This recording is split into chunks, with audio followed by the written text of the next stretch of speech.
Ladies and gentlemen, Yes. as another attraction, we wish to present those Loco Americanos. We hope you like them too many. Thank you. Yes, local Americanos. Welcome to TopstepTV. So glad you could make it here on President's Day. Yes, you're at the right place at the right time. And this is Opening Call. And we are Crosby, Stills, and Nash. I'd like to say good morning to our good friends here. We got JD and Hoag ready to go. Good morning, JD. How are you, buddy? What's up? Hey, we actually just got triggered into an opening range trade short in gold. So house count is currently short one at 2908.5.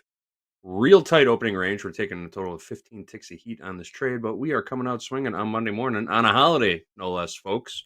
Early close for CME Group markets today. Yes. But we got a couple tickies in this trade already. Is this a Nice. see money, take money type of opportunity right now, Hoag? Good morning, by the way, Eddie and Hoag. How are you both this morning?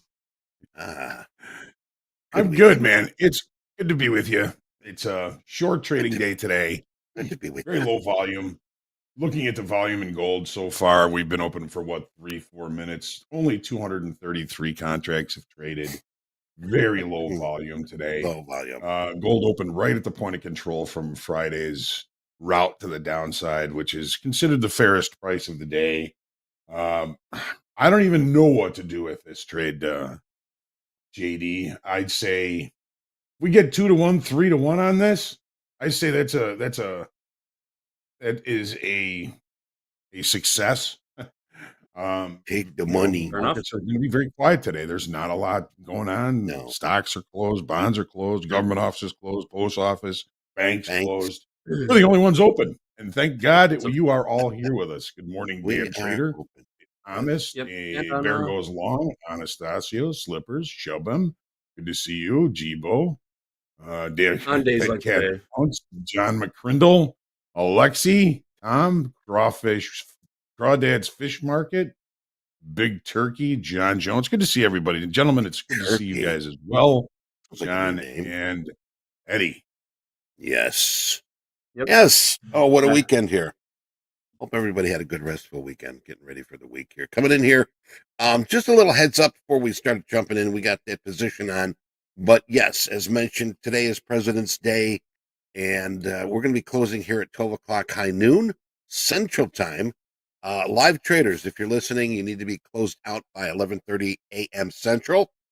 And right now, if you don't know what Central Time is, it's 7:25 here in Chicago.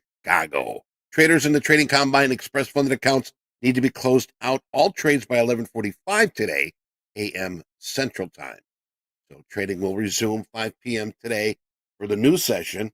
That's February 17th, which is today, for the Tuesday, tomorrow's February 18th trade day. And once again, we will be vominosing at 12 o'clock high noon today, closing up shop. And got the other things we're working on. Lots of good things we're working on, but that'll be it. Thank you guys. We got tagged out on that trade already, Hoag. Yeah, I figured. Nice little, It's just very gonna be low volume range-bound. spike came in. Yeah, house count's down $153.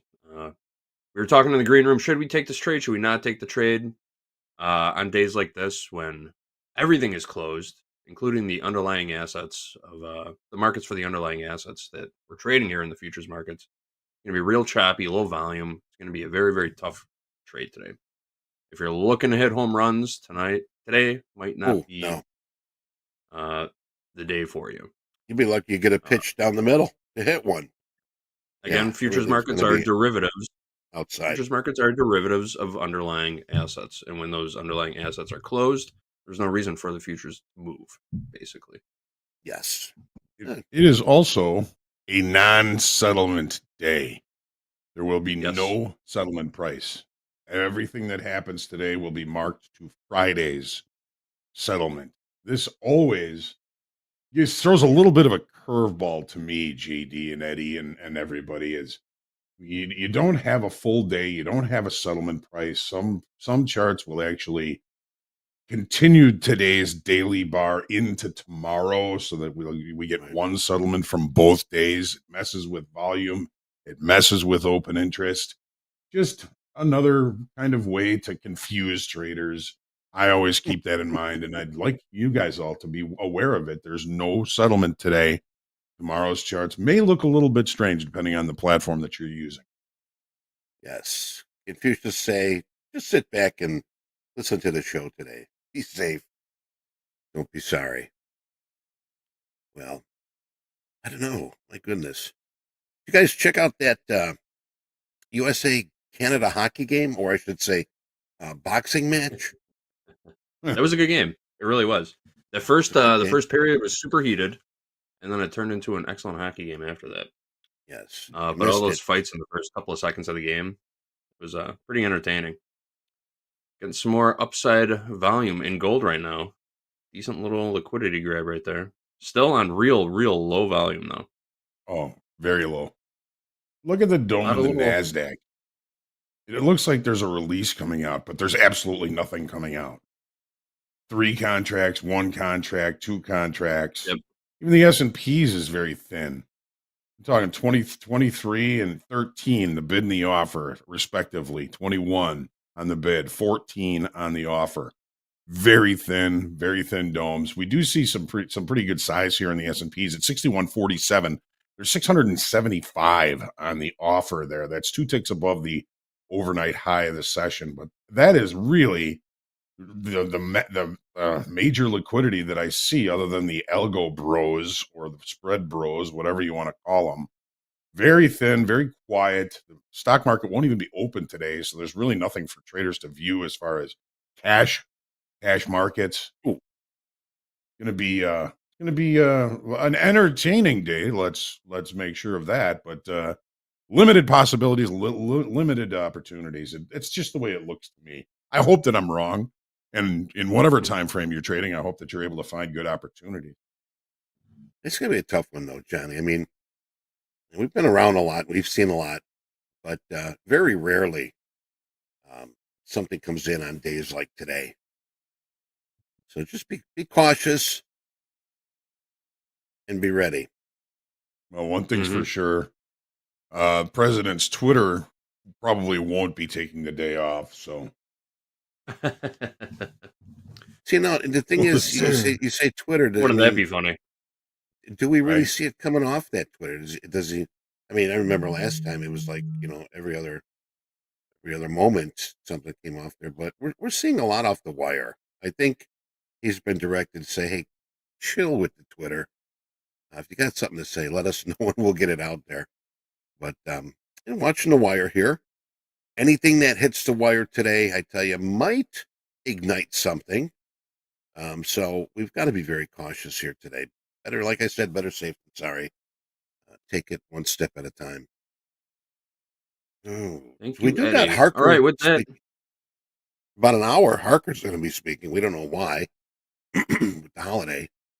And then Bowman a little later on. Go ahead, JD. I'm sorry. I was You just have gonna a say, saying? we're pretty calmed down now. House account is flat in the markets at 7:30 a.m. Central Time. We talked through that opening trade in gold. We'll have another opening trade to talk through at 8 o'clock Central Time when regular trading hours for crude oil opens. Crude, But dude. until then, Yes. what do you say we run through some news and take a look at some charts, guys? Okay. All right. Well, Sounds good. as we know, it is that holiday today. U.S. stock markets closed. Focus is going to be shifting to the crucial meeting between America and Russia in Saudi Arabia this week on the potential Russia-Ukraine peace deal.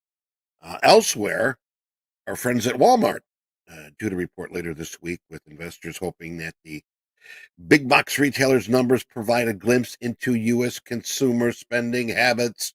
Yes, that's what the Fed's going to be watching. Meanwhile, gold, firms is uncertainty. We were watching that. We were talking about that. We put that trade on. Uncertainty around the U.S. tariffs, interest rate underpins safe haven demand. So, as we did say, U.S. stock markets are closed for President's Holiday, while Asian and Europe shares were mostly upbeat to begin the trading week. The main averages on Wall Street ended in a mixed fashion this past Friday as investors assessed the implications of President Trump's decision to announce sweeping reciprocal tariffs. All right. But stopped short of imposing new immediate levies. Now, Trump tasked his economic team with coming up with a proposal for the reciprocal tariffs on any country charging a tax on imported U.S. goods, with officials saying proposals are set to be submitted to the president by April 1st. Yes, April Fool's Day, so we'll see really what's going to happen that day. Treasury yields, which typically move inversely to prices, dipped, with analysts noting that some released that the gap in time could lead to an easing in an almost relentless stream of tariff threats from the White House since Trump began his second term. And we're talking about gold here right now. Gold, it's like a tough trade here.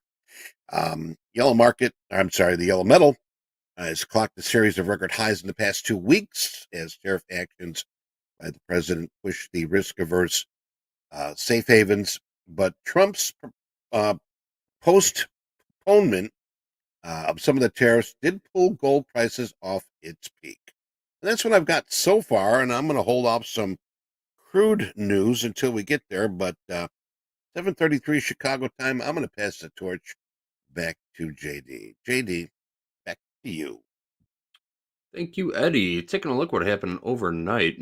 Stocks in Asia closed just a little bit higher. We had the Shanghai Composite up 0.27%, the Nikkei up 0.06%, and the Hang Seng Index down 0.02%. Markets in Europe currently trading higher this morning. FTSE up 0.22%, DAX up 0.93%, and the CAC up 0.13%. Hoag, we got about 25 minutes until that crude oil open. Is that enough time for us to take a look at some charts? Yeah, I think so. Let's do it then. Yeah, let's do it. All right.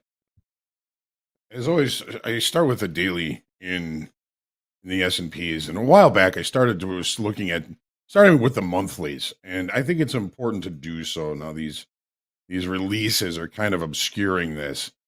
But when we look at the monthly chart in the S&Ps, we're in the 4th month of an area of balance. A lot of folks have been talking about that, but this isn't necessarily a bad thing. When the market consolidates like this, it does a good job of evening inventory. And, we can see on the monthly chart, we've been rallying for, the last 40, 50 years. But we're kind of stuck in an area of balance now. You can see March contract high 61.7875 a couple of weeks ago or a couple of months ago. Now we're kind of looking at an area of balance. So the monthly chart is balancing. What about the weekly chart? The weekly chart also showing balance. But what it is also showing is the longer the market stays in balance, the tighter the balance should become. We're starting to see a higher low in the area of balance starting from, basically last week. Last week's low. This is the weekly. So, the bigger range, now we're starting to put in a smaller range. The range is tightening. It is looking for new information. It is building energy for when that new information can bring an impetus to change the current market state. Take a look at the daily chart now. All right. So the daily. Okay, we see a wider range, a smaller range, and now an even smaller range. The market is, the longer it stays in balance, the tighter that balance is going to get, and it is getting tighter. Now we are at risk of breaking out to the upside in the S&Ps. Did we already do that in the NASDAQ? I believe we already did. So just looking at the daily chart, we're seeing tightening range, tightening balance. We're getting closer to a change in market state here. Take a look at the 30-minute chart. There's a lot of references. There's a lot to kind of unpack in this 30-minute chart. So what did we do on Friday? Well, Thursday, we had a late spike to the upside. Friday, value was outright higher. We had an overlapping to higher range. What did the market tell us? The market told us that it is attempting to accept pricing at higher levels. The important reference levels, and if this were a normal trading day, I'd say they were probably a little bit more important. I don't think we're going to see a lot of volatility today unless something happens. So the reference levels that I would be focusing on today, number one would be this late spike base. I want to see the market maintain price largely above the late spike base. If it breaks, and if it breaks quickly, that could indicate longer time frame involvement in that break, and we could see the market continue to push to the downside. There are a number of references to the downside. The late spike base, we've got the naked point of control from Friday. We've got the afternoon pullback, from Thursday, and we've got the afternoon pullback low from Thursday. So these reference levels are levels that I'll be watching price and seeing what kind of participation is coming in at those levels if we even get the chance. Reference levels above. Reference levels. Do they mean anything? They can. In short time frame, reference levels are very important. And have we been seeing a lot of longer time frame traders in these markets? We have not. But we are at an area where they may now look at adjusting inventories. So we're looking at the IB high from Friday. All right, there's a reference level, 61.45 quarter. That's the high of the session from Friday.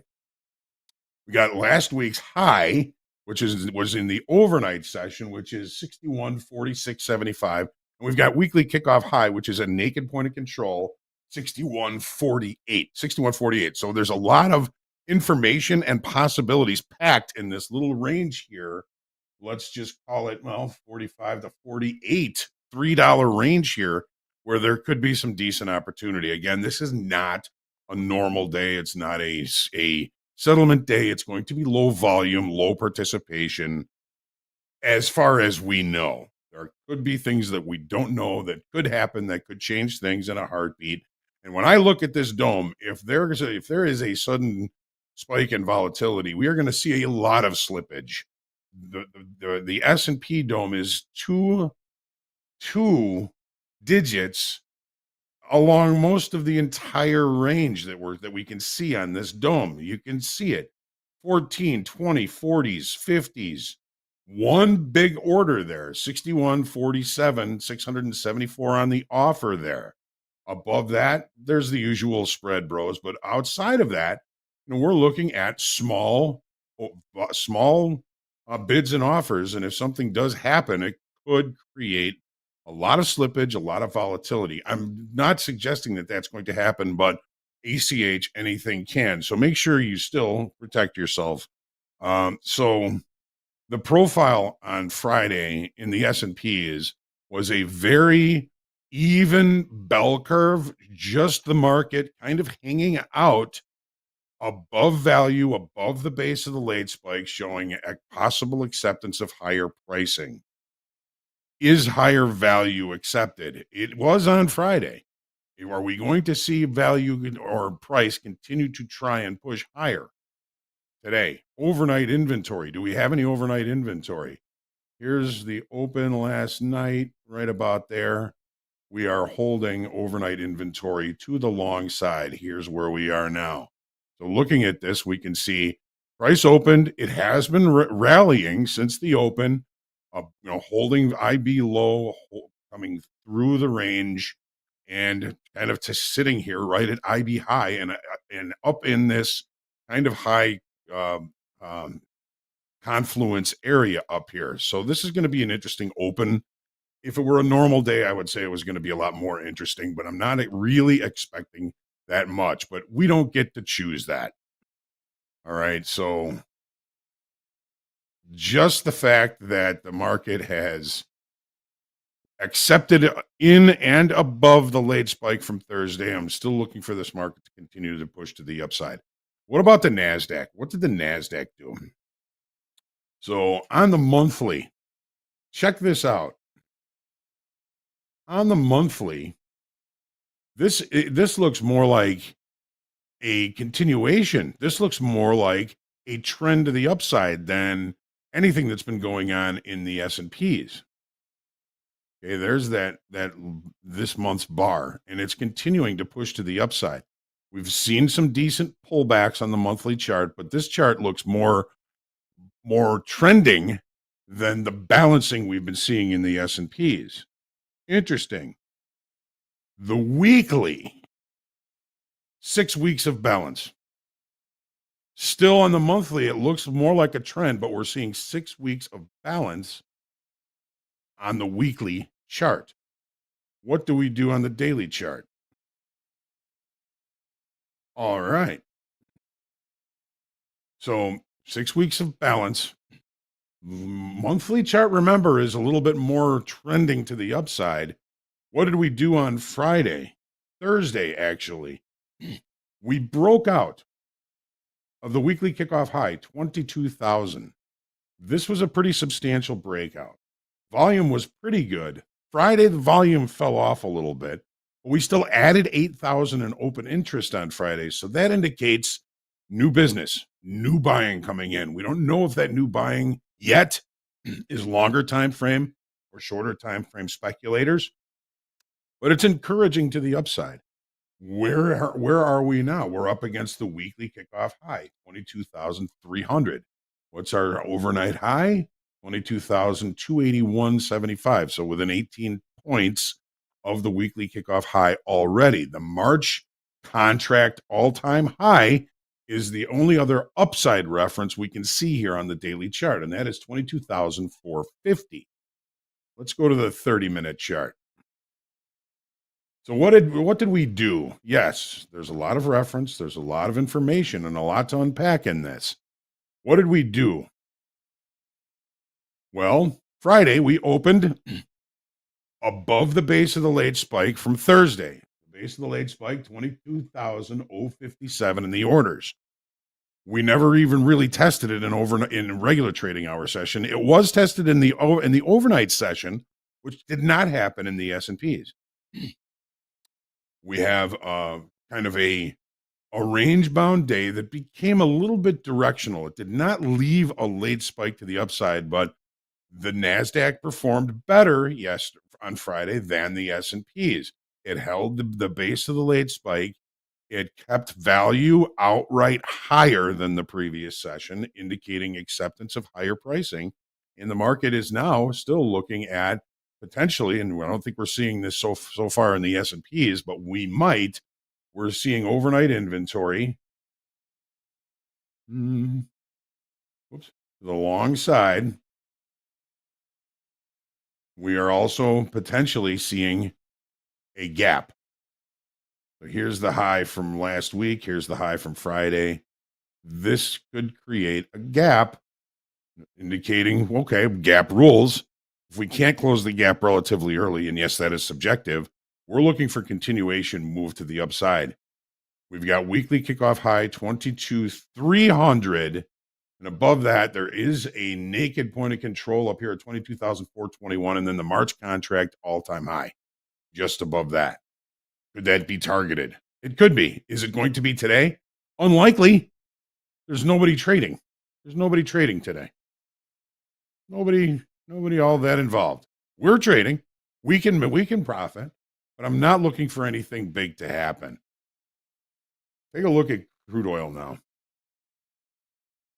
All right, going back to the monthly chart. Why do I go to the monthly chart? It's the longest time frame picture. On this monthly chart, we can see we are ranging. We got a high, we've got a low. We've got a lower high, we've got a higher low. We've got a lower high, we've got a higher low. The market is doing what range-bound activity does. It tightens the longer it is in this area of balance. Take a look at the weekly. You can see it. We can go trend line here, and we can go trend line from here. The market is doing what ranges do. They tighten. As they tighten, they get closer and closer to breaking out. Take a look at the daily chart now. Okay, so we know that in the longest of time frames, we're range bound. In the shorter time frame, we had a breakout of a short time frame level pushed to the upside, and the market has been largely one time framing lower. Let's see here. 1, 2, 3, 4, 5, 6, 7 lower highs on the daily bar. That is what we call one time framing. We've had a pullback, 3 up days and a downtrend. Bear flag. Look at the volume on those days. Low volume on an opposite move. Well, last week we saw the failure to hold above weekly kickoff high. We have, let me see my notes here. Short time frame downtrend. Attempted continuation on Friday. We added 8,200 in open interest, but we're still relatively range bound. The reference levels I'm looking at on this daily chart are, of course, going to be the weekly kickoff high and low. Last week's low, 70.22, already in play in the overnight session today. Take a look at the 30-minute chart. All right. So I'm thinking that this market has been since we had that big down day when we were coming off of that 3-day rally. Okay, we had a big down day. We've been in short time frame control. How do I come up with that? Well, on Thursday, we had a P-shaped profile. The market got too short to continue. The shorts began to cover, and the shorts, when they cover, create a P shape in the profile. The following day, we get up to the point of, within a tick of this naked point of control, but mind you, and then the market opens and we create a B-shaped profile. So the market got too short in short time frame to break there, to continue lower there. It got too long in short time frame to continue the push to the upside. This market is still in short time frame control. It is rollover. By the way, this is the April contract. You should be trading the April contract. They are almost at parity, so you're not going to have to adjust a lot of your levels from the March contract to the April contract. Okay. Where are we? Well, have we created any overnight inventory? Where's the open from last night? 1,700, right about there. Have we created any inventory? Not really. We're right back in range. We're right back in value. It's a holiday. Be patient. I think patience today is going to be your biggest and bestest friend. Be patient, especially when the market opens in range and in value. Be patient. All right, let's take a look at gold, which was it has been such a fascinating market of late. Here's the monthly. Okay, we've broken out of a 4-month balance to the upside. This is the monthly chart. Remember, that balance high, balance low, 1, 2, 3, 4 days possibly in range. We've broken out to the upside.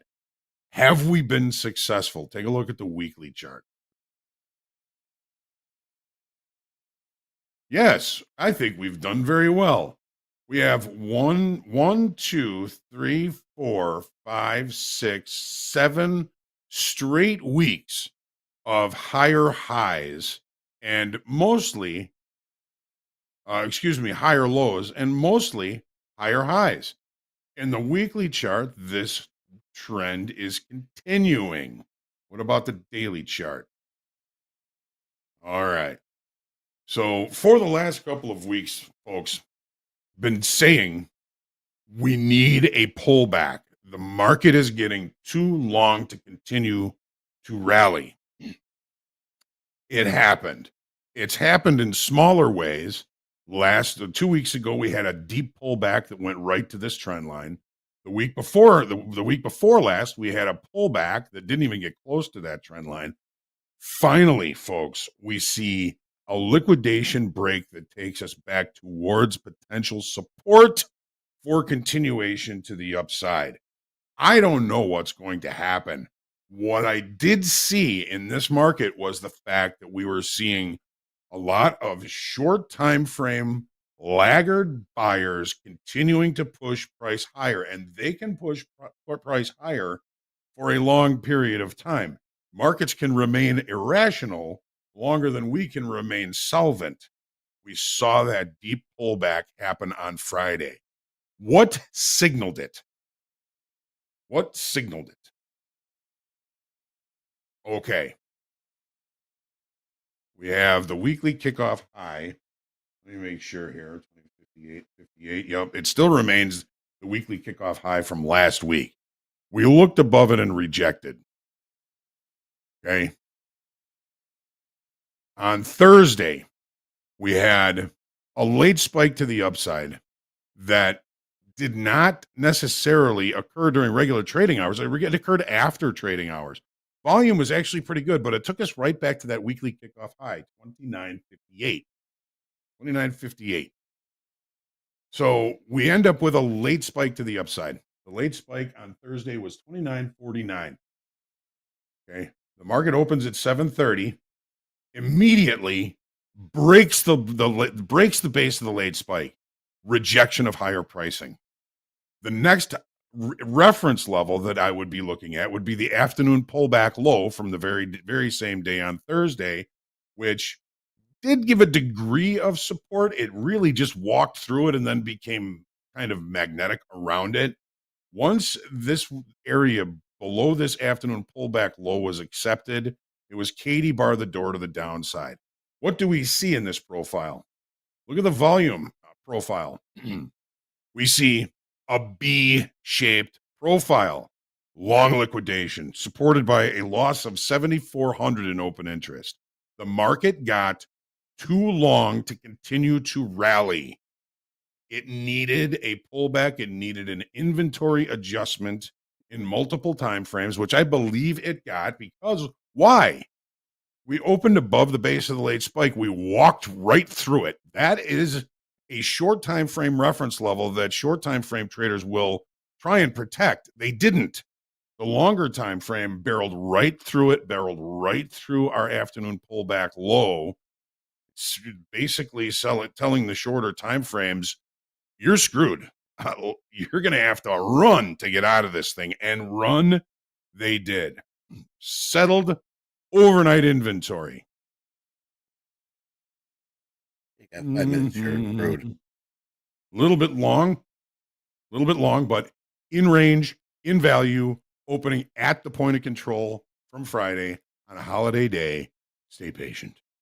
Stay patient, folks. Stay patient. Now, we don't really have time to look at the Dow, but the Dow has been very low participation, while low opportunity. Let's take just a quick look at it. OIM. So this is the 30-minute chart. Here's the base of the late spike from Thursday. Acceptance, basically value was accepted in the late spike. In essence, indicating higher pricing. Last night we looked at the late spike base. We found buyers there, overnight inventory, maybe a little bit to the long side. But again, different situation in the S&P and the NASDAQ. The S&P up near the high of the range from Friday. NASDAQ ready to open with a gap above the range from yesterday. Dow has been very much the laggard, but it is the blue chips. It is a much slower product, typically speaking. And that's what we're going to look at here. So, folks, this is always about accurate context, good risk management, and remaining patient in trading. Hopefully, this is going to help you do just that. Coming around here to the open in crude oil, 8 o'clock. We'll see if we're going to take that opening range trade. And I hope that all of that information going back to the monthly charts, weekly charts, it makes a difference. It really does. Looking at the context of the market in multiple time frames is very important. Always has been for me, and hopefully it is going to help you.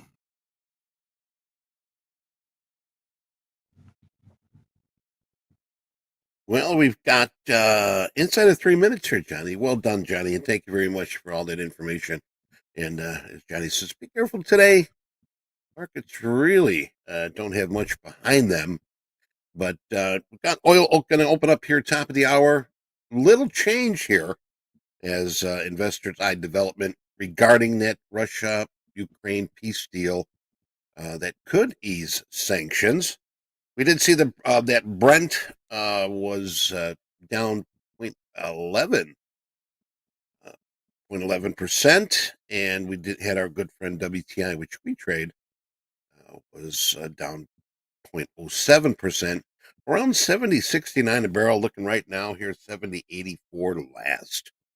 And market continues to watch the progress regarding these peace talks because that has a lot to do with what crude will be doing.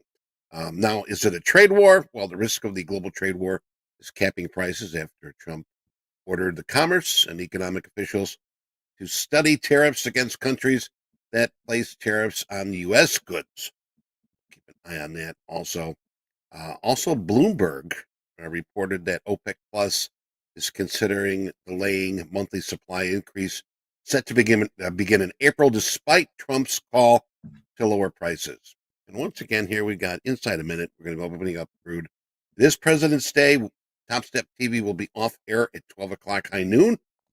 Funded traders, live funded traders. You need to be closed out flat by 11:30 a.m. Central Time. If you are in a trading combine or an XFA, Express Funded Account, you need to be closed out by all trades by 11:45. Remember, trading will resume at 5 p.m. tonight for the Tuesday, February 18th trade day. Once again, broadcast Topstep TV. We will be shutting it down at 12 o'clock p.m. Central. Right now, it is almost 8 o'clock Central. I'm going to pass it back to you guys, see if we do have any idea of what's going on here in the crude. And then we got tip of the week, and then I'm going to let you know who we've got here joining us at Fast Markets. Back to you, JD. Thank you, Eddie. We got 5 seconds till the official regular trading hours open in crude oil. We'll establish our opening range and then talk through whether or not we're going to take an opening range trade. Crude oil is now open for business, folks.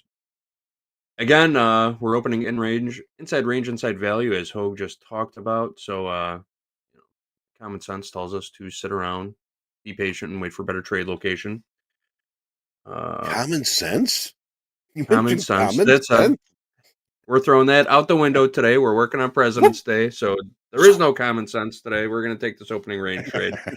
But I expect we're just going to be bouncing inside yesterday's value area for most of the day in a lot of these markets. Again, this is not the day to go blowing up any type of account that you might be in. It's going to be choppy. Underlying assets for all of these futures markets are pretty much closed up today. So cash is closed, which means very little movement in futures. Keep that in mind. Barring any sort of disaster, it's going to be quiet, low volume today. Very choppy. There's no confidence in this market. Mm. It is a 6-tick opening range. Actually, a 4-tick opening range that just look 2 ticks above it. Do we take it, Hoag? Do you want to take it? It's up to you. You want to do it? Do it now. Working 84. It is very cheap. Yep. Not going to chase it. 10 takes a risk. All right, we're long one crude oil. And 84. My. Long one, 70.84. We are in. 10 ticks a risk. all right. It's worth it. The shaving nick.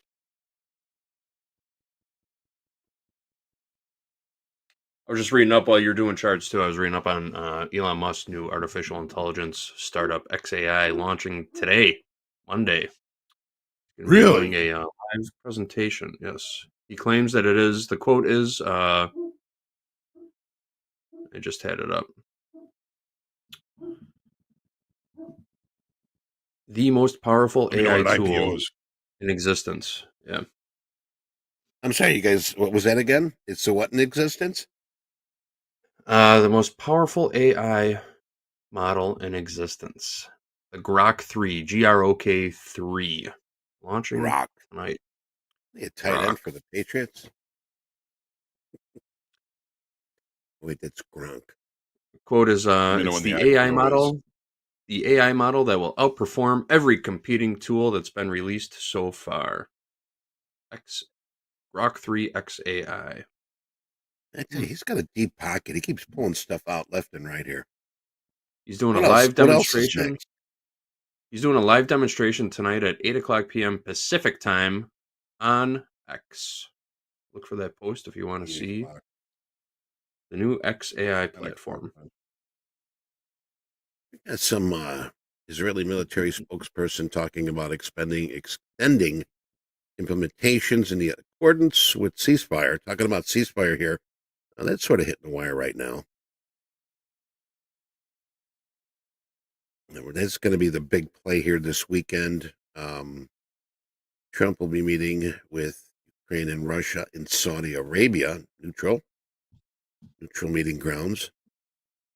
I tell you, the security there is got to be on their tiptoes. My goodness, it's going to be an event.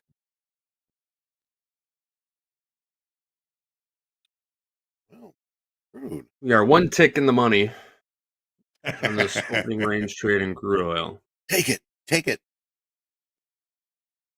Crude JD, when we 68% get into long. that,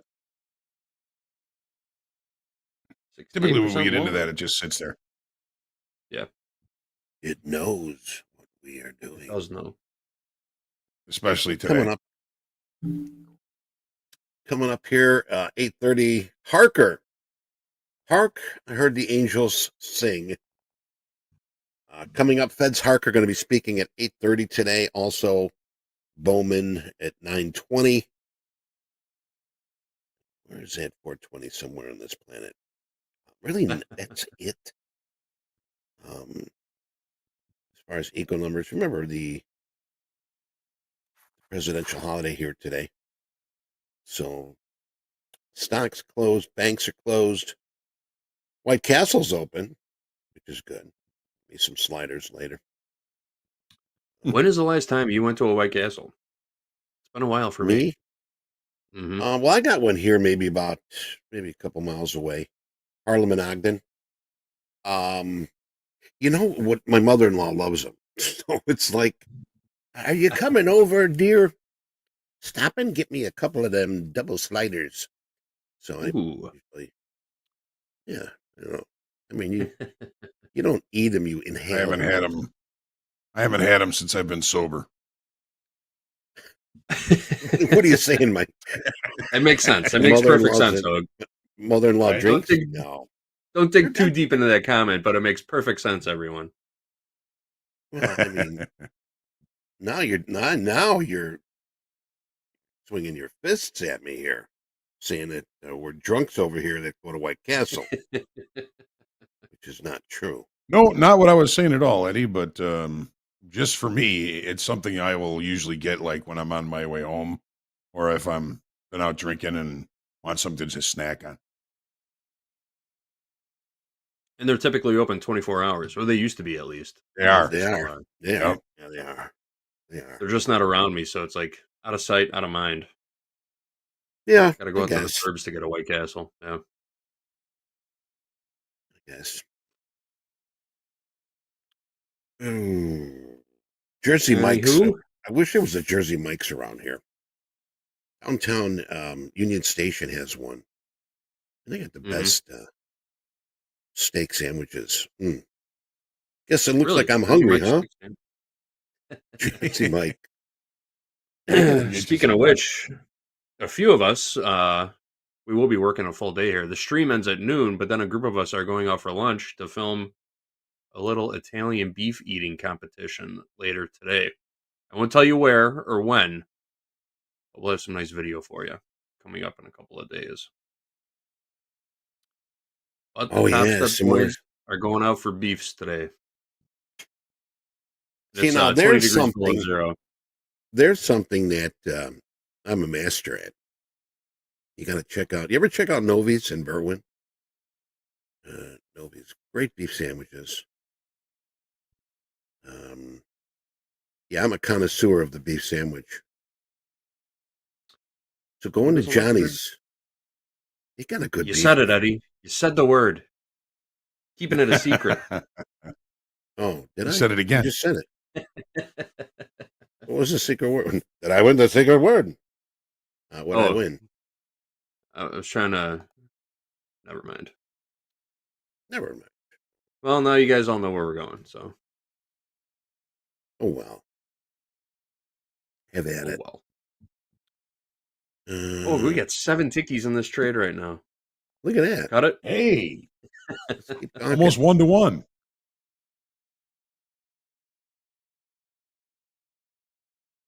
Nearly 1-to-1. Yeah. But yeah, again, Good job. absolutely no news coming out today. We got a couple talking feds. Because it is a federal holiday, I don't expect they'll be talking policy today. I think it's kind of unfair to release any real market moving information when people aren't allowed to get in and out of their stock positions, you know? But then again, they do love throwing curveballs at us. I don't anticipate much happening. They'll be talking about food like we are. Let's talk food. We got about 10 minutes left here together. Then we'll get ready for fast markets. Maybe an opening range trade in equities. Again, see money, take money type of trading day today. You got to do. Well, while we got some time, JD, why don't we do tip of the week? I know we do one here. Sure. Each and every week here, we do something new. And, oh, gosh, they had it ready for us. I was sort of stretching it out.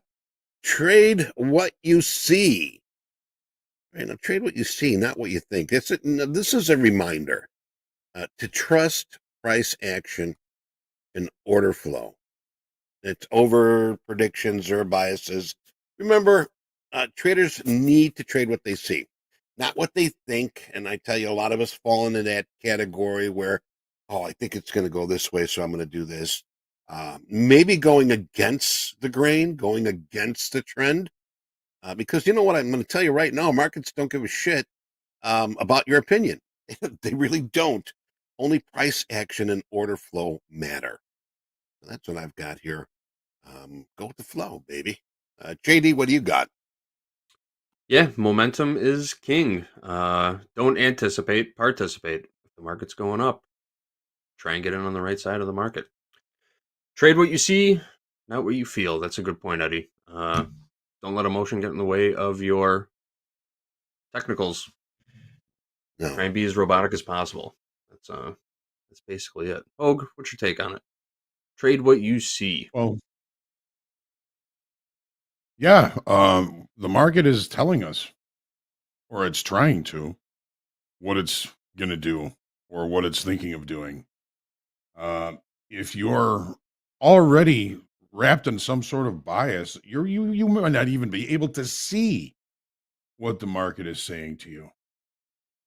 How many times was I standing next to somebody in the pit who said, this market has to go higher today? And I'd look at my profiles and look at my chart and say, I don't think it has to. And they'd say, you don't know anything. But man, you just have to accept what the market is saying to you.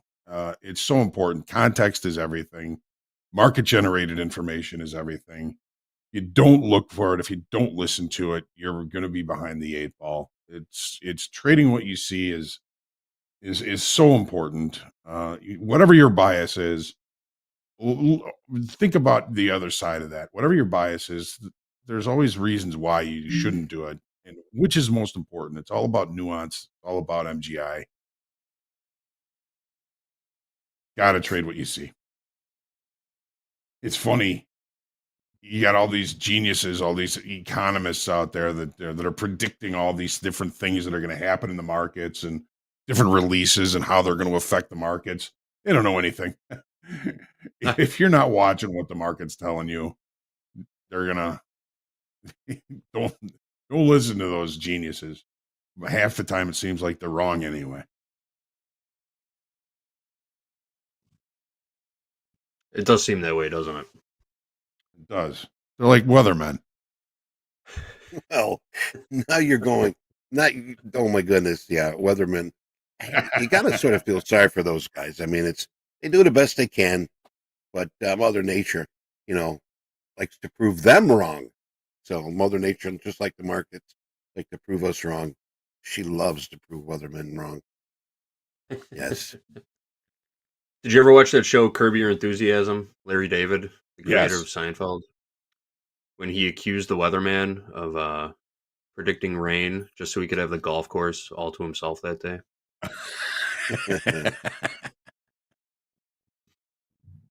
I wonder if that kind of thing really happens. I bet at one point somebody has done that, right? We'll call a wrong weather forecast for some other reason. Or cheat on it for his own benefit or their own benefit. I don't know. Well, speaking of their own benefit, you hear the top Major League Baseball umpire, they let him go. He was the only Really? umpire to ever call a perfect game, and meaning he called every ball a ball, every strike a strike that was pitched. Yeah, they caught him gambling, man, which is too bad. The best umpire in the major league is they let him go. I forget his name, but Really? yeah. Gambling on what? Curious. His own games? I'm not. I was not sure. I didn't really. I sort of just watched the beginning of it. I was like, oh damn it, switch it off. I go another good umpire gone. But yeah, I think it was. I don't know what he was gambling on, but the thing is, with professionals like that, I don't think you can. I'm lucky you can even buy a lottery ticket, to be honest with you. But yeah, they were very, very heavy on the hammer.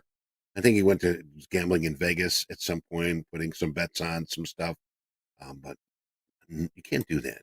You can't do that at all. So Mhm. no, but That's unfortunate. it is. It's too bad. Yeah. Yeah. But hey, you know what? We got fast markets coming up here in just a wee bit. And very nice to have you joining us here, due to the fact that we do have a holiday. And we got some faithfuls here in the community chat, and really appreciate that. You know, it would really suck, guys, if we logged on and nobody was here. We'd probably still do the show, but look who we got here. We got a lot of people here. So hit that like button. We would really appreciate that. Friday was the love button. We can still consider it a love like button. But Johnny's got that lucky button. What's it called, Yes. John? It is the lucky like button. Hit Lucky like. the lucky like button. Yes, hit that. And if you'd like to also subscribe, we're looking to get 150,000 subscribers. War says we love you guys. We love you too. Well, let's say we love you too more. Terrible name to say I love you. But thank you very much. Person that has the name of War. You got Pistol Pete here, Pistol Pete Maravich. Maybe not. The ghost of Pistol Pete. But We love fast all of market. you as well. Yes, we do. We do. Honestly, no BS, no bullshit. We talk about the community a lot, and we bring up a lot of names. We say, hey, this person was doing really good, helping out, and it's something that keeps us going, and we really appreciate that, being here on the holiday too. But fast markets are coming up here very shortly. Number 3 on the big board, Coach Dakota and Coach Jay are trading together in fast markets this morning. Friday, we saw Coach Dakota leave fast markets with a fridge of money, $72. But he ended Friday down a little bit more than that. Took a dump here at about almost $5,000, but I'm sure he get that back. Check with him. Maybe he did get it back. And Coach Jay started 2 new trading combines on Friday and kicked some ass. Had a 4,600 winning day in both. Wow, good stuff. But They're going to be coming up here at Fast Markets, and we're going to take a little break here in just a minute. But first, I want to pass the microphone to JD and Hoag for any last comments. Well, we're down about 3 ticks in this crude oil opening range trade right now. We're taking about 10 ticks of heat on it. We'll carry it into Fast Markets and manage it from there. We'll see what happens. We'll keep everybody posted. Other than that, be careful today. Again, This is not the day to go blowing up accounts. It's going to be slow. It's going to be choppy. You're going to see a significant decrease in volume today. Very low market participation type of day. It's a federal holiday here in the United States. Banks are closed. Financial institutions are closed. Schools are closed. TopstepTV is open for business. And that's that. So we'll hold on to this trade. We'll keep managing for you. Hoag, any final words? Hey, yes, always breathe. Take a deep breath when you sit down to trade, and I think we're going to be doing a lot of breathing Always today. Try and stay patient, stay humble, grateful, creative, and centered in your trading today, and pray for peace, everyone. We love you all. Blessings, and just try not to get biffed up today. That's really the goal. Tomorrow is another day, real trading day. Maybe some opportunities today. Who knows? Just be patient. Let them come to you. No biff. Hello? Anybody home? Hey, think McFly, think. All right. We're going to take a little time out here. We will be back here with some other Topstep TV unusual guests. So stay tuned. We'll be right back. We promise.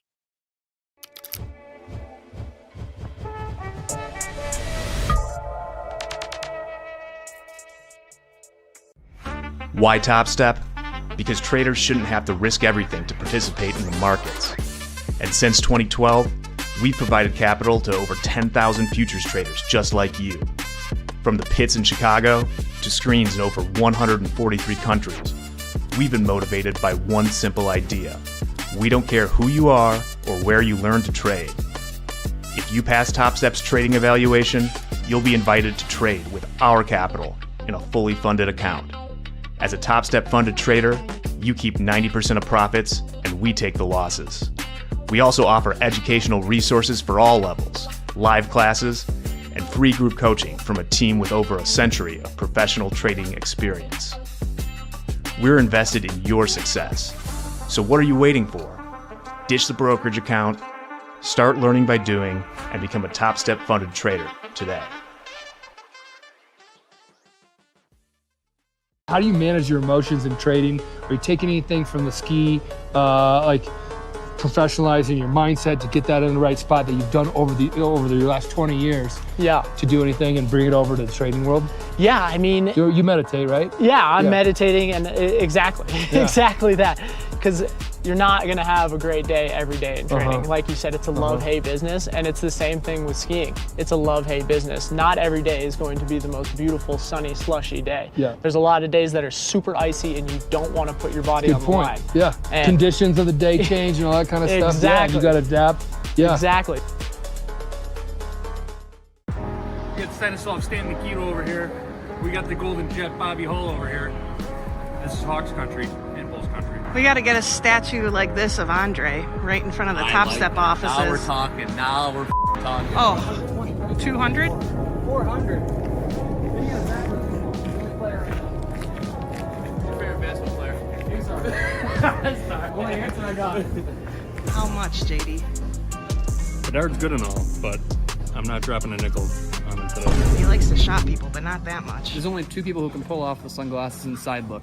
Tony Stark and Hoag.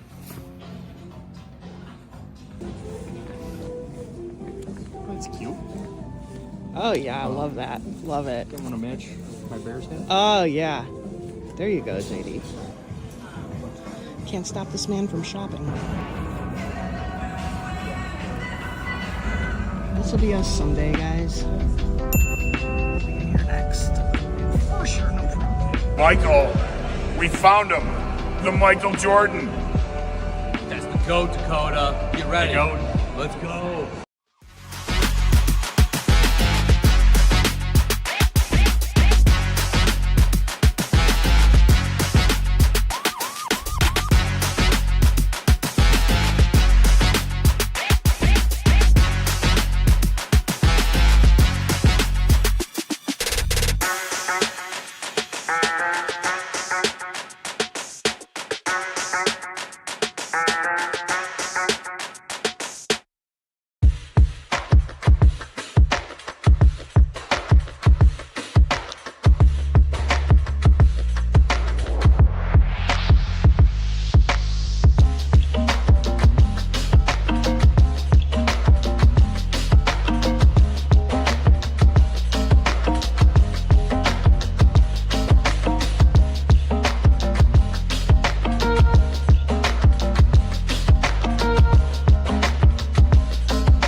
All right, we are back, Topstep TV. Let's get our White Castle hamburgers in the gate. Get the 30-pack. I'm going to pass this over. Good morning, Andre. Welcome back. Good morning, Eddie. How you doing?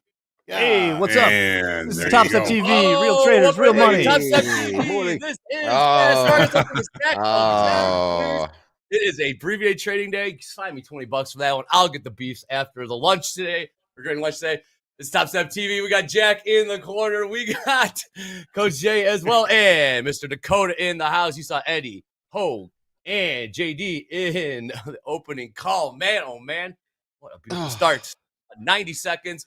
Dakota, I heard you groaning back there. What do you think? Yeah, I was just wondering, what's Jack done with all that mute fee fines that we've been sending him? I'm calculating That's a good question. I'm taking my 5% in a money market, and then I'm going to run off to a non-extradition country at some point. That'll be my mute. You'll never hear from me again. I thought that's kind of what happened for the past month. Like, yeah, That's I just shit went, coins. took it, Yes. diapers. No, I am in fact calculating it. We will do something with that mute money soon. Mute money. That doesn't sound right. Nice. So amateur. My apologies for that, fellas. In these markets, house account is long. The crude, I do believe, $70.84. Last trade, $7.87. Man, oh man, here we go into this open. Jay, thoughts going into this open? It's abbreviated trading day. Could be quiet. But you never know what could happen. Jay, what do you think? So it could be quiet, but these are also the days that surprise you. If we look at the day before Christmas, I think it was that we had a holiday. The markets, the Nasdaq just went straight up 250 points. So I'm not expecting too much, but if it happens, let's take a part of it. Oh, I like that. Also, all right, Andre, opening bell. What Go ahead, open? Jack. What open? What open? What's open? Indeed. I heard a call. I think that means we're open. An angel got wings. See if we take some trades today. Thanks everyone for hanging out with us. Be smart. Ladders are thin. Doesn't mean there's not opportunity in these markets. And Andre, as we opened up here, $3.81 if we continue to go higher here. 7 cents. Go ahead, Hoag. Nasdaq did open with a session gap. So it opened above Friday's high, which was 22,225. Okay. If we can't close that gap relatively early, maybe Jay will be right. Will we see one of those holiday rallies where there's no bad news? What happens? The market just tends to grind higher. I don't know what's going to happen, but I know I got to stay patient today. Getting a little bit of push here in that gold, in that crude trade right now. Okay. we got Harker speaking right now. I wanted to jump in and let everybody know here, talking about the current economy, argues for steady rate policy right now. The Fed rate policy choices will be data driven. He also says the Fed policy stance should continue to lower inflation. He sees that the inflation back at 2% target over the next 2 years, and also seeing the inflation heading to a target. Also the adjustment, not capturing here the economic changes. That's what we've got so far. Anything, and no hot biscuits this morning for us, but the eyes on the price. He's got a lot saying here right now. So I'm going to pass it back to you guys. Gap, be posted. Session gap closed in the NASDAQ, opening ranges at the dead ass high. That's high. Gotcha. Yep. Seeing some selling here in the NASDAQ. Oh, down about 20 points or so off the open here. Last trade 22,222. Last trade in the NASDAQ. S&Ps. A little bit of selling as well. Coming right up to overnight VWAP 61.41.5. And we got Harker speaking. We'll have some more speakers down the road here. What we got behind us? Dakota's got the poll. And the S&Ps up at 61.50 and the orders. 655 on the offer. Yep. We also saw one at 60.41. What was it? 61.42, I do believe. Saw 600 lot filled in the upside there as well. 61.47. Take that back. 61.47 was filled. Again, 600 lots are going to be big today on the ES ladder. Dakota, you got the bull behind you. Where are we buying it? It's exactly. We were what? 1% from all-time highs? Yeah. Yep. 1%. A little less than 1% in the S&P. I think this week we could try and make a run. Try and make a run to these all-time highs. Actually, Dakota, when it comes to the news later, you've kind of gotten ahead of something I wanted to show, which is the SPX has been within 5% of its all-time high for 2 months now, which is one of the longer consolidations there on record. And historically, yeah, what do they call that? A consolidation that long near the all-time highs usually breaks to the upside. Doesn't it Long-term always bull usually break to the upside? Yep, but we still short it. True. We That's ever, true. Jack. Gosh, what's wrong with us? I don't know. We're pessimistic. Take a look at that. Yeah, because we know how the sausage is really made. Let's take a look at this crude. $70.84. House accounts long, a 1 lot, about 4 cents in the money right now. Nothing really showing up on the tilt. Yeah, he said we got some headlines or comments coming from Harker right now. We do have Waller speaking. I'm sorry, Bowman speaking at 9:20 today Central Time. So, anything else on the? Well, I got your. Anything else on the docket? You know what? That's about it. Later on this evening, Waller's going to be speaking. So we got 3 Feds coming out today, 2 as we're on air. And remember, we're going to be shutting down here at 12 o'clock, high noon Central. But that's it. Thank you, Andre. Thank you, Eddie. A little bit of selling, but a 6-point sell-off in the S&Ps. As it came off about 20 points on the open there. House is long crude, right? House is long crude. Yep. 7084. That is correct. Crude, 70% long here, 63% money. Average price, 70.80 in the crude.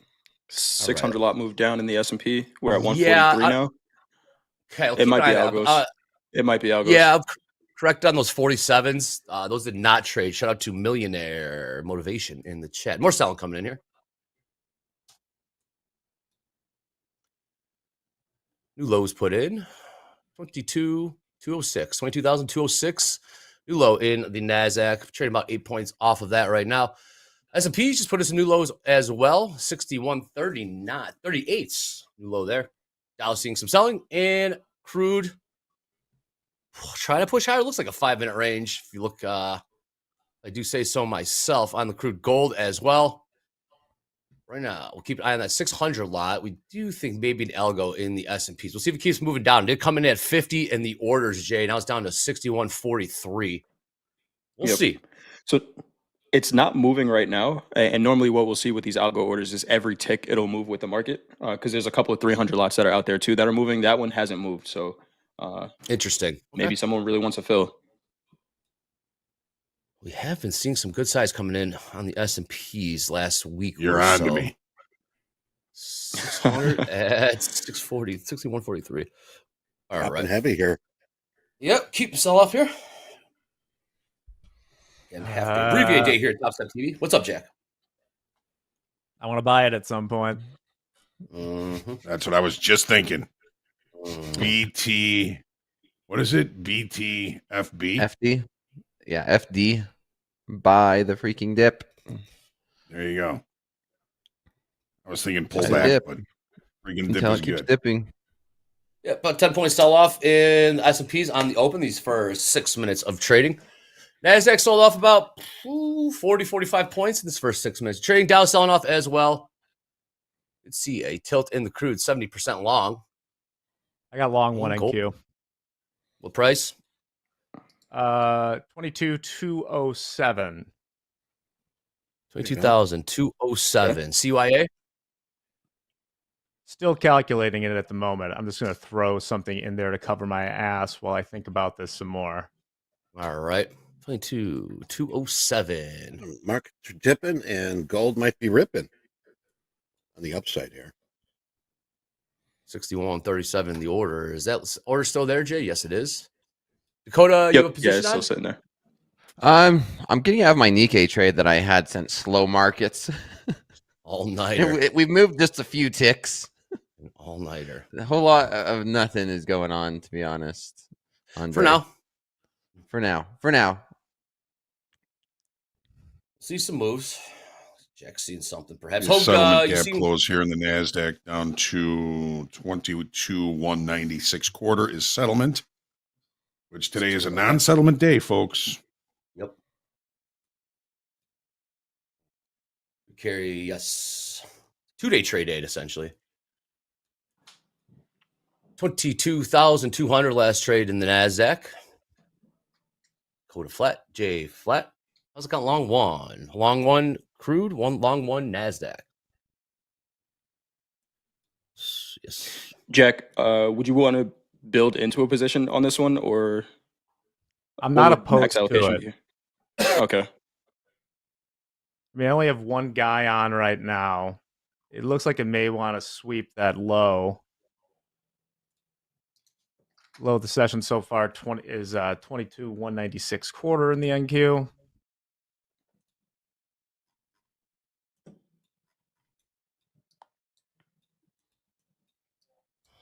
Hoag, I'm you like seeing the some dip? room Hoag, you like buying the dip?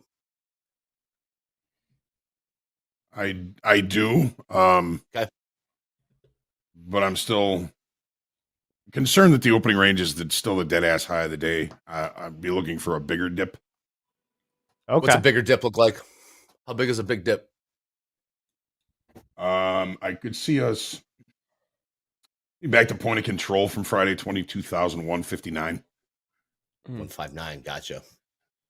Oh, also pinned to the top of the chat, you got Topstep daily levels up. Make sure you have those open. Have a little real estate on the screen for them. If you don't, hell, click on the indicators tab on Topstep X. I've been Topstep daily Do levels. like Have them the overlaid on your that's on down your to charts. settlement, and the bounce off of that looks pretty good. Settlement 197, Hoag. What was it again? Point of control 159. Settlement. Oh, settlement 196 196 and a quarter. Thank you. Made it right to it. Go get And then it. a tick. Yep. And Good Topstep daily bounce levels off pinned to the that. top of the chat. Those are refreshed every morning here in the States, at least. If you're in the morning. 50-50 on the tilt. We got 69% long in the crude. Dolby Time says, let's go NQ. Let's go indeed. You want to see me close out of this Gonna get out and trade push. at market? What's up, Dakota?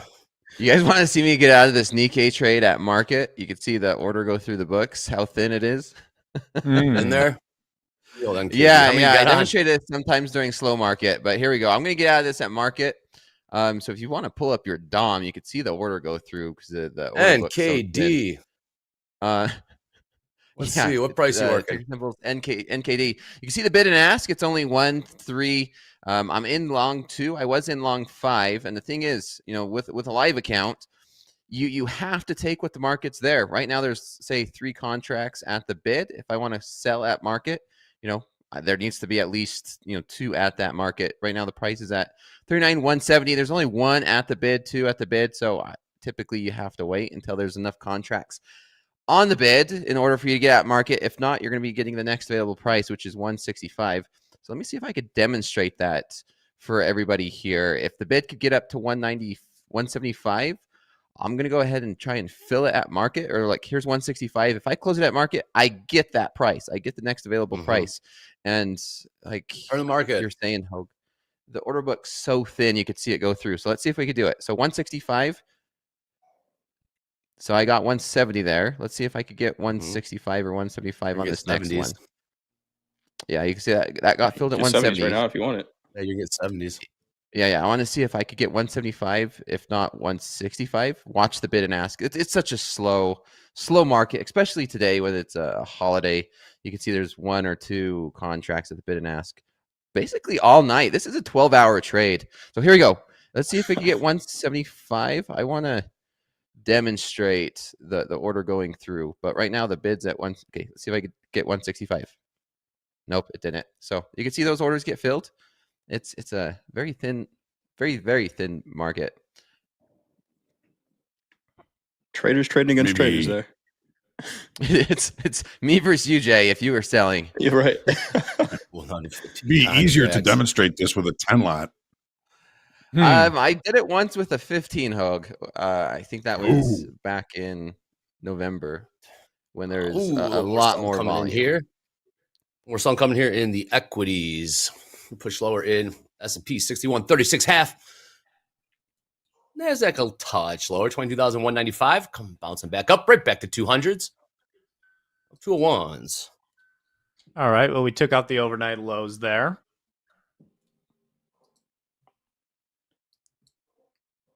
Nice. See if that selling stops there. I do agree with Hogan and Jack. That's why I was asking, would you build into this one? I do see some room potentially down to 150s. And, it's obvious here, but the start of the New York session has been selling, right? That, like Hoag said, VWAP is, the opening range is the high of the day. That VWAP from the start of the New York session left the range to the low. But, yeah, I think I think there's potential to add to this position if you wanted to in the house. Maybe down at 180s to start. You could add one there and then another one down at 150s if we get there, depending on how much risk you want to keep on this trade. Well, let's talk about it together. I mean, if we want to do a buy the dip and pick an amount we want to risk on it on today, money-wise, I think we certainly have the room. We just have one on right now. Right. On the NASDAQ. Buying the dip on the NASDAQ. I like it. I'm actually tempted. I'm waiting to see if we could get some type of 3-bar reversal here on the NASDAQ around this 200 to buy it. 200 was my target area on Friday. That was acting as resistance. And I am looking for that to become support right now.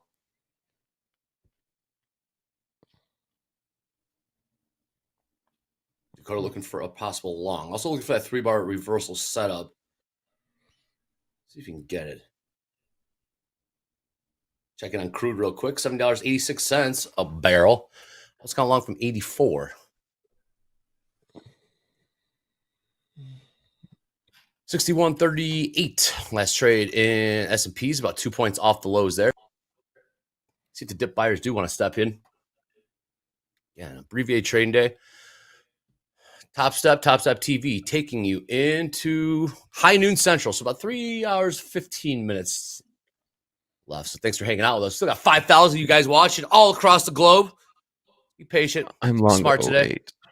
I'm long Goes 08 long from the NASDAQ. How many times? One. Go to long one. Good play there. 22,208.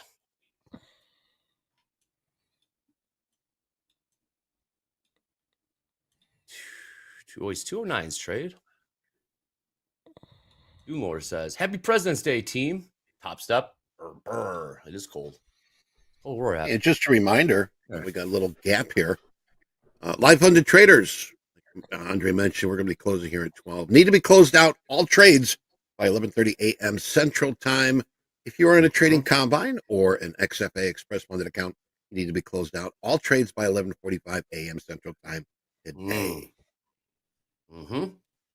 Also, upper left-hand corner of the screen, hashtag fast markets. You guys know what I'm going to say by now, but if you guys are new, if you're new, welcome aboard to the hashtag fast markets or hashtag power hour. There will not be a power hour today, but we are in fast markets. So hashtag fast markets at TopstepTV on the X. Let's see some trader wins, battle station setups, unique trading locations all across this globe. You trade on the subway, trading the Uber, trading in the TSA line at the airport, like Nick for a tick. Let's see yours locale today.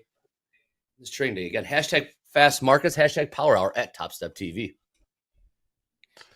No better look than being sweaty and agitated, fiddling with your phone in a TSA line. I can't imagine any issues that might arise from that. And getting the old pat down while you're hung on a 5 line. Come with us, sir. Yeah. You guys don't understand. I'm taking heat on this trade. We don't care, sir. Right this way. 22,210 last trade.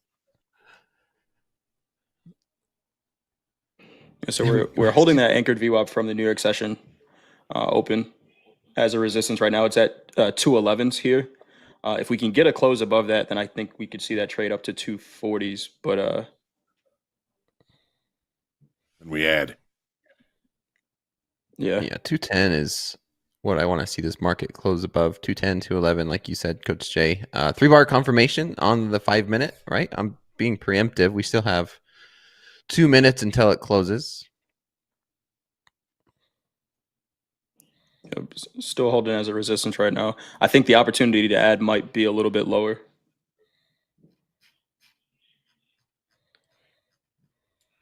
Lower, you say? Okay. Yeah, You guys were mentioning those 50s in the NASDAQ. Right. I'm adding here. Okay. Sellers do keep getting rejected. Update your position and price. Yeah, I'm long 3 from where is it? 08. Oh, same price. Go to long 3 NQ 22,208. 08 3/4. And the orders. I was got long Where one. do you have crude. your CYA, Dakota? 78 right now. We're long 2 from the same price, 207. Thank you. 2. House count long 2. Dakota long 3. House count long 2. NASDAQ, I should. And also 1 crude oil. This might be a one and done trade today. We'll see. We're spanning the spectrum today on the products that we're trading. No, we just got to put a gold trade on, and we'll be in everything. Metals, energies, indices, man. Nikkei. Yeah, we were in I Nikkei. actually don't mind a gold long right here. Lions, No, I don't either. Why don't you mind a long 29.14 last trade, overnight high of 29.19? I'm seeing some buyers. You catching the momentum here, Jay? Yeah, and we know gold has been a buy the dip market. Friday might have changed things a little bit, but this looks like a pretty decent long up to 29.30. Yeah. We adjusted a lot of long inventory on Friday. That was a long liquidation break. All right. My buy stop added 2 more. I'm long 5 from 09.5. All right. 509.5. Gold 74% long tilt. Go to why are you adding micro gold? Okay, go ahead. This is good stuff, guys. Go ahead, Jay. What was that? I'm long 2 micro gold from 14. Okay. GC Dakota. Question is, are you adding to a winner here? Correct. Yeah. So we got that 5-minute bar closing, and we're holding above that 3-bar reversal. And you can see how we had this little bit of a pivot, right? We came down, we tested these 199s, rejected off of it, had a little bit of a pullback, and now we're starting to break through that little pivot right here at 209. So I had a buy stop at 210 to add into this position. And so now I need us to get above this 215, so we can have that continuation back up into these 220s. We'll see. Like I said, risking 31 points. And if we could get this break above these 215s, 216s is what I want to see. Looking at this 100 tick chart, seeing these pivots, we did make a higher low. We did make a higher high right here. So if I'm going to be drawing this out, you could see higher low. We made a higher high, and that's what I want to see this continue. I want to see another higher high. Let's see if we can make that right here, right now. I want to see this break through these 15s. I mean, maybe there's an argument where we could come back down and make another higher low and then break out. But over here on the 5-minute, it's that 3-bar reversal. We're holding above it. I really need this market to get above 215. That's where I want to hear a Dakota. Here we go. Beautiful move above 215 is what we need right now. Let's go. Upside target, Dakota, in general. Upside target's going to be these 220s, these mid 220s, maybe upper 30, maybe lower 30s, kind of a 1-to-1 trade. Okay. Back into the opening range. Yeah, see money, take money, kind of day, holiday. Parker's still speaking. Thank you, Eddie. Again, like Eddie said, we'll have Bowman speaking in about 40 minutes. About 30 minutes or so. Yeah. And of course, the White House. Never know.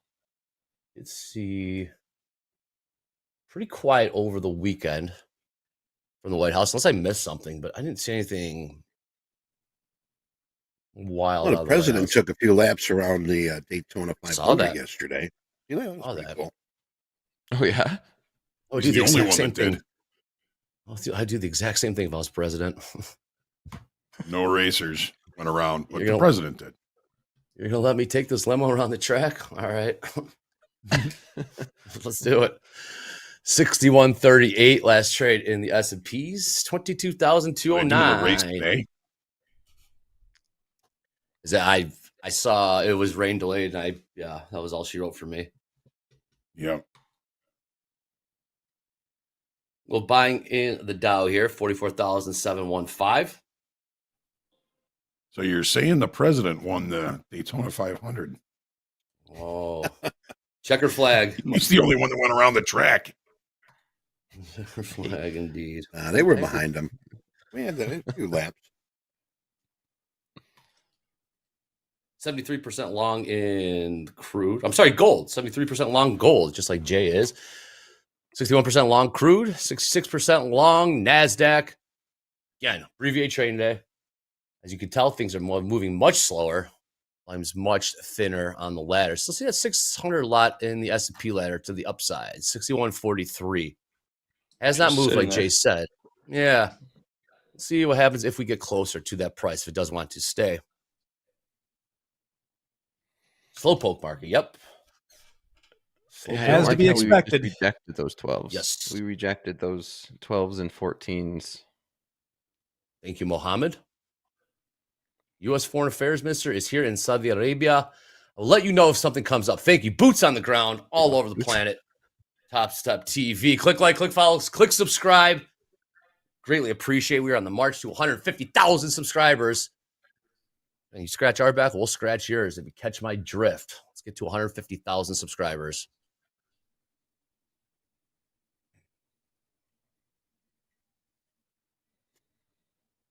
I'll wait this thing out. 5,400 people hanging out with us today. Stars, You can thanks for definitely hanging tell out. it's a holiday. Yep. Yep. Stay patient. Make sure you subscribe. Yep. Stay patient. Stay disciplined. Hang out for a laugh. We'll talk trading. Most importantly, we'll make sure no one's lonely on this journey of trading that can be lonely. It can be. Some of us are deciding not to trade today. That might be the smart thing to do here. Yeah. I'd say so.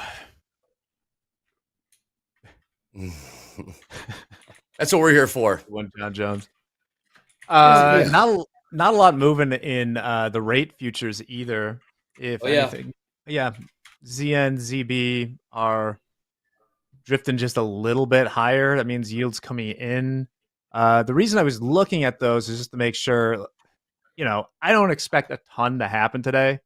And that's sort of my thing for looking to buy a dip here. If this was the good old days, I would be looking to like power fade whatever weird spreads I could find, with the idea that on a day like this, people are trying to get stuff done through kind of illiquid markets. They might push some things out of whack that will mean revert. Into outright, it's the same kind of idea here with wanting to buy this for President's Day, decently aggressive selling off the open. Stocks aren't open. Interest rate futures are hardly moving. I think they'd want to drift back to their happy place, but we'll see. Go to your home. Where is their happy place? You're too good for your Higher. Higher. And Well said. The Dow looks like it wants to lead 75% to the long. upside. Dow's partying. You still holding those 14s, Jay? Yep, I'm still in, Eddie. Okay. If we get above 20s, I'll look to trail there. 20s and then 25s. 75% long, 74% in the money. Average, And then leg out. long average Yep. price 29.11. There we go. We're moving for you. I don't know if I like being, DOLR in the chat. Get it? Legging all over the place. Yep. Go ahead, Jay. Sorry. No, I was just gonna say I don't know if I like being in with that heavy of a tilt, but Here the you go, trade is valid here. We've seen tilt get paid sometimes. Oh yeah. Recently, actually, I think there was like an 80% tilt in the Nasdaq a couple days, Yes. maybe a week ago, and they got Last paid week. maybe 120 83. points. Yeah. 183%. All right, gold moving higher here, 29.16. Overnight high is 29.19. See some more buying in the Nasdaq. Shout out to Zona in the chat. 61.38 last trade in the ES. Things are moving a little slower today, which is okay. Helps you read the tape. Nasdaq's testing these 14s. This is the price, Dakota. This is it. Here we go. 5 points. Here we go. 5 points. Here we go, baby. Dang. 5 points. Talk about moving markets. We're going You to wanna, moving these it up. markets. trade a 50 lot in the Nasdaq. You might move it a little bit. We're one of the 10 participants here today. Yeah, always. TopstepTV. Always open when the markets are open. That's what we do. Real traders, real profits, real losses also. Real executions, as Dakota was showing you in the Nikkei. We got the All-Star cast here today. Oh, I don't know. I think we're the B team. Brought in the Who's B the A team. In team? my eyes, you're the All-Star. Thank team. you. Thank you. Okay. Thank you. It's A team though. If anyone see that Saturday Night Live special last night? You want to talk about the A team? Man, oh man. All the heavy hitters are out. I missed it. Did they have Eddie Murphy Oh. on? Eddie was there. Bill Murray. Oh yeah, they were all there. Really? They were having. Yeah. Wow. I was watching some hockey highlights. Who saw the USA Canada match on Saturday in the chat? What a beautiful game. That was a wild one. Don't boo an anthem. That's what I think pissed them off. That was entertaining Sexy. for sure. I'm sure they've gained a few fans from that game. If Kachuk every game was brothers. like that, I would be a diehard hockey fan. The ladies we were with when we were watching the game, even the ladies stopped from their chit-chatting to watch a fight go down. Oh my God, they're going to hurt each other. That's the point. Did any punch And they- land? they I think did it there was only again. like 2 or 3 punches that actually landed. Well, the that's third usually fight how it happened. is. That's usually This how was it is. hockey. You know, there's swinging and 22,000, pushing and shoving. 213 last trade in the NASDAQ. 44,708 in the Dow. $70.89. See, all right. Got a new 5-minute candle. Top of the hour just came 30 minutes into this trading day. I didn't say they're stellar. They're certainly entertaining, though. Little pop in the gold for Coach Jay, head coach of the Lunatics, also co-star of At the Buzzer, and makes a cameo on Slow Markets on Wednesdays. Yes. No at the Favorite- buzzer today. Nah. With the half day. We're just gonna call it at halftime. Yep. There is slow markets though. Markets will be open Even again. session going as normal. This feels like slow markets. We've seen more volatility last night than what we're seeing right now. Yeah. What do we have? In the NASDAQ. Somebody was asking what the margin would be on like holding, 52s, 10s spread. It wouldn't be as much as you think. You get a margin credit on those spreads. I see JD in the background. He might be able to help me. When I was trading those, it was for a firm. So I didn't care. It would just let me put it on or not put it on. But I don't think it would actually be that much because for hedge positions, they give you a margin credit. You don't have to pay for like. Right. Yeah, it'd be all the more to contracts. hold a NASDAQ overnight. I know Interactive, it's like 20,000 to hold a mini. Oh, outrights? Yeah. Spreads your Yeah. safe. Yeah, the notional value is huge. Oh yeah, it's the NQ notionally is worth what now? 20 times 22,000, so like 400 and something thousand per. Mm-hmm. I was talking about I that tell you on what. the risk thing the other day. It's like when people are with a 3K limit are trying to trade 10 NQs or something. It's like, okay. Love it. So with a 3K stop, you're trying to trade $4 million of the NASDAQ. Love it. I know.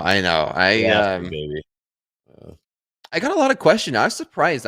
I posted a statement Friday for my trading. I traded What 10 was it? NQ, and yeah, the notional value Oh. is huge. I got tons of questions on what half that stuff means, and it kind of just shows you traders are a little spoiled. They take a lot for granted on what we can do and how much we could buy and the leverage that we're actually using here to day trade these futures. Yeah. It's trading conditions for retail have never been better than right now. It's we like to nitpick at some of the things with the program, things like that. people don't understand how good they have it indeed. Barriers to entry are essentially minimal. Fees, costs are essentially next to nothing compared to what Jack and I were paying for desk fees and stuff, things like that. It was very, very expensive. Tell you what, if they want to talk And about an hard to advantage get of a into. prop firm, that's down the lines of why a prop firm could be very beneficial. So that's why we give those limits then. Well, part of it is A, give the people what they want. B is some inertia where, we've kept the same product limits in our different size combines since we started in 2012 or 2013. But in that time, the value of the NASDAQ has gone, 5x? So 5x, really, I think, yeah. Yeah, so like Since the COVID, five contracts we let you trade in 2012, you're getting the movement of 25 contracts now. Uh-huh. And I think that's why people are always out seeking whatever moves the most. They always trade crude oil, which that contract doesn't change its value too much. It's 1,000 times whatever the price of a barrel of oil is, right? But that used to be more than what the NASDAQ future was worth notionally. Mm-hmm. I mean, if the NASDAQ doubles and everything stays the same, it's a very, very volatile market. Certainly is. Seeing some buying come in here. Yes, we are. 22,217 last trade in the NASDAQ. Dow saw a little selling. S&P's trying to buy back that sell-off on the open. Last trade is 61.39, about 3 points off the lows. Gold pulled back to Jay's entry price of 29.14. And crude trading the upper end of this range. When taking a look at the 5 minutes, $70.89. Nothing really on the tilt. So, did they used to have egg futures? How about that, Mark? They did. Seems like they should bring them Egg back. futures, potato futures, onion futures, box office butter futures, all weather. If you weather can trade futures. it, there've been contracts about it. We're slowly getting higher on the NASDAQ. We got to 14s and we got to 15s, and now we hit 17s. The CME's original name was the Butter and Egg Exchange. Is that true? I did not know that. That is true. The Chicago Butter and Egg Exchange. Huh. You got to open like a breakfast place next to the Board of Trade called that, Hoag. That would be pretty tight. Yeah. Good call.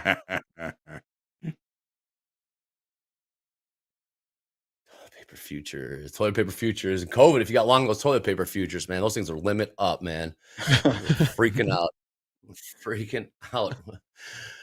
All right, let's bring in JD. I see JD. You see him on opening call. Also, lunchbox trading throughout the day. JD, could give us an update on this crude oil trade. We'll also get some stats in here. JD, happy President's Day, man. Happy President's Day to you too, guys. Jack, based on what you were what we were just riffing about, there just happens to be an opening for a restaurant type style building right across the street from the Chicago Board of Trade. I received an incredibly sad text message this morning from the manager of a beloved institution right on Van Buren Street. The staff at Bonavino's came in today to a sign on the door that says closed permanently. Nobody was given a heads up. Everybody came down to work today, and there was a sign on the door saying closed permanently. End of an era. Wow. Maybe we can turn that into our little butter and egg exchange type restaurant. That should be the studio. Let's talk to Patak. That's where we should. Should we put the We studio? should do the show. Yeah. As far as this crude oil trade goes, we are up 7 ticks. 7 ticks in the money. We have a 10-point stop in, but we are just trading dead sideways. Looking at a 1 minute range on this chart. You could trade both sides of that little range in crude oil right now. We have an upside House target. count JD? is long though. Say again? We have a target for the crude. We do not have a target. We were thinking, Hoag and I were discussing in the background, if we can get 2 to 1 or 3 to 1 R on this, we would take it off. But so far, really, we're looking at that 7103 level, which is yesterday's value area high as the first target. Maybe we'll discuss taking this trade off once we get around there. But we just hit 1-to-1 R for the very first time just a second ago with that minor range extension. That one tick range extension to the upside. Put us at 1-to-1 R. Cool. So we'll keep talking through it. I'll keep my screen shared. Our target is not to hit the stop. Our target is not to hit the stop. That is target. We're extending above the initial balance, which is 16 ticks. A 16 tick initial balance. Wow. Talk about slow markets. Hey. Well, let's take a look at some stats. What's up, Jay? I was going to talk about hockey and basketball. Go ahead, JD. Oh. Let's get our housekeeping out of the way before playtime. Let's go. Come on. All right. Top 5 P&Ls from Friday. Timothy with another big day. A lot of these names seem to make their way onto this list almost every day. A lot of the same names, I should say. But Timothy N has definitely been here before. $38,137 trading the NASDAQ on Friday. Big day for Timothy. Jessica also with a big day. $17,074 trading the NASDAQ. Jessica trading the NASDAQ and the Nikkei. 35.53 from the Nikkei, 13,520 from the NASDAQ. Total profit of 16,954 for Jessica. Joseph L. 15,496 trading the NASDAQ, and our guy Rake trades with another big day, $7,700.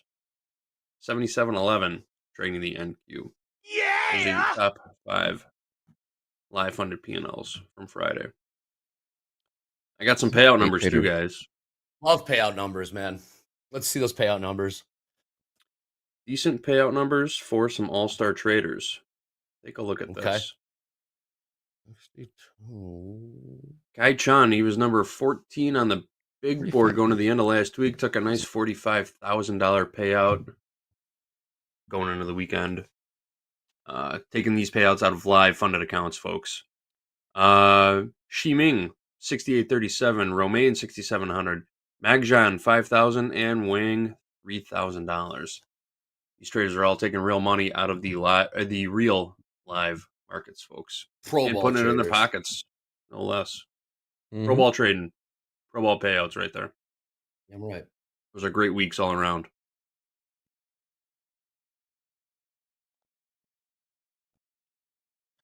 Market Mouse says, "Wow, he can buy 45 eggs." 45 eggs. Eggs are $1 a piece right now.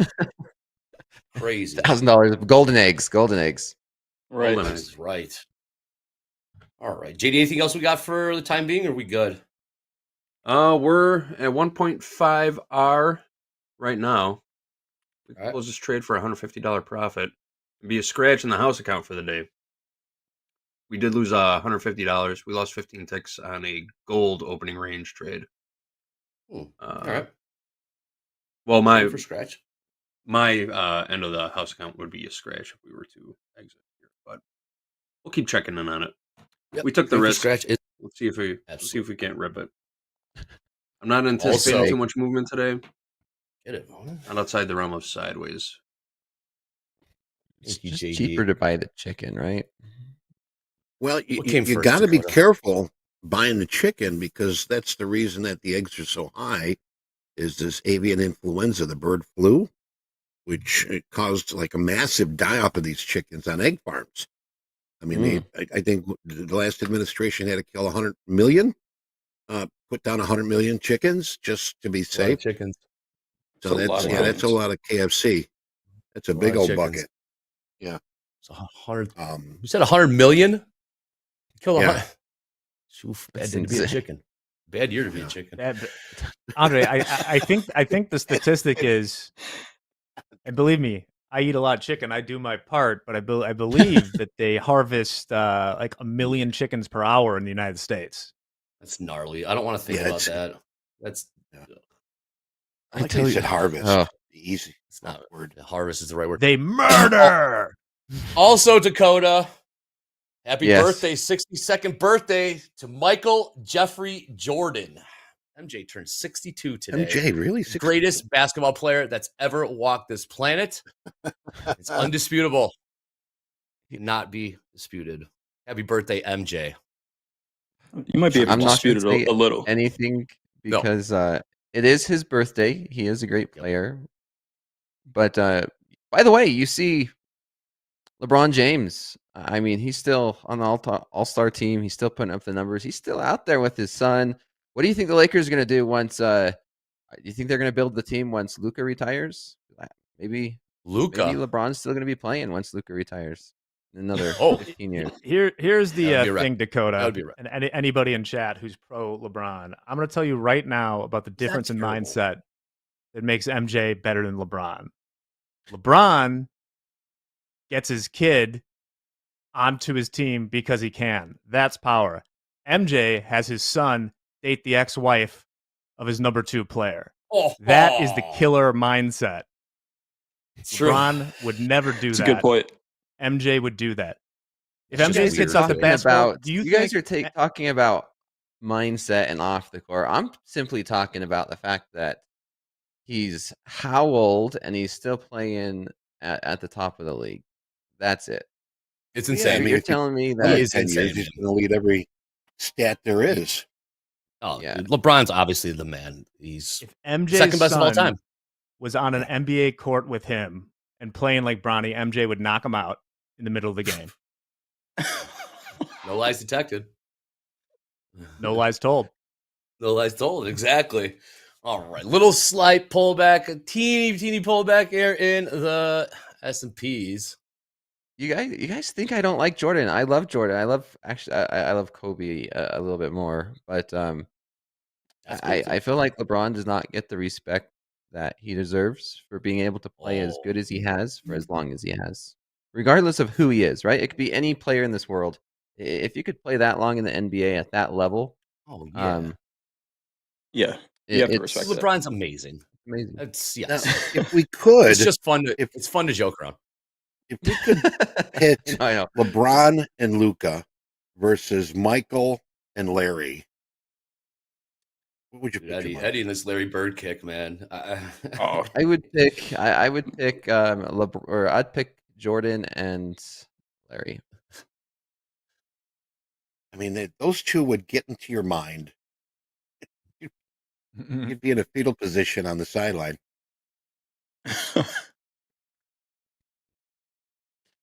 You They were see great players, LeBron all making four. those 3-pointers though. He's been hot. Look at this. out of, Who knew a LeBron MJ debate Yeah, would Bird break out Jordan. today on this President's Day? Coach Hoop, Bird was a bad man. Look at oh, you guys are the best. So the reason I wanted to ask about hockey, that hockey game, right, the USA-Canada game, we had the NBA All-Star game yesterday, and it has just been progressively worse year after year. But then they talked about doing a USA versus World game potentially. And it you know, World's- it brings fights in World's hockey gonna games. win. It's what I want to see as a basketball fan. Almost as bad as that think world skills wins? challenge. I think the That world skills wins. Yeah, challenge. world wins. Yeah, I'd Be a pay to good see game. some fights in the NBA. it would be. Where's Little Rajon Malice Rondo when Palace. you meet him? Oh, greatest ever, man. That was the one, that moment was unbelievable. Dennis Iconic. Rodman's one of my top centers. Okay. Oh, the That worm dude's for sure. badass, man. I'll give you 100% Coming every game. down 15 after the hour. Marcus just hanging out. This is what guys. This is what we do on the floor. Still be there. Got one eye on the markets. Just shooting the breeze, making sure we stay out of trouble. That's how you do it. I mean, what do you do? I mean, this market's moved in a 5-point range in the Nasdaq since I got into this dang trade. We've been ticking higher though, so I can't argue. You can see over here on the 100 tick chart. You know, we got to 214, then 217, then 218, 219. Here we go. Then 220. Going in the maybe? right direction. We're watching Yeah. the 401k right now. This is big money.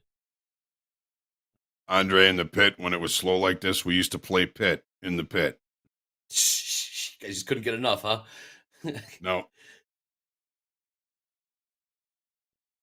We'd all stand around in a circle yelling at each other, and then in the bar after work, we'd all stand around in a circle yelling at each other. At each other. Yep. Do it all again the Limit next up. day. Hey, shout out Nicholas Ranella. Gilbert Arenas bringing the Thule to the NBA World Game. Aye. Nicholas Ranella. You bad boy. Oh, that was an era, man. It was an era. Allen Iverson, top 10. Love AI. Oh, yeah. Yep. Now, when you say AI, they're thinking about artificial intelligence. When we were kids back in my day, AI was Allen Iverson. AI, Allen Iverson. My day. One of the best. Yeah, really. 22,219 last trade in the NASDAQ. Along that crude, looking for 2-1, maybe 3-1. I took off one guy, so now we're Cool. long one NQ from 207 still. All right. Where'd you get out of that one, Jack? You know, they don't make it the easiest thing to see on here. One I second. know they don't, right?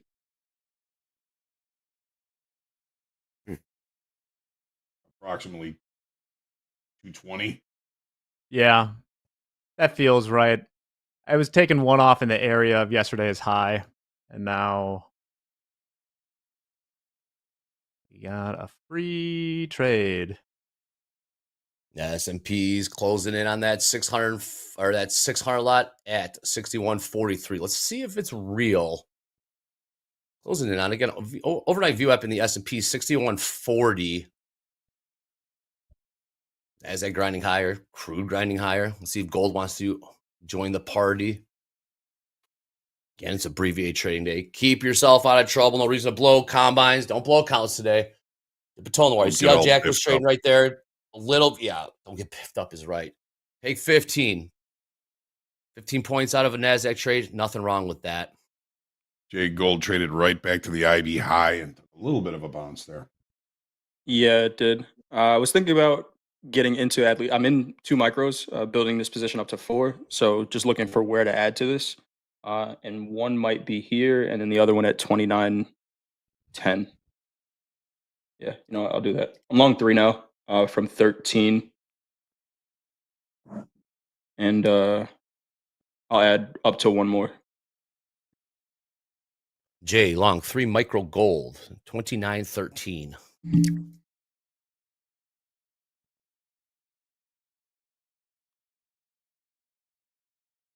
Jordan played with plumbers, not against. I mean, 700 at 61.43 in the S&Ps. Gold slight pullback, like you just heard Hoag. Would love to do a little news, Jack. Would love to do a little news. Oh, thank you for reading my message. Out loud. Well, there's, yeah. Let's do it. There's not a ton of news today, but a few things to point out, one of which I mentioned earlier. When I discussed the consolidation, this is what I was meaning. For only the 23rd time since 1928, the S&P 500 has traded in this tighter range, just below a multi-year high, forming a 2-month consolidation pattern. Similar configurations tended to lead in an upside breakout, which makes sense. One thing that I found very interesting is that I don't think it even works anymore, but that like fear greed gauge, as we were hitting all-time highs on Friday, it was still registering fearful. So take that for what you will. New highs are scary. New things are scary. Going along with this, the total put-call ratio, second lowest weekly close in the last 4 years. The VIX, which, as we've mentioned on the show, is not real, it's hanging out just above 15 right now. It's not Everything real. is smooth sailing. So that's why we're buying dips. And then lastly, I just like this tweet. I was losing 7% every year due to inflation, so I decided to trade crypto. Now I'm losing 7% every day. Let's accelerate those losses. Yeah. Oh my goodness.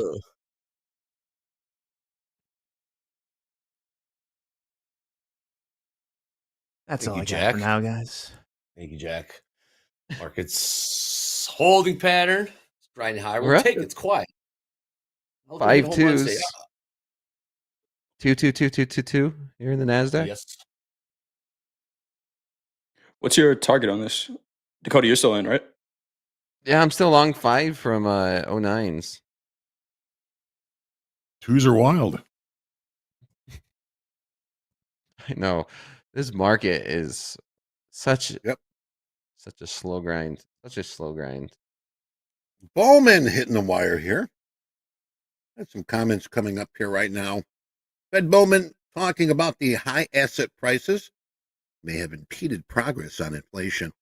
Well, that's seems like these are all like pre-commented coming a lot. He says, I expect inflation to decline, but upside risks remain. More certainty needed on declining inflation before reducing rates. Also, patience on rate cuts will allow more clarity on impact of administration policies. And here's a hot biscuit for you. High asset prices may have impeded progress on inflation. And also talking about the warning about concerns concerning patterns of inactivity in bank oversight. Streamlining the process could boost new formation. So lots going on here regarding that. But I'll post these in the chat. That was the only hot biscuit we had so far regarding, but I'll pass it back to you, Andre. Thanks, Eddie. Yep, keep an eye out for those headlines. Yeah, we had Harker speaking earlier. Now we got Bowman, the mic. Also, update on the house account. House account is on a 5-day winning streak right now. Green all 5 days. Really? Really, Dakota. I tell you what, Andre, every single yeah, you're right. Every single time I tuned in to Topstep TV last week, you guys were in a winning trade. Got to keep going. Yes. Most proud of how we traded on Friday. Friday up $500, down $500, kept it tight. Managed the downside quite well. You manage the losses, the winners take care of themselves. Up over $6,000 last week on the 5-day win streak. So you can keep it going today. Process. Really diving in It's that something where you build a process, and from a period in time now, if there's a day where the house account's able to scale, it's going to be the same exact process, right? Like, yeah, same process we made 6,000 is going to be the same process we make 60,000. Man, oh man. And they saw the process. Thousands and tens of thousands. Go ahead. I moved my stop to a little bit below the point of control. I think I'm just going to let this run until it runs no longer. And what does that mean? I mean, I'm perfectly happy just keeping this on until it takes out my trailing stop. Where's the point of control? Oh, wait, It's at my entry. 150. Yeah, right. 22,212. Does that sound right, Hoag? Today's point of control? Yeah. TPO point of control is 217. Volume point of control is 210.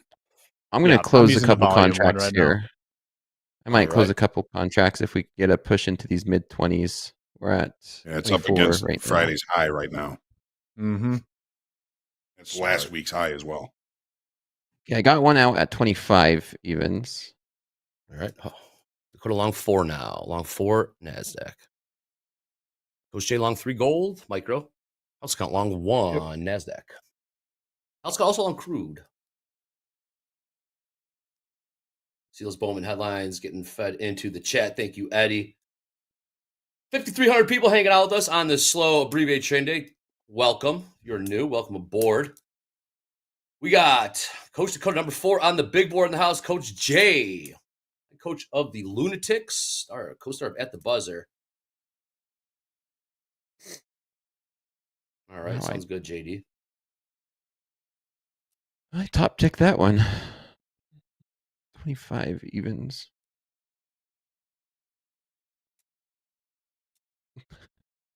Peyton Shoop in the chat says, time for ES to drop. Okay. Well, we did just kiss overnight VWAP. Sub 6140. Off about 3 ticks in S&P's last trade, 6139 half. Overnight lows, or I guess low of the session, 61.36. Things are moving in slow motion today, which is all right. There we go. Great way to learn. Read the tape. See different market conditions. See what thin looks like on the ladder. See what outsized orders look like on the ladder. Learn what not to do. It's the account, a great the day P&L. to practice patience, right? If you're struggling with patience, practice it. Yes, 100%. One of the things I kind of stressed during opening call is stay patient. No reason to get all biffed up today. Biffed up. 22,225. Grinding higher here in the NASDAQ. House count peeled one off in the money. Moved the stop up. I believe crude trade also stop moved up to scratch. Great trade management. Obviously, home runs. Lower probability of that today. So take your base hit. Take your base on balls and move on to the next trade. Yes. I was just going to say that. We got Your a base hot on balls. biscuit here. What A do we hot got? biscuit Hey. from the U.S. Energy Secretary Wright saying, we'd love to see Australia supply uranium for nuclear power. Also, that was a hot biscuit. We'd also like to see Australia developing shale gas. This just hit the Right. wire. Back to you, Andre. Thank you. Closed out another one right there at 230. All right. Dakota Long 3 NASDAQ now, taking profits. Well done. Pro ball trading, folks. Staying in tune with what the markets are. Seeing some orders, seeing some levels today. They'll carry you in, give you a little bit of knowledge going into tomorrow. If you got a little bit of a buffer going into tomorrow. But today, just $200 winner here, $150 winner there. Up 350 on the day. Boom. Great holiday trade. Let's see if we can hold the Friday high here. What price? 225.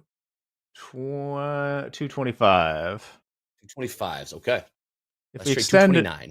I've been kind of moving this up as I find new levels that I would like. So if we extend much further beyond this Friday high, I might move it a little below that.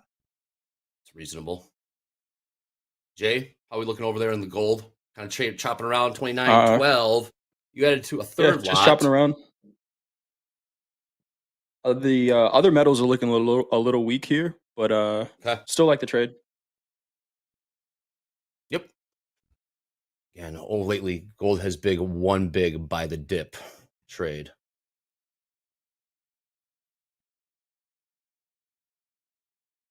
$61.40 last trade in the S&Ps. Still keep an eye on that 600, 700 lot on the offer at 61.43 in the S&Ps.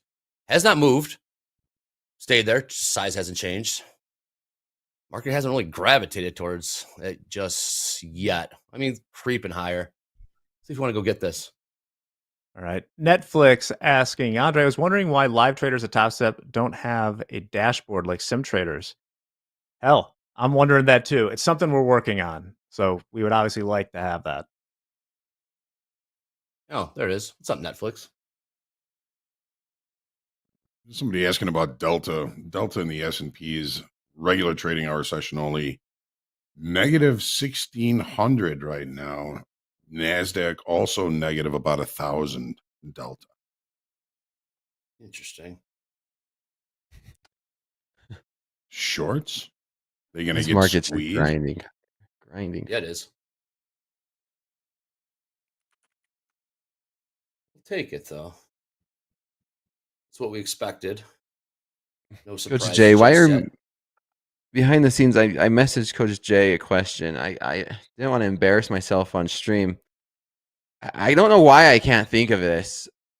It's not called laces, but the black stripes on the basketball. What the heck are they called? Seams? Seems, yeah.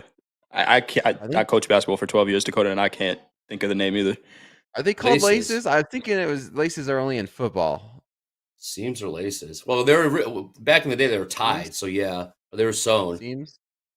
Yeah, I was thinking. I was watching an interview of an old point guard. Like, you remember how Dennis Groove. Rodman would say, like, he likes to watch. He'd sit underneath the basketball hoop and watch people shoot, and they could see how they rotate, right? Yeah. And then that's Yep. how he became a better rebounder. Well, there's some Clip old rule. point guards which would do the same. They'll ask players like, "Hey, how do you want the laces, or how do you want the seams delivered to you?" Right, on the catch and shoot, and like talking about Al Iverson, right? It's like, "Hey, if I pass to you and you're open, how do you want it be delivered? Like, do you want the laces Oh to yeah, be that's vertical important. or horizontal, or where do you want the ball placement? Do you want it a little bit higher?" And little details Chest, like that. shoulder. Yeah. And doing that same analogy here in trading, same thing. Same thing. It's all these little details that you're talking about, Jack, and what we talk about as traders, that make a dramatic difference in the outcome of one statistics over a longer period of time. Attention to detail. Pro level. So remain elite. Hey, speaking of elite, our boy Alex Ferreira, overall champion for the season, clinched the championship on Saturday night.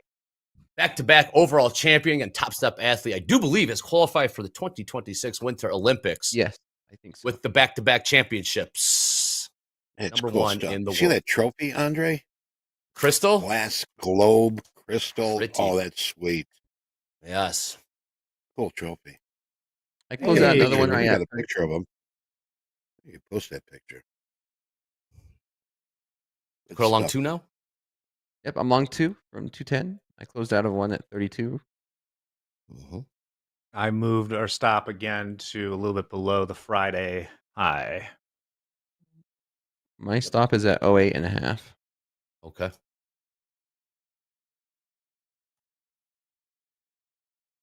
Right here, 22,231. Jack, we are still long 1, correct? You were just working the stop, trailing the stop, up. Walking Yeah, we're long 1 from 207. Okay. Nice chill trade today. Past the It bottom of is. the hour. Euro close in 1 hour. Yeah, we should just never open the stocks. We should just have futures. I love this, right? We sell off 50 points, we buy it, and then we just spend the rest of the morning slowly going higher. Hanging out, man. Yeah. Go. This is the trade. Here's a good question. Trade management question from Coach CJ in the chat. Why do you keep risk on when you are so far in the profit and already closed some contracts? You guys are in this trade, right? Dakota, why haven't you moved your stop? I have. My original stop was down here Okay. near the 80s, and as this market's been going up, I've been tightening my stop loss. And then as I close Okay. contracts, that's taking risk off. Right? That's taking the risk off. If I closed in contracts, you can see I've locked in profit. Now, if this does sell off, I'm risking 2 points on 2 contracts compared to 30 points on 5. Right? I'm no longer risking 3,000. I'm risking $40, $80. Right. Different trade management styles. And I think what you might be saying, right? You don't want to trail too tight because you want to still give the market some space to work, right? Where the trade might not be Correct. invalidated if we get a pullback here. Yeah. So instead of just moving the position up, you take some contracts off. Yeah, good point, Coach Jay. Everyone has their own different process, right? Where I think the trader's like, yeah, why don't you just hurry and move it into to profit right here and just lock in those 6 points just to be safe, right?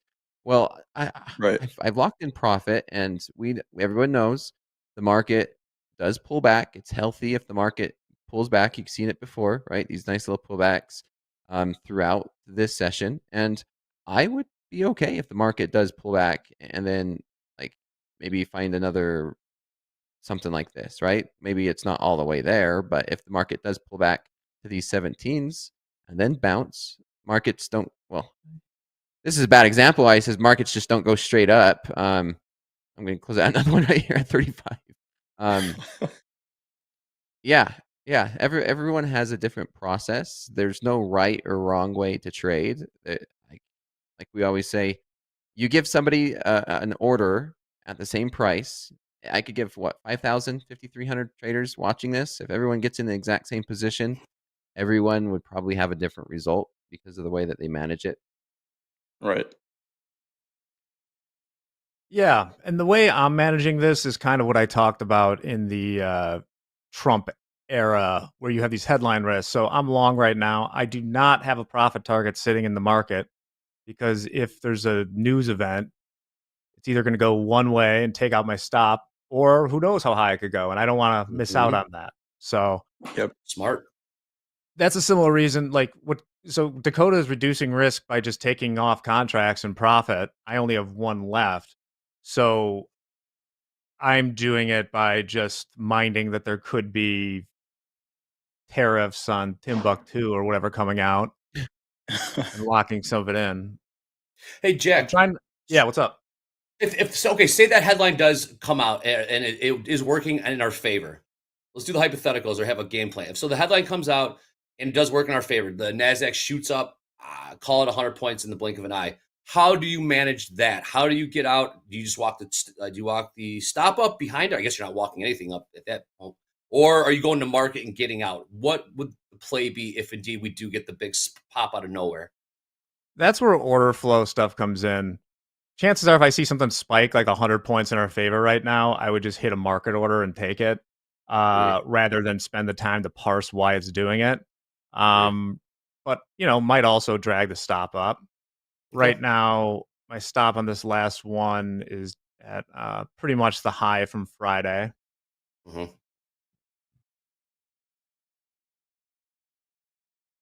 Yeah. I very rarely have a take profit. I manually take profit for the same reason. There's been so many times where I've been in a trade. I think just 2 Fridays ago where I was able to lock in profit on a short, and then it was Friday, the Chicago sentiment or something, and the market just dropped 100 points. And if I had to take profit, obviously I would have hit the take profit, but because I was trailing it, like what we're doing here, Jack, that was a 100-point banger, 120 points in like a second, which was crazy to think. And then on the flip side, sometimes the market will just jump straight to where your take profit is and then turn around and reverse before you could even do anything. So there's always give and take for anything that you do in these markets. No free lunch. Yeah, Theodore, the NYSE is closed all day today. That's why we're not talking about the Mag 7. Good time to talk about the users of the futures market. I mean, as far as a hedging product, futures, especially these index futures or the interest rate futures, are a very cheap way to gain exposure you need to hedge other parts of your portfolio. What do you mean by that, Jack? Cheap? Because the margin isn't very high, so you have that leverage in it. You can trade. Say you need a lot of long exposure to the S&P 500 for whatever reason, it's a lot cheaper to buy futures that are inherently levered, and you only have to pay, whatever, 10% in margin or something. So that's how they do it. And there's a lot of, I come from the interest rates background. There's tons of reasons that people should be hedging interest rates. That's kind of what collapsed Silicon Valley Bank. They were terrible at hedging their interest rate risk. They should have been selling a lot of long-dated treasury futures the whole way down. But they did not because they were worried about tech bro stuff. Yes. They were busy future proofing. Slight pullback of 5 points here in the NASDAQ. Take a peek above overnight view app of 22,231. Last trade 229s. Yes, that order still is in there. I still was a J Sims in the chat. Yep, at 600 lot, 700 lot at 61.43 in the ES ladder. Still there. Nearly took me out there. 61.41. Crude trade looking pretty good. Yeah, not looking for home runs today. Nope. If one comes, then that's all right. Absolutely. We'll be ready. We'll be here. We took our base hit, and now it's just we wait and see. You can't ask for anything better on a day like today with the way this price is going. Just hang out. 20 points. If you told me to take 20 points out of today's market, man, Yes. it's All amazing. day. 20 All points day. out of a 51 point range. Yeah. Not bad. 40% of Not the move, bad at not bad all. at all. Good point, Hoag. Somebody asked Crude. why NQ over SPX. If they could clarify that question, X, I presume they mean maybe ES because SPX is a spot, not a future.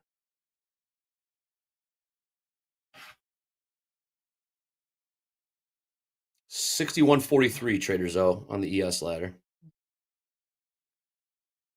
Oh, ES. Why NQ over ES? Well, I assume that's what because they mean. yeah, like 80% of our traders trade the NQ, and most of the people watching do. So Yep. give the people what they want. I like the ES more, but on a day like today when the markets are closed, and I think we're going to be a little bit desperate for movement, my eyes go to the NQ because it'll probably move a little bit more. Mm-hmm.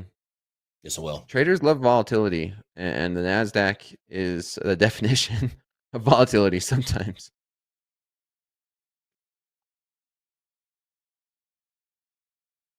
ESZZZ. As long as you to sleep, hey, don't get biffed up today. Just chilling, hanging out. And How's the for count still Brian, long? yes, that 600 lot is still there at 143 in the S&P. Still there. You got it, Traders though. How's Gold crude? 29.12. 29.12 last trade. Crude oil $71.01. I'm sorry. The Dow 44,688 last trade. About 5 points off. Take that back. That's not the lows. That's overnight VWAP trade. Overnight 44,653. 30 points off the lows there in the Dow. Man, this is I'm having fun. I'm having really fun. House accounts long Nasdaq, long crude. Jay's long gold. I'm long Nasdaq. I closed off my Nikkei. I mean, Not this bad. isn't what trading is about, right? It's not as glamorous Sure as the movies is. make it. Yeah.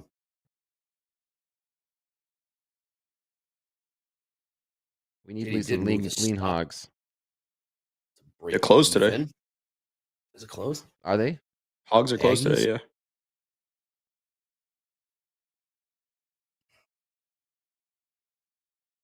About You guys like 2 today's points price off. action? Tune me to slow markets. This is normal. Clean. This is the Yeah. price action. This is my house. This is the way I trade these markets. This is what I'm used to. Ray, you questioned, could Jack please explain his reasoning for his entry on that wonderful trade? Oh, well, Look at this. for the last He's got 5 years, minus the year 2022, buying dips has worked every time. The stocks aren't open today. There's no news.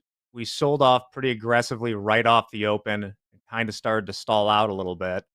Yeah. I went in, wanted to buy the dip. Like we said the other day, Dakota, when we weren't buying the dip, when it presents, you just got to do it. So I thought it was a good opportunity to put on a risk of, I think it was maybe $600 or something like that. And then thinking that on a day like today that we're more likely to kind of mean revert than we normally would. When there's no news, things just tend to drift higher. That's correct. Yeah, on a holiday. Yeah, just replying to I am was asking me about this 3-bar reversal on the 5-minute, the short side, which honestly, it's not too bad. It's not too bad. If I wasn't in a trade, that would be tempting, right? We had that nice sell-off, this rally, or you can look at this as a pullback. We are at an area of this is support. Maybe it's becoming resistance.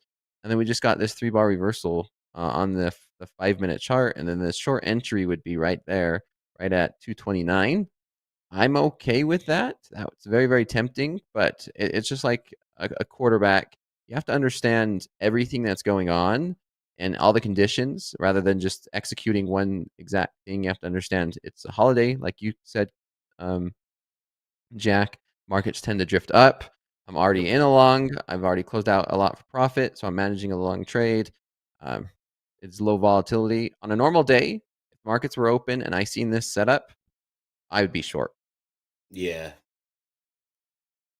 The volume ran out on that sell-off, like Jack and Dakota were talking about. And quiet trade, no news trade for the time being. It's going to drift higher more often than not. Take a look at the 10-year yield real quick. I know, Jack, did you go over the 10-year yield? 4.48%. Beneath those 4.5%. Bonds ain't doing much. 4 point as of Friday, because the spot isn't open. 4.478. Let me take a look. The futures are open. Futures pretty much unchanged, so that's about where we are. Lunch.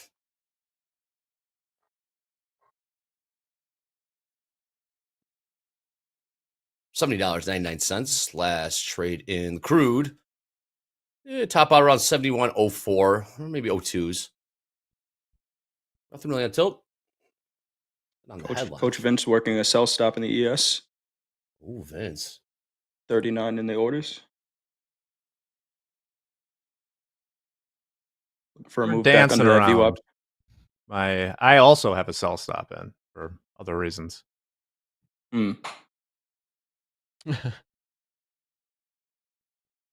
Yep, I do believe Peter Tuckman will be joining us after the morning recap. I seen last time when you asked him how passionate he is for Yeah, that was your market. question. Yeah. Yeah. You loves never it. lose it, man. You never lose your passion for trading. At least I don't. At least if you've been in it a while and it's something you love, it's hard to not. That's probably the same reason why LeBron James is played for as long. I don't It's know how you can do the fun. same thing over. Yeah, Yeah. you just have to really have that passion and enjoy it. Well, speaking of recaps, Dre, I heard we have something waiting in the wings. We got Dakota coming in to talk about a little monthly recap email. Is that correct? Yeah. What was that, Dakota? Oof. Yeah, I guess he is. You guys get to see my stats. Everyone asks me, "What's your live stats? What's your live stats?" I mean, sure, you could see them and we could talk about it. All right. Well, last Thursday, all traders got their monthly recap email from Coach T in their inbox. We're going to pull up Coach Dakota's so we can hear how he uses that email to reflect, make improvements to his strategy. And we send this email to our traders every month. You can go much deeper in Topstep X, providing with real-time analytics. Well, let's go ahead and take a peek.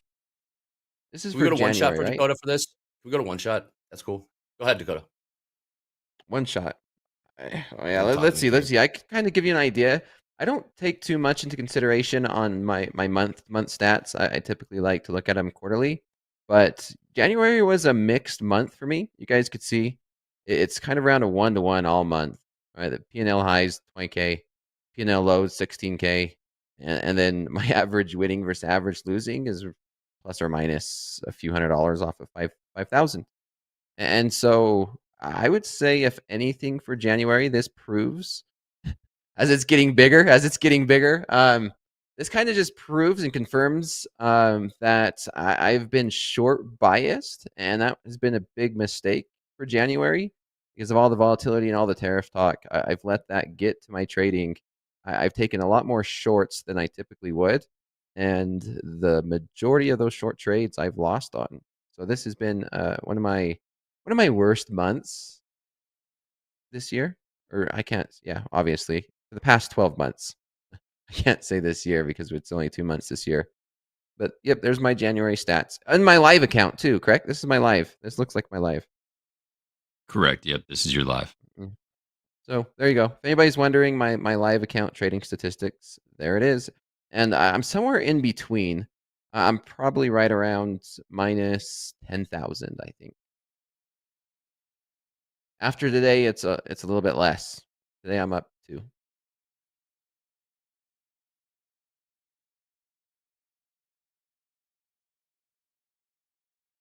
Just the two of us, Dakota. You want us to talk options? Yeah, man. What you been into? I heard you're going to be buying some GameStop options. Is that right? Or what are you doing over there? No, I'm always selling them and then just trying to keep my delta roughly hedged. I'm not getting back into it, and I'll tell you why. Is I don't like the crypto stuff. The crypto stuff scares me. I made a little money kind of shorting very light amount. None of this is financial advice. Me and Dakota are just talking shop. Shorting whatever they call themselves now, strategy, MSTR, and then hedging it with sold puts because the volatility was super high. And that worked out, but I don't want to play the game of crypto and GameStop. Like I could see this scenario where that explodes. Like my whole thesis on the GameStop thing is that none of the stuff about the short selling is real. I mean, it's become kind of a cult. I assure you that GameStop is not. There is not, 10 times the float shorted somewhere. There just isn't. They've released all sorts of new shares. Yeah. I don't think I would play around with GameStop anymore. But let me ask you a question, Jack. This is a question I asked a lot of traders on social media. And if you were to pick one instrument or one way to trade, now try and take away your bias here at TopStep. Now, I know that's hard to do because TopStep, we trade futures. But if you had to trade one thing, and it's one thing that you like to trade, and the question was, it's options, futures, Forex, or stocks. What's the one thing that you like? Whether it's trading, whether it's something you prefer, but if you had to choose one, which one and why? Oh, that's a tricky question. With my like if I was going to trade something professionally again, I would trade futures. That's what I did. I would trade them differently than we do here. I'm not really that much of an outright trader. I'd probably be trading spreads or flies, things like that. For my personal stuff, I'm more into options. I actually like to fuse them together. Is my kind of goal for this year is to bring more of the option stuff into the decisions I make trading on TopstepTV with futures. Because I'm firmly of the opinion that options control the market at this point. So I think there's some opportunities there. Yeah, I'm with you. I picked options. Options to me is the most diverse, most flexible, most you could even argue the most risky, right? Well, I Depending on hope how you Patak's trade them. listening. Just to be clear, though, too, and I think that you're the same as me, Dakota. Like I'm almost always selling options. It's a way to do it. I'm never buying options. Like a poor man's covered call. You can see. Yeah. Well, no. I don't even really. So if I own a position, I'll do maybe some covered calls or stuff like that if I'm worried about it. Like I've been like Nvidia right now, and I'm definitely have calls sold to protect myself because it is highly valued. But my reasoning is that, yeah, what's up? I was gonna say, do you ever have you ever traded future options on futures? What we're seeing here. I have not, because the firm I was at was purely in the cash bonds and the treasuries. And my kind of strategy I don't like trading index options, is my strategy is trying to find where people are most irrationally exuberant and selling that volatility and trying to hedge it as best I can. That's how I got into GameStop. Like I'm neutral. I don't really care one way or another where GameStop goes. I just know that, like I mentioned the other day, you could sell a January 26th call at the money for like 37% of the stock price, right? So that gives you a lot of room for error. Yeah, I love options from the idea that you could be wrong on direction to an extent and still make money if you do it correctly. Well, you're being Which in the is house. interesting to think, right? Because you take a look at NASDAQ. NASDAQ's trading at 230. And for example, you can sell a 222 200s, like 200s even call or put, and the markets could go against you and you could still be correct. So I love that flexibility. In terms of just pure day trading, I don't like to day trade options. If I'm going to be a pure day trader, it's futures. It's what we're doing here at Topstep. It's very hard to replace it because it's very liquid. Get it in and out really quick. The spreads are extremely tight, right? 1 tick, 2 ticks at most during the New York session. And you could play it very directional. And we were just talking about the leverage. Like we're trading over 44,000 notional value per mini here in the NASDAQ right now. And that's just a rough estimate. And it's just absolutely amazing. It's weird to think to do that anywhere else it's hard to replace it. Like to make 2,000 in a day off of one trade. Guys, It's why I love what we do. And I'm moving my stop. I'm moving my stop now to 224. Here we go. We're breaking through into these 40s. Up 30 points today. New York session high is going to be what? 43? 43? Is that where we opened? Yeah, 43 half. I pulled my stop to the session VWAP.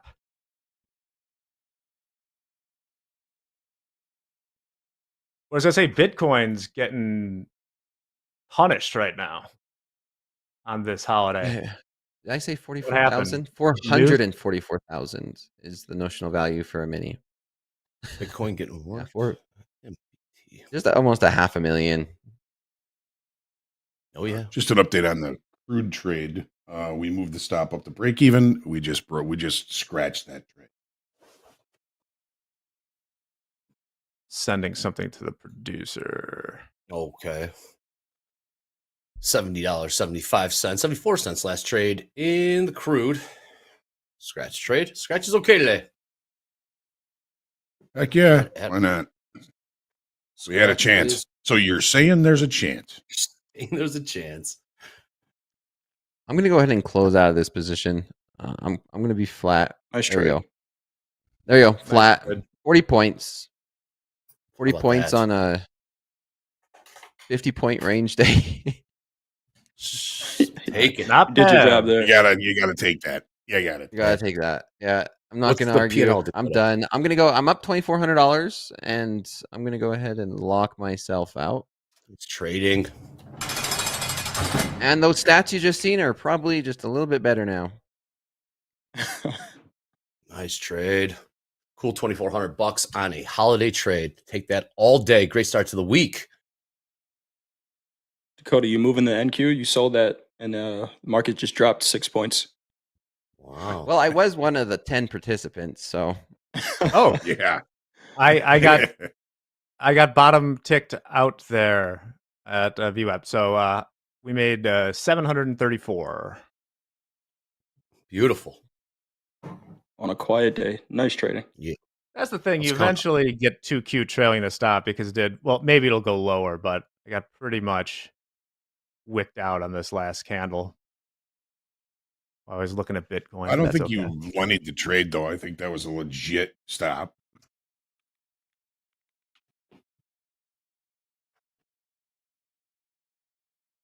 Just You to leave get house. out. How's it count positive right now? Coda. You're flat now, Jack. P&L, I am positive. flat. Jack, where did you have VWAP there? I have it from the open, so I think it's 31? at like 31, somewhere around there. I was just moving it on the chart, so I don't know exactly where I had it at. I guess I got filled at. I have so much trouble reading this thing. 32s I you got- get filled at? Yeah, 32. Still a good trade, Jack. Yeah. No Oh, yeah. worries Definitely. about that. Gabe, if you have those pictures I sent there, it's just with like some of this, like the crypto stuff and liquidity. I was just thinking with this Bitcoin drop is like market cap is such a tenuous thing, right? They found this example of some, I don't even know what broccoli coin is. I looked up what FSH means What? and don't do it. they're cheeky with their lingo. I noticed. But this is an $8.5 billion market cap wiped out by one whale. The whale made $8 million in P&L. So think about that for a second. Market cap. Only taken 8 million to wipe out 8 billion in market cap. There's just no liquidity in a lot of these things. And actually, a funny, people hitting their heads against the wall. If we go to the next one, the guy did it again. Wow. No way. Oh my god. The question that I ponder is, how long is this going to keep happening until people just stop? I think it just continues to go because of the amount of people that feel that they can make money from it. Casinos are still around, right, Dakota? It's I don't it's see those hope, I going guess, anywhere. right? It's a dream. It's the dream. It's the hope. It's the fact that, like, hey, I have a chance to make thousands of dollars off of a $20 coin or $20, and casinos, yeah. Yep. S&Ps took out that order at 143s. They left it there the whole time, and that did get filled. They did one swoop too. 600 lot left of the offer. See, that There's play a saying works. I heard That a play while works. ago. And you tell me how true you feel like this is. Everybody wants the integrity of regulation, but nobody wants the rules and the bells and whistles that comes with it. And I've been seeing that a lot in the prop firm space. Is everyone wants the integrity that prop firms are regulated, but nobody really wants the regulation and the rules and the requirements that come with it. You can't really have integrity without the other. I mean, typically, right? And I think that's going to be the same, and we're going to continue to see that until, if I don't know, if crypto coins or meme coins ever get regulated. Well, it's been a good long time since we've had. I'm old enough to have been. I was in college during at the very beginning of my trading career during like the great financial crisis, right?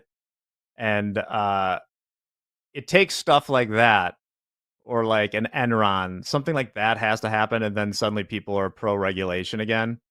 It's been a while since we've had one of those. Yeah, I'm for has it, been. man. I know it's an I want unpopular to be opinion, regulated, yeah. but I'm talking about this prop firm space.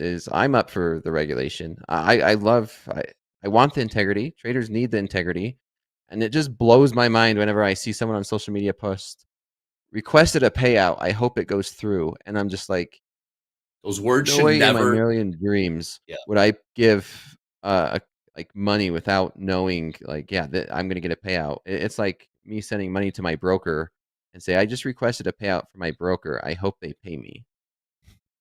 It's insane, some of the stuff that I've seen. Oh, 100%. Yeah, I definitely, bring on the regulations. Bring it, baby. Bring it. You got your Series 3. We got we're licensed. We got it. I'll take whatever licenses will have our treasury built up. You can audit us like Fort Knox. Yes, Gold's regulations, there, baby. Yep, regulations are purely reactionary. Someone had to F up. Someone had to Folks F are up so- to make the regulation. So I'm going to jump off pretty soon to make room for my esteemed colleague, Nick Dolby. Anytime. But man, everyone's so conspiratorial minded these days. I saw the thing over the weekend was, we're going to audit Fort Knox. There's not going to be any gold there. Guys, slow down. Where did this come from, Jack? I missed this headline or this conspiracy. I saw that too. People, it's because people have spiders in their brains, and they also, it's whatever it is that makes them think it's like, oh, what it is? It's like fantasy role play. It's always nice to have the feeling that you know something everyone else doesn't, and then talk with your friends about how Bitcoin's going to go to $10 million when they don't find gold in Fort Knox in 2 weeks. I mean, it's fun. You do you, but I don't know if that's a winning strategy in the long run. Anyway, all right. Happy Monday, everyone. I'll see you guys later for lunch. I'm gonna dip out now. Keep it strong in the house account. Dakota, Jay, good to see you. See ya. Take care, Jack. Let's get Dolby Time in here. Get house account up $558 on this holiday. We want to go to JD or we want to bring in Dolby Time? How do we want to do this back there? He's got some hot streaks to come in with, and we got Dolby Time waiting in the wings as well. How do we want to do this back there, fellas? Let me know. 22,000. Well, it looks like I'm here and I'm ready to go. Hey, there we go. What's up, JD? What's up? And Dolby Got some Time. fun to trader hot everyone's in here. streaks. Go ahead. Yeah. We managed to get everybody in here. All right. Fun and trader hot streaks from Friday.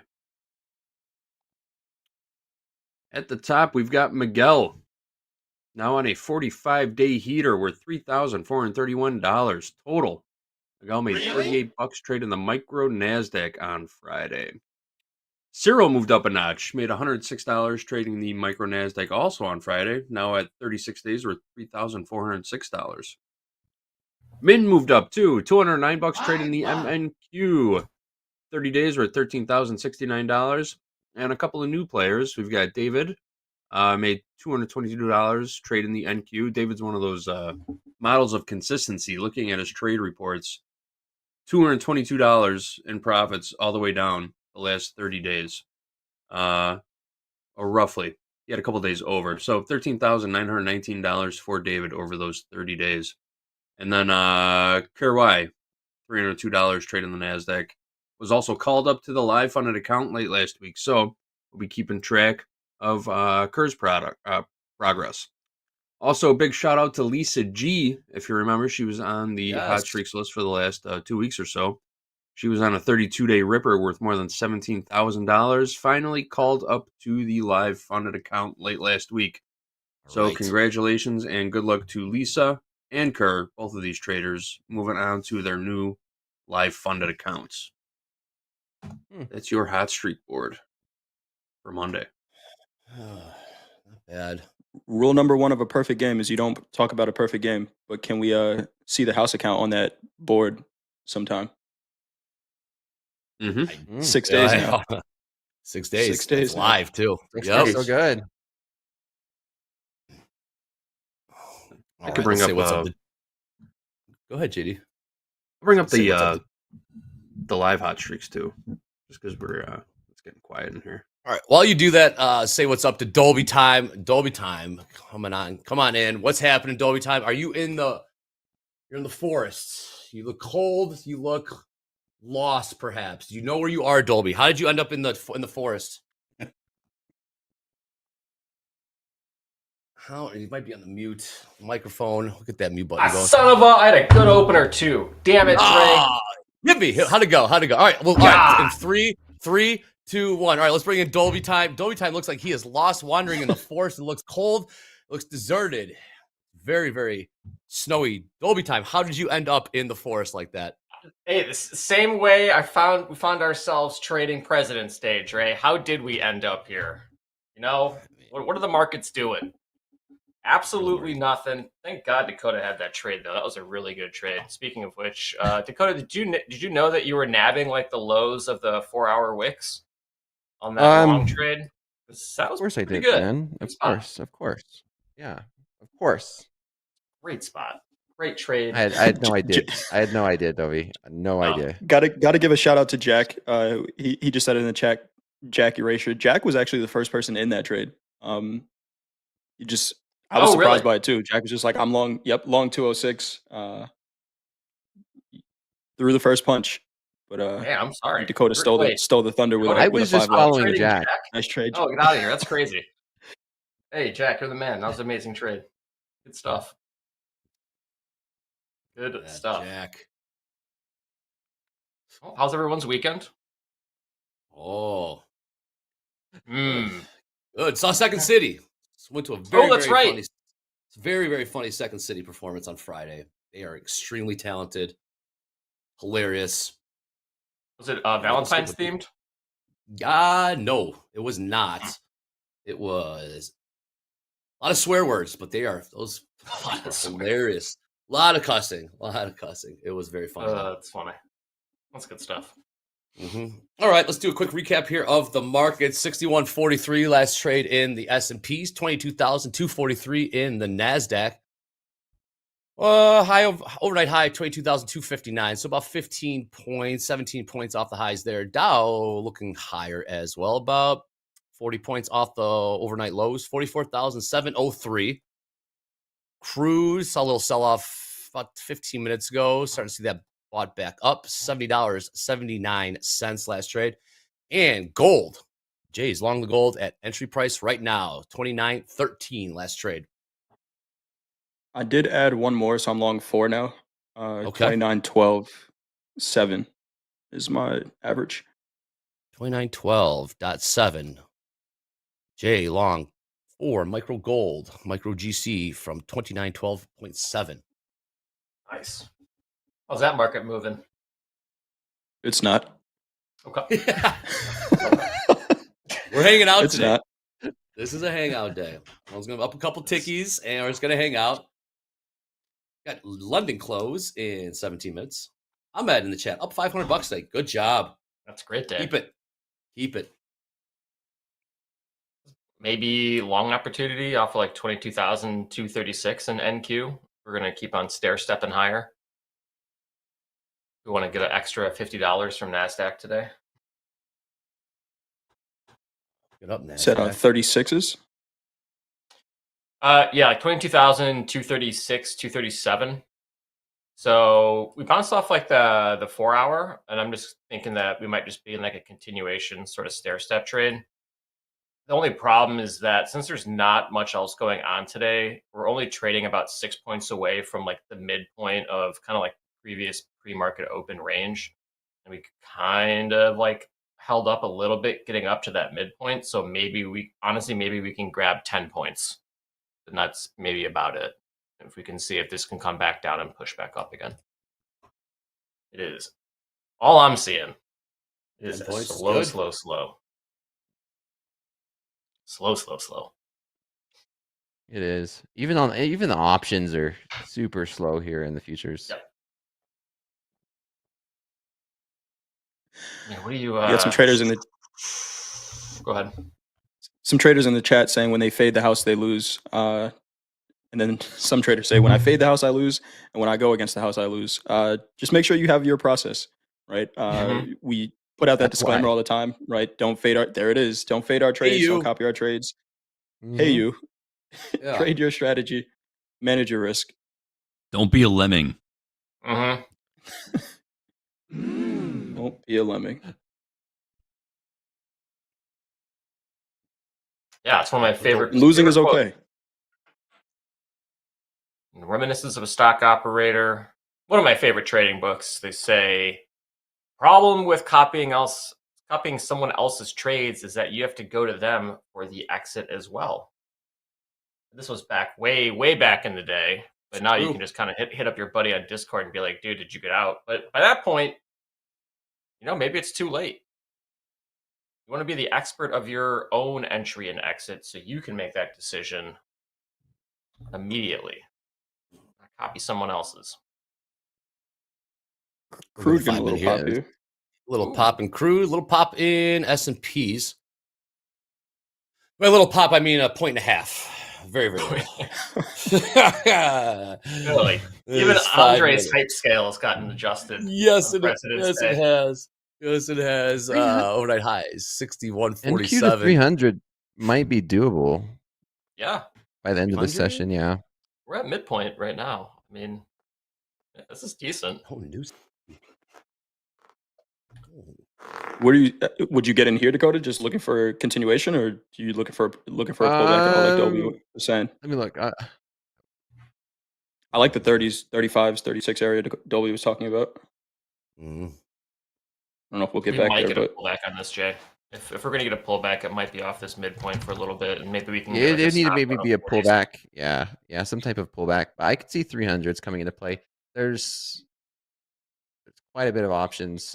Open interest at 310. There's 310 contracts at that strike price.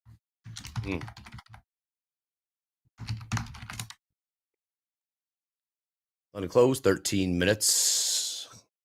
James, I see James waiting in the wings here. James, we got a news 2. We ready with that? If not, let me know. See news 2 on the news break 2. Yes, bringing James for some more news on this holiday trade. Before we get to that, give us a follow, click subscribe. Let's get to that 150,000 subscribers, 145,000 subscribers. James is on here. James, you're live. Did you know I you're know. live, James? I Live. did. Come on, Watch in, the James. screen. Hello, everybody. How we doing today? Watch the screen. Yes, Good, Jack James. brings you topical and economical news. I bring you everything else. Starting with the most important news of the day. Have you guys heard about this one? Have you seen it? Duo of Duolingo is dead. A little owl thing that yells at you when you haven't done your Spanish lesson. He's gone. Stunned Gone? silence What? from them. Dead. Yeah, Killed I by a seen that Cybertruck. meme This is that all real. No meme. Go to their Mr. Twitter How right is that now. possible? He dead. He Yeah. gone. Look, they even had the memoriam from Aw. 1000 BC to 2025 AD. Lived a pretty decent life. In lieu of flowers, please do a Duolingo lesson. The official quote from Duolingo says the authorities are currently investigating his cause of death and we're cooperating fully. TBH, he probably died waiting for you to do your lesson, but what do we know? So, not saying this is your fault, chat, but you did this. What if they faked it, James? Or if they faked it, good luck, man. I had to Mhm. delete that That's thing. my That little owl was conspiracy. coming for me. So pour one out for that little owl-looking thing. Next, the Rock and Roll Hall of Fame has recently announced the new 14 nominees that are up for contention of joining the Rock and Roll Hall of Fame. These bands include Bad Company, the Black Crowes, Mariah Carey, Chubby Checker, Joe Crocker, Billy Idol, Joy Division, and New Order, which is kind of interesting. And if you go to the next image, you have all these lists too. It mentions who is a first-time nominee. Cyndi Lauper, Mana, Oasis, Outkast, Fish, Soundgarden, The White Stripes. So a lot of good names on there. Cool. I can never remember how many actually make it, if it's one of these guys or like a handful. Yeah, we'll keep our eyes open to see who's going to be the 2025 Rock and Roll Hall of Fame. Yeah, decent list. I'm hoping for Outkast. I want Outkast to get in. I want Joy Division to get in. And Jack White will have his time. The White Stripes can wait another year or two. The guy's already Why crazy isn't Joe talented. Cocker in the Hall of Fame already, or Chubby Checker? That's Those my are good question. questions too. Yeah, and why are they first-time nominees? That's If you're crazy. wondering what makes someone eligible, artists or bands become eligible for nominations 25 years after releasing their first commercial recording. So some of these guys are way, way overdue for at least a nomination. And finally, my last news story today: in man's never-ending quest, making air travel as awkward and uncomfortable as possible. Take a look at these bad boys. The future of your air travel. You may have seen Go this image think. circulate before. It's not a brand new image, but we are every day getting closer to this becoming your reality of jumping on a Spirit flight for the cheapest price possible and sitting right behind the guy who you watched him scarf down an entire Moe's burrito before getting on the flight. No thanks. Is that a Yeah, typo? so Don't for you- where? Lounge? Isn't lounge Lounge, or is that like a foreign chaise long Oh, way? Talk about Chase Lounge? Yeah, I don't know why it's spelled like that. Huh. Lounge. In the Shea Lounge. It's a great Anyway, song, It looks though. awful. Great song. oh, by Wet Leg, love it.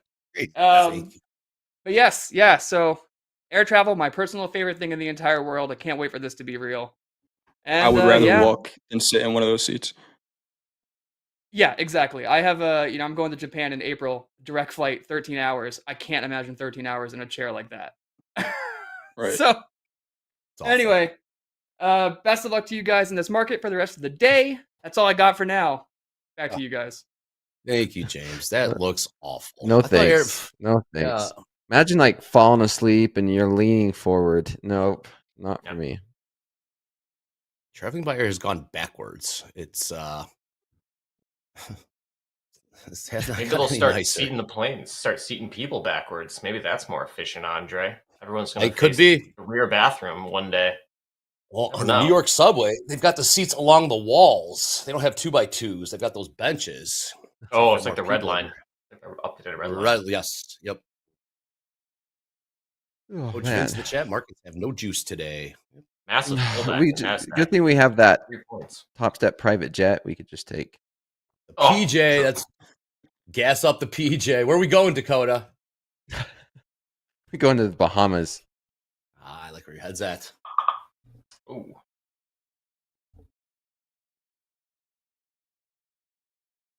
Oh, this market. That's flat. Who's Ooh. in Coach Jay's position? still in Jay, trade. you're long. Oh, wait. Look at this pullback. Jay's Look at still this long, pullback. right? Yeah, still long. Wait. Seriously, do we actually try bidding like 36s though? That might be a decent trade. Maybe 40s. Where would your CYA go, Dobie? 30s. Oh, drop Risk 10 to make 10. 26. Yeah, like 30. This Maybe 25 would be like technically a better stop. I don't know if we're going to get that far of a pullback though. We're already bidding up. today's almost over too, right? And a little more than About an hour 90 and a half. minutes. Yeah. Hanging out. It's never over around here. Reopen at 5 p.m. Central. Check out Slow Markets with Mr. Dakota himself. Yep. Market's open. Don't worry. Markets will be open. 7:30 Central. How'd your Nikkei trade end up, Dakota? It just plus a few $100 last night. Overnight, like I think its P&L high was 1,800. P&L low was minus 300 or something. It just Nice. flatlined. Yeah. Flatlined all night. Pull up in the chat. Good poll Did you take any trades today? No. Just overnight or yes? Oh, so yes. Look at the tilt, 76% long. Dow. Look at gold or crude turning back up. $70.96. Right high, 71.21. How's the old Bitcoin doing? 5 minutes to the London close. Wow, super range bound. Bitcoin was getting sold earlier, right when you came on, I believe. Yeah. Oh wow. Saw it getting hammered It's there. been selling Let's take off. a look. Yep. It's still 95,000. 730. Daily It's Dorito. gonna be 100K range in down for a while, right? Got to find some new buyers. Yeah. Seriously. This thing is And locked up. I'm expecting Bitcoin to hover around 100,000 for a while now. I've been saying that for 2 months, and it's the same. Anything above 100,000, a lot of people's been looking to just sell their Bitcoin. Below it, it's been buying it. Need some news. Something to spice things up a little bit.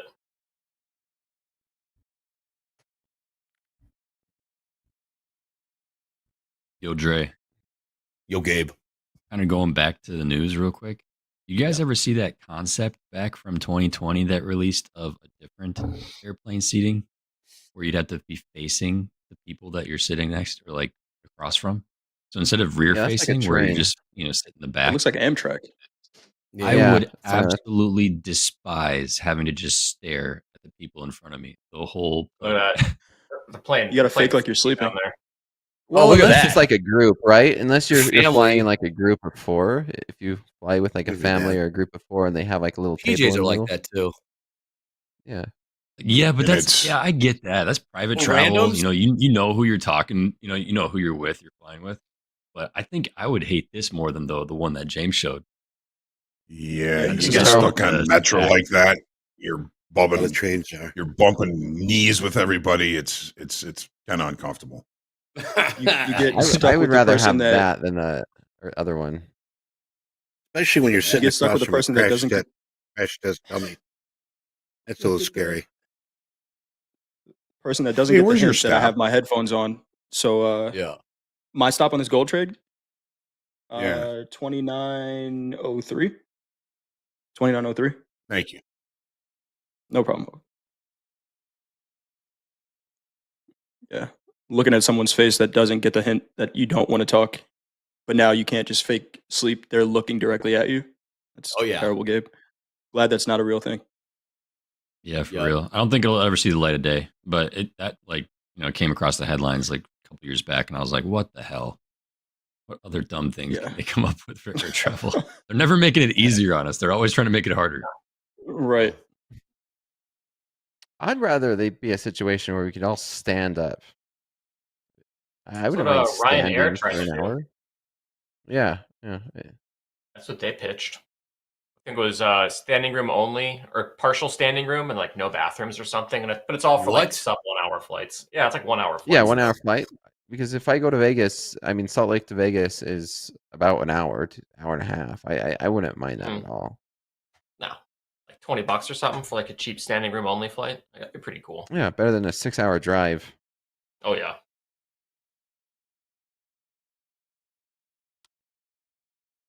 Oh, But real quick, I know we're swapping some people out. We do need to re-mention that limited hours today. You are not aware. You should be aware at this point that all Express funded account and trading combine traders need to be flat by 11:45 a.m. Central. All live funded traders need to be flat by 11:30. You got about an hour left, hour and 15, depending on whether you are a live funded or a simulated trader with us. But regardless, just keep an eye on that clock. Yep. Thank you, Gabe. I'm locked out myself. London Look close. at the 50 Dow. seconds. Dow. Yep. S&P's. Dow's doing stuff. S&P's, NASDAQ, and Dow bought back that entire sell-off we saw in the open. Shout out to all the longs. It's grinding it higher. S&P's about 3 ticks off. I'm sorry. Yeah, about 3 ticks off high a day.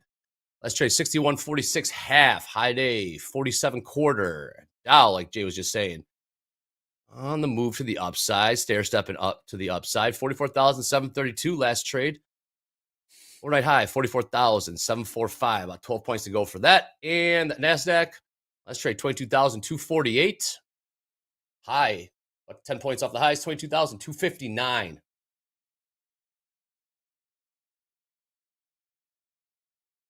$50 on the tilt. Shocker. Jay, you on 3 or 4? 4. Long 4. Let's Oh, update nice. the 4. board there. Long 4 from 2912.7. Long 4, 2912.7. Well, Nasty trying to push over the 250s here. Let's You had the right call on that pullback, Dolby. We just didn't get as far as we were looking for. No, it's making you chase today, unfortunately. 6 points in the NASDAQ's a pullback. Right. What is going on? You trade this. You don't, man. Carefully. Very You just buy that dip. I'd be high. If only we had a runner. Where's Jack at? Only. And S&P is about to put in new highs. This is a hard level to buy, though. Up It here. is. Yeah. Whose chart? Yeah, Dobie. You see those downtrend lines that I'm Yep. looking at as well. You're basically trying to buy into resistance. Yeah. Yeah. It depends on how On a you look holiday at it. market. On a holiday. I don't want to That's sell this. I don't want to buy it. I mean, that's what I was hoping that we would get a pullback off of. And I was just, if it could be like a 20-point pullback or 15-point pullback off that sort of resistance that we're perceiving, then I think the longs would have been really, really good. We still might get it, to be honest. It's just a question of how far back is it going to pull back? And then, of course, is it even worth it in the first place? But maybe for tradertainment, it is. Jack gave us a great Is the cushion. juice worth the squeeze? It's Good question. getting blood out of a No, rock. I'm today. going to vote no on this today. How many traders have already took really bad losses trying to short this? I could see traders taking losses around these 230s, 240s trying to short it. I see traders taking losses. They're stepping up Like, this is not the market to be trading. For No. me. No, Trade I carefully. think it's for a lot of people. It's probably a very slim chance you're doing very, very well in today's market. Those are like kind of like sand trap days or quicksand days. As like a new trader, you place a trade, you get into a loser, and then you start doubling, tripling down, trying to make something out of nothing, and then all of a sudden Adding to it. you're DLL'd. Yeah. And you look back and you see the market's moved 30 points, and you're like, "What the hell am I doing with my life?" Yep. Like, I Yeah. could have just Lots of not traded today. everyone in Avoid the all chat is right. Yeah. Chat. Right. I feel you. I feel you. Chat's you've been trying to Well, short it. It hasn't been fun. Oh, I'm sorry, Chad. Well, patience paid today for sure. 100%. Yeah. Big time. All right, speaking of patience and speaking of keeping it cool, good advice there, fellas. Let's bring in Coach Paul and the Profiteers. Also, co-star of At the Buzzer with Coach Jay. Let's do a little VIP drop in. Bring in JD and Coach Paul if we're good to go. What's Go up? ahead, guys. Hey Hoag, I was just looking at a 1-minute chart on crude oil. If we hadn't moved our stop up, we would have been ticked out on the stop for a loss, and then it just turned around. Yeah, I was just looking at that. Back up to session highs again. So good trade management.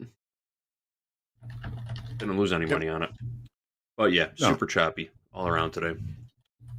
Speaking of which, Coach Paul, head coach of the Profiteers, TopstepTV or Topstep VIP experience. My apologies there. On a day like today, what are you talking to your team about? Are you telling them to be cautious in these markets? Are you telling them to stay away in general? What's the game plan for a holiday like this? I'm letting them do what they feel they want to do.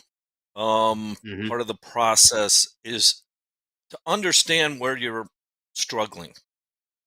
In basketball, I used to work with an older coach, and when we had tryouts, there was a lot of temptation to teach. And he's like, well, how are you going to find out what they need to work on if you don't let them just play uncoached in what he called an organic state? And then you can focus on what needs to improve. So this last week, I really have stepped back and let our privateers trade and learn. We've already gone through position sizing, developing a plan, and trying to execute it. So my experience is don't trade in shortened days before. There's not a lot of good volume, and it's not a lot of flow. So my advice is not to be involved. So going forward, starting this week, we're going to start really focusing on executing the trading plan with a theme called resulting. Determining Walk us through whether that real quick. Resulting. What does that mean? It's a poker term used for trying to decide, if you win and you took bad risk in poker, you could be fooled into thinking you did something really well in a process when you really just got good luck. Over a larger data set, that's going to catch up to you. It's like seasoned poker players. I'm not going to play with new players. They just take crazy risks and they throw things, the probabilities off. So the focus this week is determining if you could have a loss and it's a good trade. One of the biggest problems, especially with newer traders, is every loss, I got to change something. Or psychologically, what an idiot. Why didn't I see that coming? We've all, if you've been around and you've traded, we've all suffered through that. So this week's focus, and I'm going to really start pushing it, is understand in trading, you're taking probabilities. Not every trade has to be a winner to be a good trade. You're taking good risk. It didn't it didn't work out. Once you can accept that, you can accept your process. But the biggest problem is throwing out the process. And, I throw it out to Coach Dakota. Process over profit. That means over time, if you follow your process and you've measured your risk, you have a good chance, better than even chance, of being profitable. Where you get into a loop is avoiding losses. When I mean losses, I mean good losses that were predefined. And it's hard. It's unnatural. So I've let the last week, we've gone, like I said, we've gone through position sizing, getting a process, and with 1 week letting people go, trying to go. That now we're going to focus on correcting the illusion that a loss is a failure, or that I had a big winner and that was great because I had a big winner, where you might take that trade the next time and blow out an account. So that's our focus coming into this next couple weeks.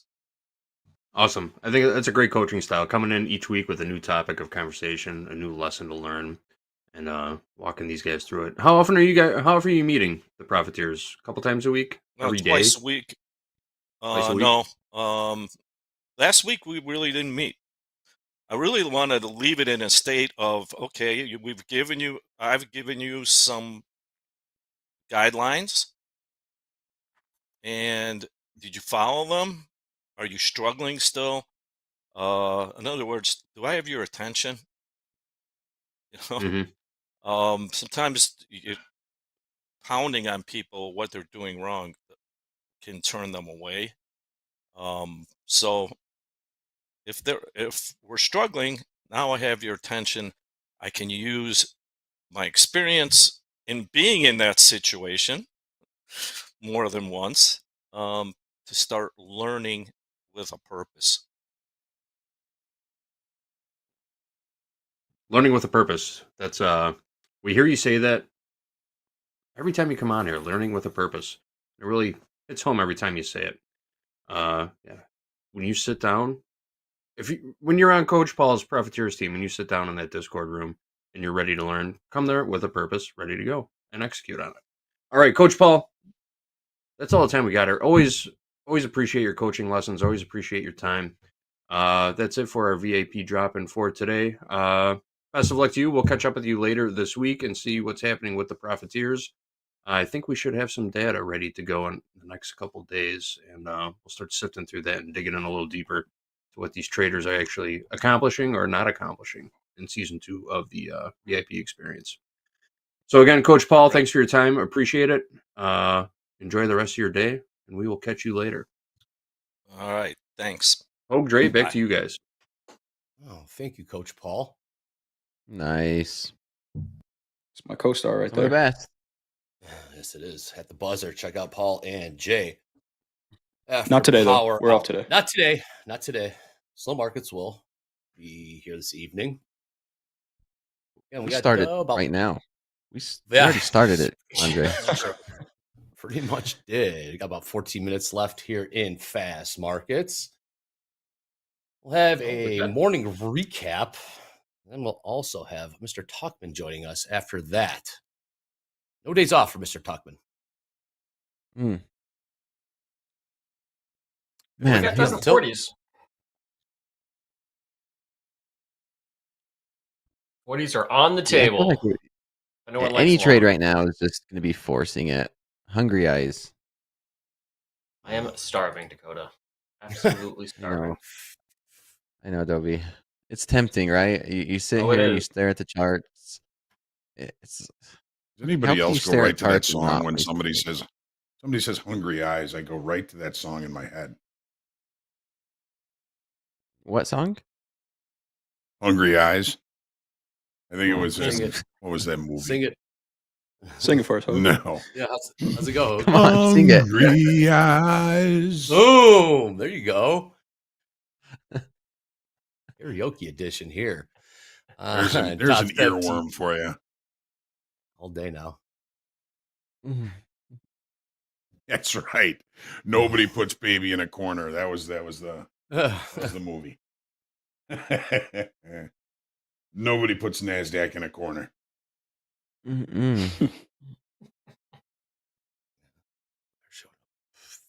Still 72% long in the YM. That's some dirty dancing. You're still long gold, Jay?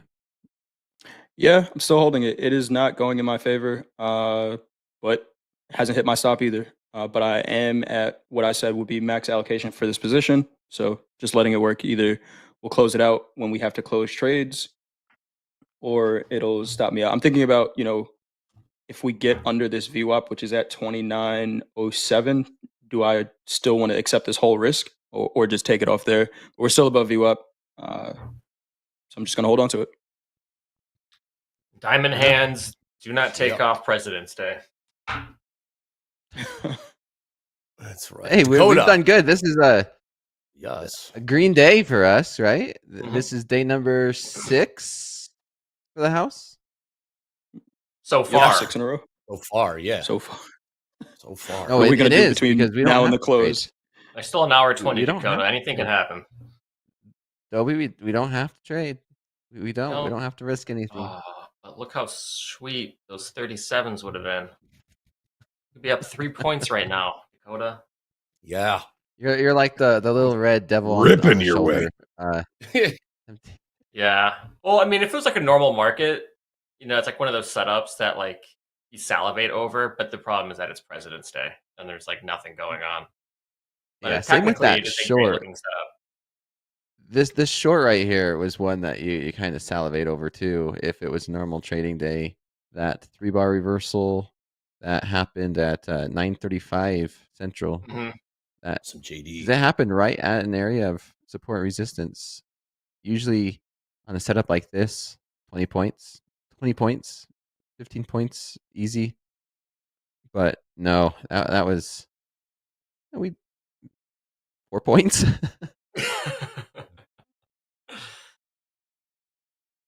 That reminds me. If you are confused on how to trade this market or understanding what kind of a market condition we are in, I've been telling traders, look at an ATR, average true range, and that will give you an idea of what kind of a market that we're trading in terms of volatility. And if we do that, look at this. Look at this. There you go. Average true range on a 5-minute chart. This is a normal session that we've been seeing, right? Here's some crazy moves, right? This is what I'm sure that one's like a Wednesday non-farm or something, or FOMC. But look at how volatile this NASDAQ typically is during the New York session. Sometimes getting up to 44 points every 5 minutes, 38 points every 5 minutes. On the low end, 23 points every 5 minutes. Now, if we keep scrolling, where are we at today? Well, this is less volatile than the slow market session. We're down to 10 points a minute. Look how low this is. So if you're looking at it, you could do technicals on indicators like this as well. This was the peak of the New York session, and you compare that to what we normally have been. That's the peak of slow markets. Like this is like slow markets type price action. Yeah, this gives a good example in comparison to understand where we are at. And then you could probably do this on like, say, an hourly chart and see something very similar. And look at this volatility. We are at the low, even on the hourly chart. Why trade? Look at this for the past 2 months since this is December. And we are at the lowest volatile day since December 12th. December 12th. You haven't seen as low of an ATR on the 1 hour chart. So you're no saying- sense to try and. So this gives you perspective. Like, how much can we make in this type of a market? Well, not very much. Why would you be Hey. trading this if you don't trade during the Asian session? Nah, this is even worse than slow markets. $2,400 though, Dakota, on a half-day trade. So pretty damn good. Come Locking it on, up. you don't have to. Fair enough. Fair enough. Yeah, what do I they got call you. it? You just blew out that whole theory. Yeah, I know what you're saying, though. I know exactly what you mean. Yes, it's slow. Don't expect to hit a home run. Yes, squeeze out what you can from this market. Speaking of those that do something like that, let's take a look at that big board and call-ups. Let's see who's able to thrive in these markets. Not the easiest, but hey, there is still opportunity. So let's bring in JD. JD, what do we got for call-ups and the big board today on this President's Day and Michael Jordan's birthday? What do we have, JD? Yeah. Let's start with those call-ups. If we could please bring up that card for Alexander. Top call-up from February 12th, Alexander took a total of $20,000 in payouts, $5,000 on his transfer to this life funded account, starting in the new life funded account with a balance of over $105,000. So nice little cushion for Alexander getting into that live funded account. We'll be keeping an eye on you, Alexander. Good luck to you. And here are the rest of your call-ups from the 12th. There's Alexander right at the top. Jose Fatima, she's back. She's back in the markets, guys. Back in that live funded account. Man, she came in with no fear the other day. She was vulnerable. She was I would even say upset, but she told the truth, and now here she is back in the live funded account again after just a couple of weeks. Cindy, King, Lawrence, Sue, and New. Those are your live funded trader call-ups. Nice spread too. We got the UK, Taiwan, China, people all over the place. All right, Eddie, it's that time of day. You know what I want to hear. I picked the wrong week to quit smoking. Airplane. Looks like I picked the wrong week to quit amphetamines. There is your big board. So there was one little snafu. We've been calling Coach Dakota number 4 on the big board all day, but there was a little hiccup in some of our data. A trader was given credit for like a $150,000+ winning day that did not actually happen. The trade report was a little wacky, and I put him up there at number 2 on the big board. We had to redact that after doing some research with our risks team. It turns out that P&L from Friday was inaccurate. So Dakota is technically still number 3 on the big board right now. And our top 5 would end with Rake Trades, who was on our live funded P&L list from Friday. Rake had a nice day, took home over $5,000. So there's your top 5. Kevin G, Benjamin, Coach Dakota, Junyu, and Rake Trades. Your official top 5. Right. I should have taken this down to 26, but I wasn't thinking that far ahead. So we've only got actually the top 24 traders today. But there's bulk around. Oh, go ahead. Sorry. Before what? I was going to say, how long do you think it's going to be till the top 25 are all over 100K? We were talking about that last week. So right now we've got the top 19 all in 6-digit territory, 6-figure territory. And the next couple traders aren't that far away. Just a couple $1,000, $10,000 is the long shot to get on 6-figure trend. So I think it's going to be, let's give it till end of March. And I bet the whole top 25 will be in 6-figure territory. It's awesome. Yeah. Not too heavy of a lift if you think about the size of the numbers that these traders have been putting up lately. It doesn't seem like that big of a stretch.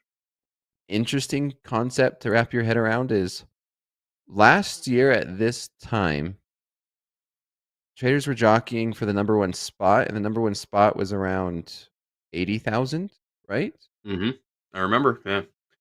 I remember when our top 5 all hit 100,000. We had I won't say a celebration, but we talked about it for a few minutes on TV. I remember when the first trader to hit 100,000, right? We were jockeying for that spot, and first place was like 100,000. Second place was 85,000. That's right around where I was. That's, man, it feels like forever ago, and it's less than a year. It's only Mhm. February, and last year at this time we were jockeying for $80,000-$90,000 for first place, and here we are, top 25, breaking 100K mark. Wow. Number one, Kevin G, $570,000 total take right now. That batting average is coming up a little too, 16.3. He was right around 10% early last week, so he's fighting back a little bit. Love that. Here's some good booking news. Number 11 on that list, we are in talks with to come on Joswell. Topstep TV. Yeah. Nice, very nice. Mm-hmm. Nice. Always trying to Big get you the shout out to- best on Topstep TV. Nothing but the best here at Topstep TV. Right. Oh, we already Pro took the Ball. board down. I just noticed. Yeah. Yes, we did. I was gonna do my usual spiel of get your cams ready, but the big board is gone. For just get your camera. Yes, indeed. Also, shout out to Fatima in the chat. Great job. Like JD said, came Nice. on here. Down on herself, beating herself up. She looks like she learned her lesson. So we'll see if we can get her back on. Oh, wow. All right, everyone, for the 6 people out there that have not subscribed, click subscribe. Now 5. We need 5 more subscribers to get to 146,000. Ooh. Get that going. Really? Also, we've got morning recap coming up next. Hoag's going to be joining us, doing a recap of what we saw in opening call and fast markets. Also give us a little bit of a preview what's come, maybe not for the rest of today, but maybe on the reopen this afternoon. We're 4 subscribers away. Click subscribe. Let's get to 146,000. Also, we got Peter Tuckman joining us on the other side of the morning recap. Well, you know, just the way hard, a little behind the scenes here. Yeah. We're on Peter Tuckman's schedule around here. So when he shows up, we go. Otherwise, yes, we'll have the morning recap with Hoag. We got Tuckman. And we got trade with Topstep as well. Myself, Dolby Time, JD, and Coach Boomer. Robert with the VIP. Oh, shoot. We just got to 146,000. Hey, subscribers. Nice. Thank that's you, awesome. everyone. Thank you. I was looking for 150, Andre. I have that 150 deal right with Danielle going on. Yes. If we could get to 150, she'll join me for Slows Markets. Oh, man. That is. Got to pay the We're bot holding you to Dakota. that. We're holding you to What's that. So you got to put more tokens in the bot farm. You know what I mean? Seems to be a thing. Don't do that. We don't do that. Yeah, the nice thing is Topstep does not do that. It's not No, some right. I've seen some All those are real. YouTube that they'll just pay for 146,000. bot farms. I know. Unfortunately, we do not. We would never, ever. Okay. All right. Well, that being said, again, it's like we got morning recap coming up. We got Tuckman in the house, and then we got a little trade with Topstep. Again, it's a holiday trade today. See, the markets are a bit slow, but house account is up $500. Coach Jay still in this gold trade. Gold just did pop a little bit, 29.12. Keep us posted on this trade. Jay, also Dakota making a cool $2,400 today. Dolby Time. I will see you on the other side of all this goodness. Sure. Anyways, Hoag's ready to take it away with the morning recap. Jay, Dakota, check them out after the bell. Great stuff today, guys. Hang out with us for the next hour or so. Again, this is Topstep TV. Let's go. Keep that money.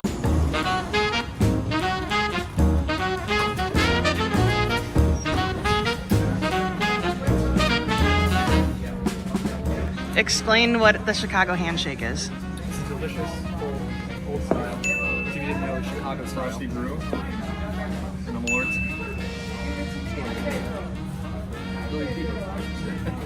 Cheers to you. Cheers. Cheers. I don't see what the big deal is.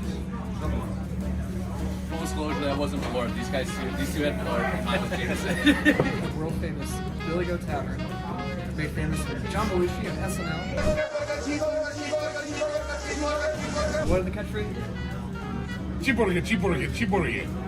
Was it Pepsi, no Coke? Coke, no Pepsi. No Coke, Pepsi. No Coke, Pepsi. No fries, chips.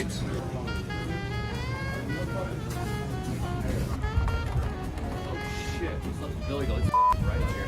It is. All right, we're going to be on the way to the United Center to find MJ, take the statue. Dakota, he is the greatest basketball player of all time. Get ready for this shit. All time. Yeah.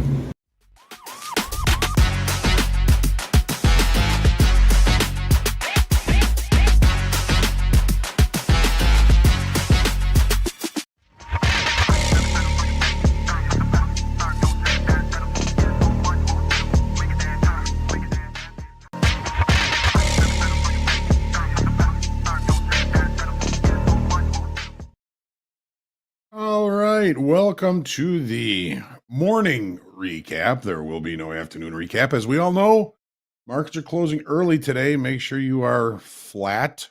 Live traders by 11:30. Everybody else by 11:45. Markets are going to be closing at noon, so make sure you are out of the market by that time. And what a really good morning, I think, for the house accountant for Dakota.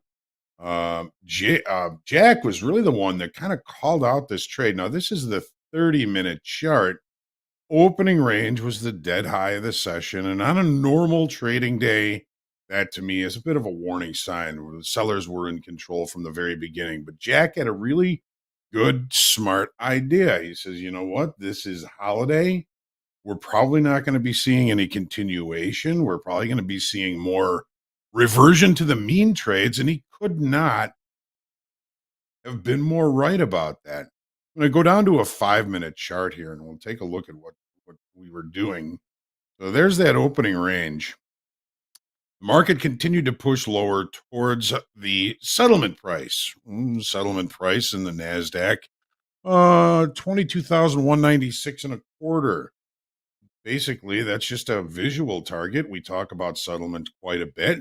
Market took a look down there. I was actually looking for a little bit of a deeper pullback to start looking for longs closer to the point of control from Friday, which was 21,150.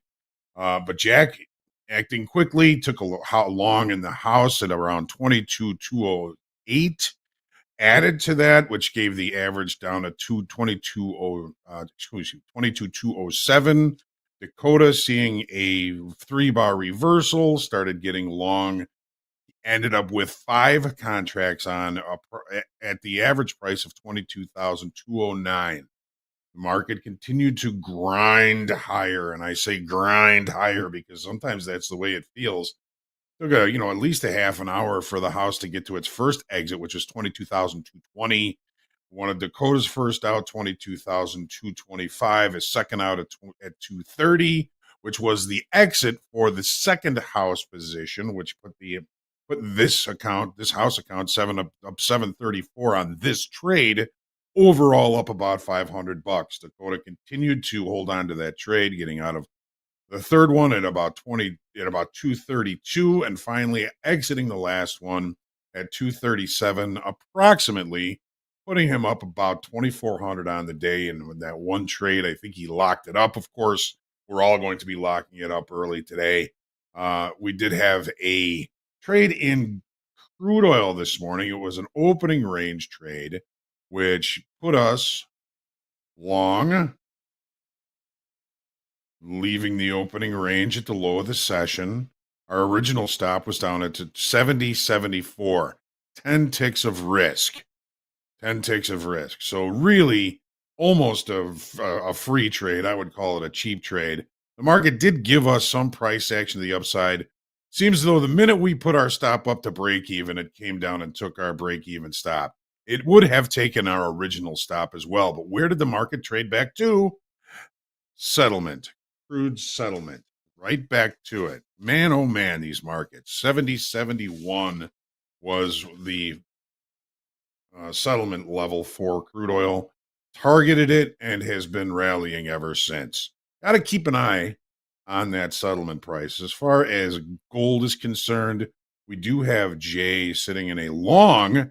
Looks like he's back to about break even on this trade. He's got 4 longs, 29.1270. He's got a pretty substantial stop. These are micro gold, so he's able to probably put more risk on that trade. His original stop level around 29.03. He's withstood a pretty decent pullback. All the initial balances are very small in these markets. Initial balance again is the first hour of the session. So the market really pulled back into the initial balance, back above the initial balance high, back to break even. Jay, I think you're actually looking really good on this trade. We all know that gold as a market overall, looking at the daily chart, has been a market to buy the dip. That pullback on Friday was a liquidation event, long liquidation that was supported by a drop in open interest. We're looking for opportunities for longs, and Jay may be on to something on this for this trade. S&P's opening range, high of the session, unable to reach settlement, which in the S&P's the settlement price 61.32 even, right there, this yellow line. So the opening range, about a $2 opening range, would have had a short to the downside, maybe for about a 1-to-1, maybe a 1.5-to-1 opportunity when we put in the low. But now the market is taking out the IB high. The first 30-minute bar has opened above it, creating a potential support level at this IB high, 61.44. And that, folks, is about all we've got for today. We talk about some longer time frame context and everything on the opening call. Really not a lot of opportunity to take advantage of that context, because look at the volume in the S&Ps. Now this is the 30-minute chart. This is the volume on Friday. Okay, you see some pretty substantial volume, especially right at the end of the day. Look at the volume today. Here's the regular trading hour open at 8:30. There's no participation today, no longer time frame traders, no bigger opportunities. So when you see money, you better take money. I think that the trade that our traders took this morning in the NASDAQ was just a really, really good trade. Jack, hats off to you, man, because you looked at that and you said, we're back down to settlement. Maybe this will be a nice opportunity to look for long. It did take a little bit of heat on it, not too bad, but in the end, you were right looking for that long around settlement. Overnight inventory wasn't really exceedingly long. We did open with a gap. We closed the gap right away. We traded back down to settlement. We looked into value from Friday, saw nothing but rejection from that value area from Friday, also increasing the probabilities that the long was going to pay us overall. So, it is a short day. When you're done trading today, do some work, do your homework, do your review, do your journal, and then take the rest of the day and relax. We do have a full session tomorrow. As a reminder, one last time, crude traders, you should be trading the April contract. April is J. That is the J April contract. If you're not on TopstepX, make sure you move over. The volume has moved over. Yes, it is in rollover. What else? One other thing I wanted to mention. Oh, yes, the fact that today is not a settlement day. For some reason, and I don't know if this is everybody, maybe it's just me, but non-settlement days tend to freak me out because I don't have a settlement price from the previous day. We're still going to be looking at the settlement price from Friday. Just something to keep in mind. Some platforms will combine the daily bar to from today and tomorrow will be one bar. Make sure you're aware of that on your platform, and just always remember that it's a little bit different yesterday because today is a non-settlement day. Volumes will appear bigger on the bulletins. Open interest may appear a little bit skewed because of the 2-day, 1-day settlement. Just a last thought there for you, folks. Trade well today. Enjoy the rest of the day. Once you're done trading today, do something kind for yourself. It's always important to remember to be kind to yourself and treat yourself, and always be kind to somebody else. One of the nice things that I was taught when I was working with a trading psychologist was always do something nice for other people, even if it's just getting somebody a sandwich, something like that. Makes you feel good about yourself. Is it selfish? No. You're doing something for other people. So always have a rest, have some time, breathe, meditate, journal, be ready for tomorrow. That's going to be it for our market recap this morning. We are looking for The Einstein of Wall Street, Peter Tuchman, is going to be dropping in to give us his perspective on the markets this week. And we will see him very shortly. Till then, stick around. We'll be right back with you in just a couple of minutes.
Yes, no Peter Tuchman just yet. We have seemed to have misplaced him, but we are looking high and low, far and wide.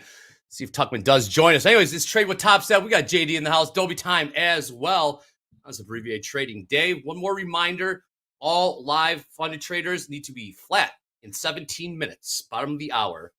And then XFA and combine traders need to be flat in about 30 minutes. But we'll make sure to remind you throughout. Anyways, we got Dolby and JD in the house. JD took a scratch, or we took a scratch on the oil trade just to see it put in new highs on the day.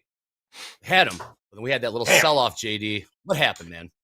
You know what happens. I moved the stop up to break even too. If we had kept the stop where it was, we would have gotten ticked out on it. So we would have lost money instead of scratched that trade. So it was good adjustment on the stop, good trade management.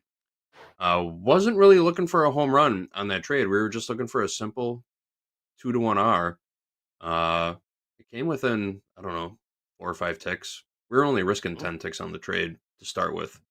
But we were looking to take 20 to 30 out of it, depending on, how the market was moving. And yeah, it just, we were in it for almost 2.5 hours before it dipped to burn some liquidity and then make a run right back for those highs. Anyway, no harm, no foul in that trade. We did drop $150 on a gold trade in the opening range. Opening range in gold at 7:20 a.m. this morning. That happened real fast. Put the trade in. It was chopping around. Gave us about 10 ticks in profit, and then just blew up in our face. So lost 15 ticks on that trade. House count is still up about $600 on the day. Nice. And I think we should keep it at that, unless we see something that looks absolutely golden in the NASDAQ in the next 4 minutes. There's a good chance we're staying out of the market because, again, live accounts need to be out of the markets by 11:30 Central Time. So unless we're trading combines or something, I don't see the point. I still like longs. Here's the calendar. Yep. Live traders flat in 14 minutes. Bottom of the hour. Thanks for hanging out with us on this holiday. Still 2,500 of y'all hanging out with us. We did cross the 146,000 subscriber mark. Very, very cool to see. Closing in on 150,000 subscribers. It's coming. Very cool. It is. We're averaging what, like 300-400 new subscribers a day, something like that. We should get there by the end of next month. Sounds good to me. Maybe. Let's take a look at these markets. 61.43 and the orders last trade in the S&Ps. Look at the NASDAQ. Pretty much flatlining. 22,227 last trade. The Dow, the YM, 44,726. Look at crude oil, $71.17, about 3 pennies off the, I guess off the highs for the day. And gold, 29.12. Jay, are you still in this trade? Where's Coach Jay? You still in this thing? It's long for 29.12. Jay, come back. Big mover. I did see Jack talking about Bitcoin. Jay, are you there? Oh, yeah. I didn't read that. What was he saying about Bitcoin? I saw it, but I didn't have a chance to read it yet. Bitcoin was getting hammered, I do believe. To pull up the MBT. For buying Trade crazy daily range. And now it's getting bought back up. Micro Bitcoin low of, for this session, 95,415, up about 400 points off of those lows. Bitcoin moving around right now. Nothing really cooking. Interesting level, says Jack. Interesting level. What makes it interesting? What's that mean? Drop in from Coach Robert and the Technical Titans. Interesting level. Why, Jack? Why is it interesting? Oh, wanted to buy. Again, we're waiting for Peter. Well, not waiting. If he comes in, by all means. Otherwise, it's just a little three-man weave. Yep, three-man weave with the Topstep crew right now on TopstepTV. This is Trade with Topstep. How many more times can I say Topstep in that sentence? 22,228 last trade. We did see that 600 lot on the S&P ladder get filled. It's 61.43. JD, I remember I pinged you in Slack this morning, an opening call. And did that get pulled? What price was that? Was that 47, 61.47? It was right at new all-time highs. 47, 365 traded there. Hard to say. I mean, on a day like today, right, when major institutions are closed, underlying assets, cash markets for everything are closed, banks are closed, again, financial institutions are closed. When you see those big orders in there like that, without like the commercial backing behind them, you have to assume that it's either a spoof or a good to cancel order, right?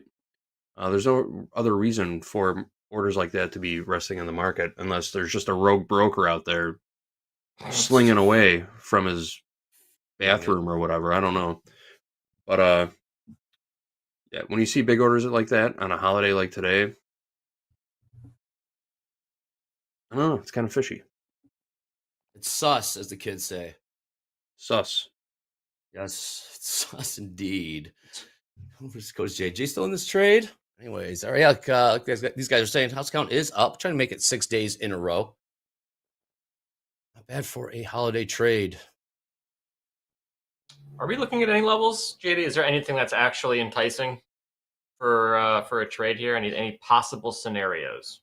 I mean, we're sitting right on top of Friday's high in the NQ right now. Mm-hmm. We've been bouncing off settlement price for a while. Ranges are tight. I mean, if you're really expecting a breakout, I don't know what to tell you. We talked about this first thing in the morning on opening call. When the cash markets, when the underlying assets for the derivatives that we trade are closed, there's no reason for the markets to move at all. The futures prices are based off of the underlying assets, and when those markets aren't trading, there's no reason for the futures to move. So if we're going to do anything, we should just anticipate more sideways action. If a huge move does occur, I would expect it to, balance out or correct itself by the opening tomorrow, or at least see some balance come in from equity, from the cash and the futures. Again, it's like when traders are unable to get out of their individual stocks, there's no point in really just diddling around with the futures when it comes to the hedging side. There's a lot of things to take into account when you're trading on a day like this, a federal holiday where nobody's at work, nobody's doing anything, but the futures are open until noon. Just as like the ultimate safeguard against some astronomical occurrence happening in the next hour. That's the only reason why the futures are open right now. Not because 22,220 looks interesting for a long. Maybe. You want to do it? Let's just do it. We got 8 minutes left. Just buy it, Dolby. Buy it all. Nah, it's not getting down there. It's not getting down there. I do have 6 triggered up though. Let's not do that. Let's do 1. Might be a remnant from the reversal challenge on Friday. Fun times. Yeah. Fun times. Reversal challenge. Oh, yeah. And all live traders need to be flat in 8 minutes. And XFA and combine traders flat at 45 after the hour. 61.44 last trade ES. NASDAQ 22,227 last trade. We're going to have a VIP drop in. Coach Robert with the Technical Titans joining us here in a little bit. We're going to wrap it up at the top of the hour here on Topstep TV. And yes, the reopen is as normal. I saw some. 5 p.m. Central Time, Jonathan Smith, as Hoag said. No settlement today, so today's price action will fold into tomorrow's trading day. Keep that in mind also. It's true, yes. So settlement price and everything tomorrow will be the same as it is today. It will represent Friday's trading session.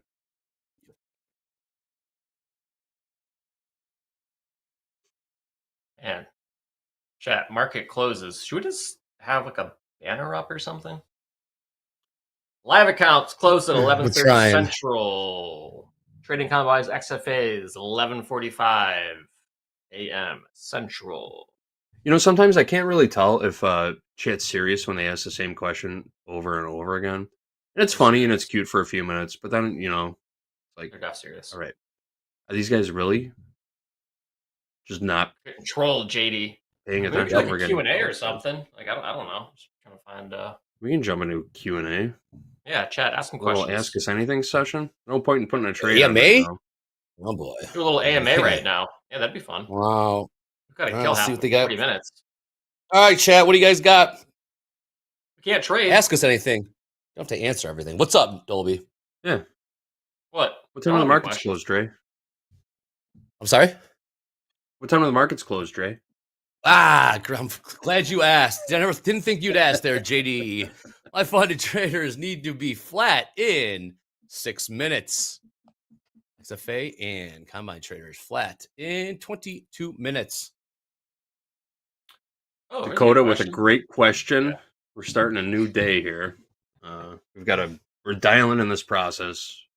It's looking so great. The future is bright. Rough opening year for the house account, but we're getting this thing on track real fast. What do you hear? How much is a sparkler bottle of Goose in River North these days? Great question, Jack. I would have no idea, Jack. No idea. Too much is the answer. Too much. Considering you get one for about $50 at the store. Charge you $500. Yeah, at least. Or something like that. Ridiculous. At least. Hey, you could spill it all over yourself. Post it to the IG. That content. It is content. Yep. Thin crust Be a or lot deep cheaper to get dish. a six-pack of Goose Island. Thin crust. Why JD has. Here we go. Here come the hard hitting questions. Can you see the Thin crust or deep dish? And I think we've had that debate. Thin. Yep. I leave thin too. And We'll do like Detroit style, like that pan. That's like I like Detroit style. middle too. ground. Middle ground. Not a fan of Chicago style deep dish. Way too much cheese. Too much everything. I agree. It's good every now and then. Too much everything. You really got to be in the mood for it, which I rarely am. Just so many other things I'd rather eat. It's when you have when you have guests in town. It's typically when you'll eat the deep dish. As Royal Trades, is JD still the Subway Bandit? I don't know if production still has that picture. Subway Bandit.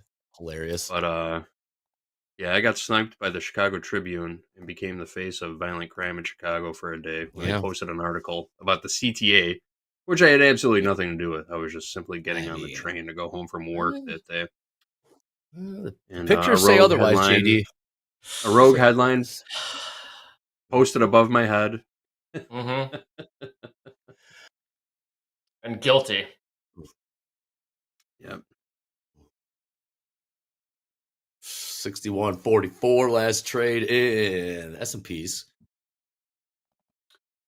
Revolution Brewery. 22,231 last trade in the NASDAQ. I think we've got a 8-tick range in the NQ since we started this segment, which is crazy.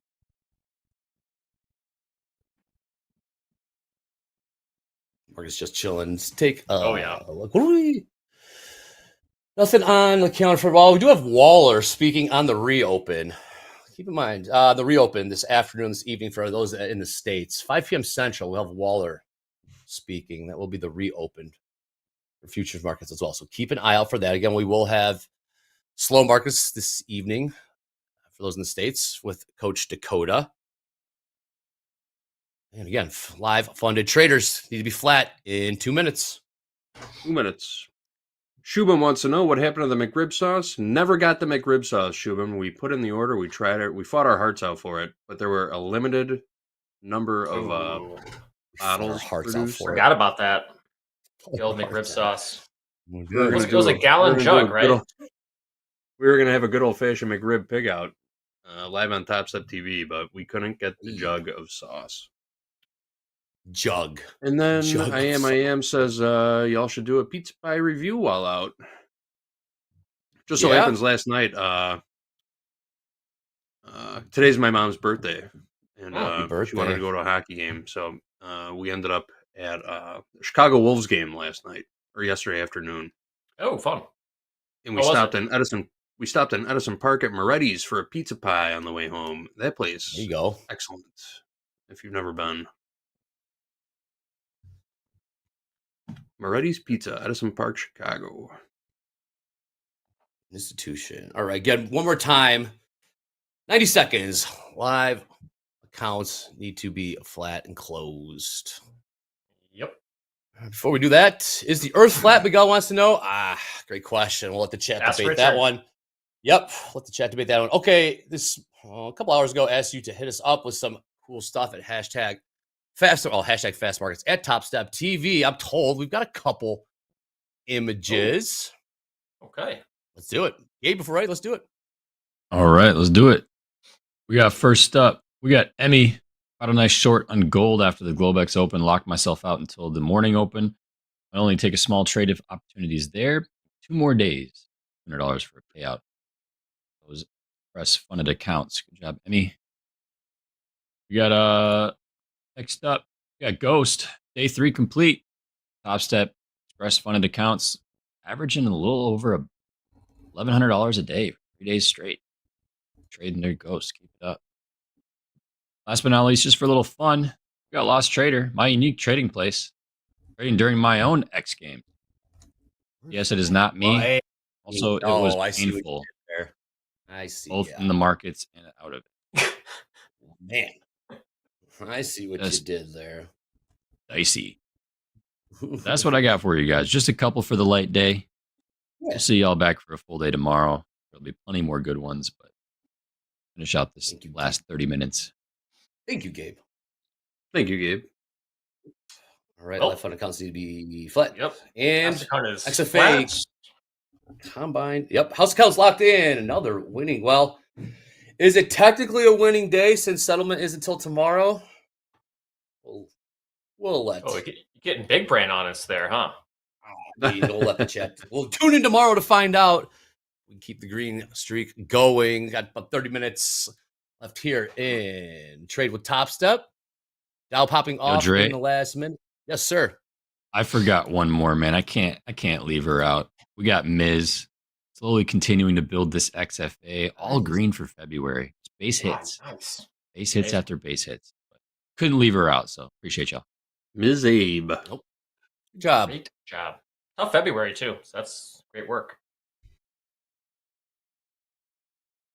I switched to a trading combine account just in case anything really gets amazing in the next 15 minutes. Amazing. What do you got, JD? I'm just looking at the chat. What's up, Lightning chat? newsflash. Does today count as a trading day? I mean, Hey, seriously. I see what you did there. It's I see comical. what you did. Yep. Thanks for hanging out, though. Thanks for coming. Thanks for Click coming. like, Hey, Coach, and yeah, click subscribe. like, follow, and subscribe. You have 146,000 subscribers today. JD, how about it? Closing on that 150,000. Coach J, still in that oil trade, gold trade, my friend. What a trooper. All right, I have some bids in for NASDAQ in this trading combine account. In a combine? Yep. The 5.2s and 22,219. Nice. Dow See if just we can get a posted new little highs. little pullback maybe. Coach Robert, the constant professional, is in there offering links to help the trolls. Thank you, Coach Robert. Thank you, Coach Robert. James G in the chat. My first time here today. I look forward to tuning in tomorrow. Heck, oh, awesome. Yes, James. We'll be here. Thanks for coming through. Normally it's a little bit spicier on stream, but it is a holiday. Yeah. Oh, yeah. You ain't seen nothing yet. Oh, doorbell. Who we got? Oh, Coach Robert, head coach Robert, of the go ahead, Technical Jay. Titans, the Top Step VIP experience, season 2. What's up, Robert? How are we doing today? How we doing? I heard heard my name called there, get summoned out of the blue like that. Scheduled a little bit early, but I'm interested in seeing what they'll be doing with this trade and keeping up with the chat at the same time. The VIP is doing good. We'll talk about that in a minute. Yeah. Excellent. Yeah, we've been on a ripper, a heater with the chat right now, doing a Q&A. Still haven't gotten a good question. No, we haven't. Put the chat on blast or anything, but we just did. Here it comes. Here it comes.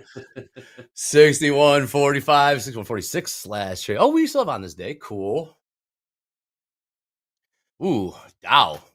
Someone woke the Dow up. We're so slight new highs over there. 44,756. Let's see what the Dow is doing. Yeah, what kind of earnings we have this week? Still trading inside range, inside value from Friday. We were talking about we were just expecting equity index markets to bounce around inside the value area from Friday. Not going to make any real moves. Can't make any real moves when institutional players aren't available to get in and out of positions. Makes it a whole different ballgame. Adults in the room. Yeah, 0 adults in the room. No adults in the room. Everyone's at the kids' table. That's the best table, by the way. Always had fun over there. Always had fun at the kids' table. Still get sad at the kids' table. Go figure. No respect around here. 61.46 last trade. Again, Sim, XFA, and Combine traders flat in 11 minutes. Again, 11 minutes going flat. Well, we got Eddie with a little on this day. About 15 minutes or so. So if we want to do the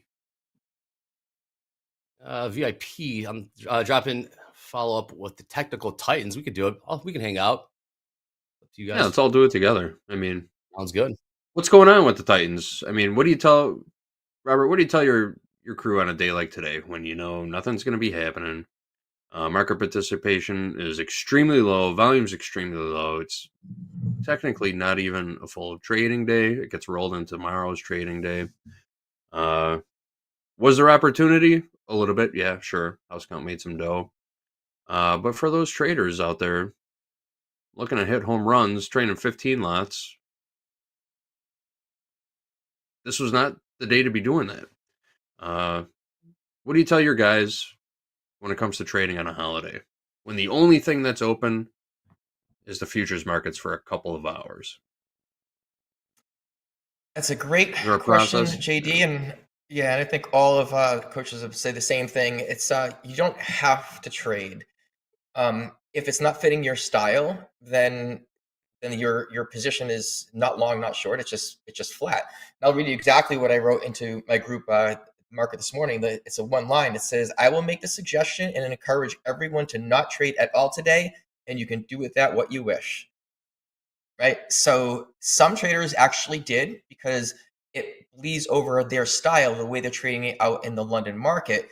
And not bad. A couple $200 trades, I guess, P&Ls, and nobody blew up this morning, which was really good. And then if it just doesn't fit your style, it's just as easy to sit in the sidelines. So I'm not going to command them, but say, hey, this is a suggestion and recommendation. But yeah, if you're a holder, you can see this morning Dakota got into a trade, and so did the house account got into the trade, and JD into the trade there on JD's house account. And hey, it just held on to him. It's just going to take a little bit longer. And I hear also, I'll throw this out there too. It's like there's no volume today. And while that's true, I always say, we get paid on win or lose on price, right? Not necessarily volume. So we could have a 20-point candle, just arbitrary number, 20-point candle on 10 contracts traded or 10,000. It still moved 20 points. Yes, it's going to be faster, a little more choppy, maybe bounce up and down. But if you make your entry and you have your target and your stop, as long as your target is hit before your stop, with this 5 seconds, 5 minutes, or 5 hours, you win the trade. So a little bit choppy in here that we saw on the ladder. But hey, if it fits your style, go for it. So I said, hey, my suggestion is it's just not, to me, I don't look for the best time to trade, and I don't say like, hey, what's the best time, because that's going to be different for everybody. Say what is not really going to be in play today. How am I going to get myself in trouble? And that's managing your risk. Ooh, this doesn't look quite right. I don't like these days for whatever reason. And then just sit back. And they did really well. A couple took some trades, did okay, and most of them just sat out and been watching TopstepTV. Nice. That's the advice to be giving. How often are you meeting with your traders, Coach Robert? I do the same as the other coach about twice a week. We meet on Tuesday nights. I say nights, so I'll say 5 o'clock Central Time, Tuesday nights and Thursday nights. And, we take it, we have the questions ahead of time with really, really good turnout. 50 traders, we get, 35 in there for the most part. Yeah, and it's not because I'm not showing this. It's other countries too, So I'm throwing sometimes I feel like I think the past Sunday I jumped on at about 2 a.m. our time because we have some Australia traders and it's middle afternoon for them. So we want to make sure we get in touch with everybody. Yeah, it's not gonna be all the time like that because those sessions are recorded. So and we put in a main area. We have a little thread in there where we just like what do you call it? Like a library, a scheduled library, and so you can go back and anybody that's there, if someone's on vacation or whatnot, just they go back and they can go through the replays on them. And I talk a lot if you haven't noticed them when we have our meetings. We screen share, we go through trades, go through setups. Sometimes place trades if the market is moving to our benefit, and they're about an hour and a half long each time, hour and 20 minutes average time that we put in there. And Toby, let me run this here past you. What do you got? Because I know you. Go ahead. What's up? No, what do you got? Oh, okay. Gotcha. I did something. This was just yesterday, and I'm a numbers person, and I thought as a thought experiment, I went back to the ES, and I got the closing price. And I'll say closing price because it's what not settlement price, closing price of the the closing of the candle. So we know they're a little bit different. I took the closing price of every day, and I took my lovely chat GPT that I like to use and said, hey, if I bought one contract at the closing price of January 2nd, and then I just simply bought one January 3rd and then bought one January 4th, where would I be if I closed all the positions on January 31st?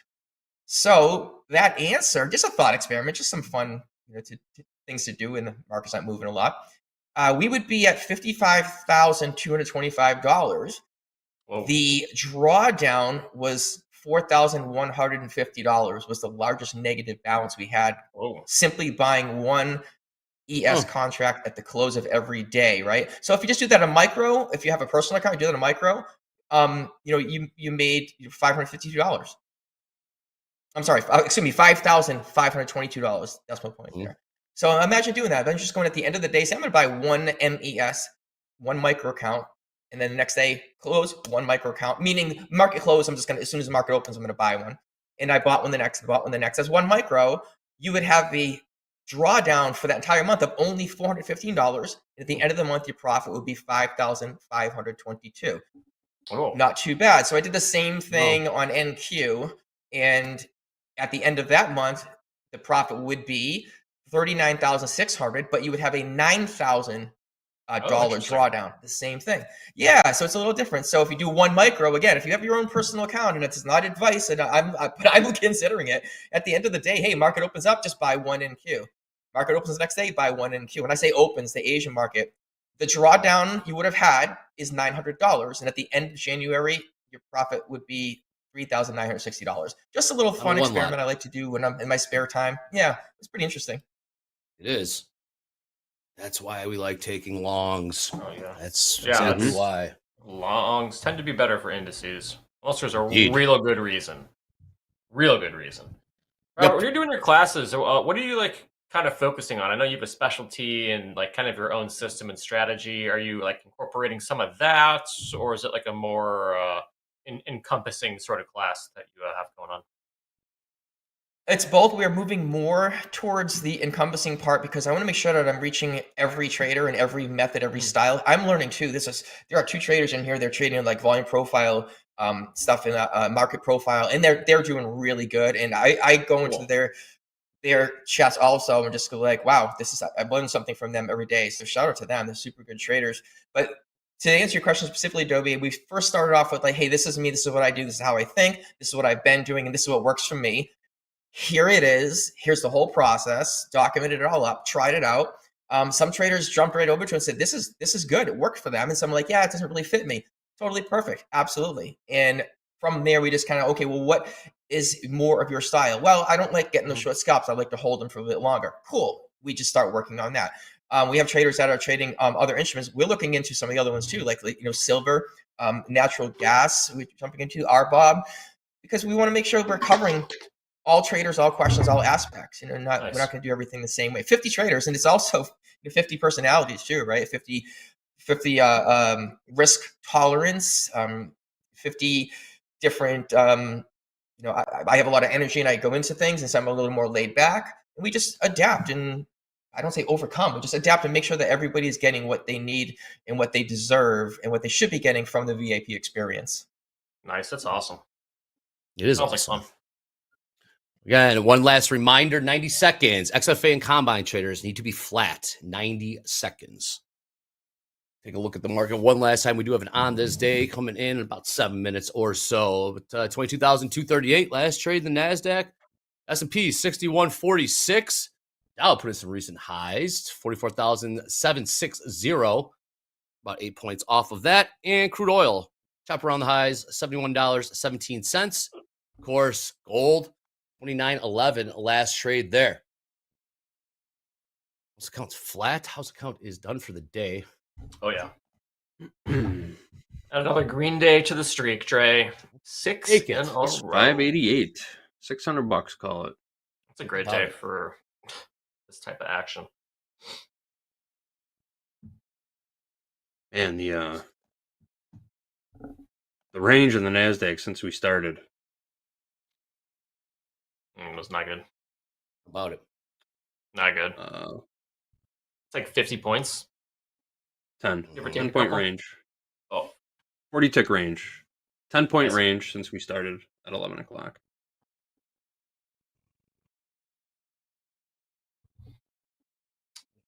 I gotta say, we do things a little bit different on the Titans team. You can see I always have these funky backgrounds. I'll kill my camera for a second. There's a Technical Titans right there. We have a logo. We all voted on it. For those who are just jumping in, it's pretty cool. I like it. The team. Oh, there you go. Thank you, Gabe. Thank you for adjustment there. Yeah, that's it. Good old AI. And it works out pretty good. And I'll take it one step further.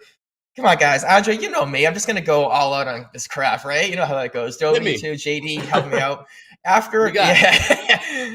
After Eddie comes in and does his on this day, I've got to give him a shout out because I'm like, he makes these all nice little sound clippets and snippets and stuff. And I'm like, hey, I got an idea. I want to make this like anthem theme song with specific points in there. And Eddie was like, yeah, let me help you out on that. And we chatted a little bit about it, and we have it completed.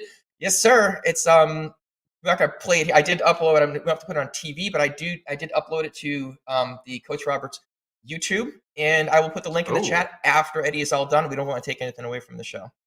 It's a banger. I love it. If it's a banger, we're playing it. A few times. Yeah, we got. If it's a banger, we're playing it. I mean, yeah, we're not just gonna hide that. Here we go. We gotta give the people the goods. We can play it now. Hell, everyone's pretty much flat. Yeah. So we have it. We have it. Let's play it. If it's in I put it in the production. I don't know. It wasn't a scheduled thing. If you want to play it, you can pull it up on the screen there and show it. But if I'll also put the link in the YouTube link in chat afterwards too. And here we go. I don't know, with production, I don't think it's in there, is it? Because we didn't really discuss it. I just threw it in there and said, "Hey, it's if 3 minutes long." No, hold on. It's 3 minutes. We're not playing. No, it's 3 minutes long. No, that's too long. Correct. It's 3. It kind of repeats. You can cut it at 2. 3 minutes. At the end of the show was my thought, but maybe we can close it at the outro. Yeah. Exactly. Yeah, that was I was thinking. All right, cool. That works. Everyone should We should just flat do right now. let's just get started. We'll bring Eddie in, and then let's just get started on the outro right now. There's nothing else happening. All right, Eddie, come on in. Tell us what happened on this day. On this day. Yes, Monday. Okay. Well, you know what? On this day, always nice to join you guys here today. So let's get the magic flea market gong. We're going to hit that and definitely go back into time. On this day, February 17th, 1801, some guy named Tommy was elected president. Oh, Thomas Jefferson Bullitt, elected the 3rd president of the United States. The election constitutes the first peaceful transfer of power from one political party to another in the United States by 1800 when he decided to run for president.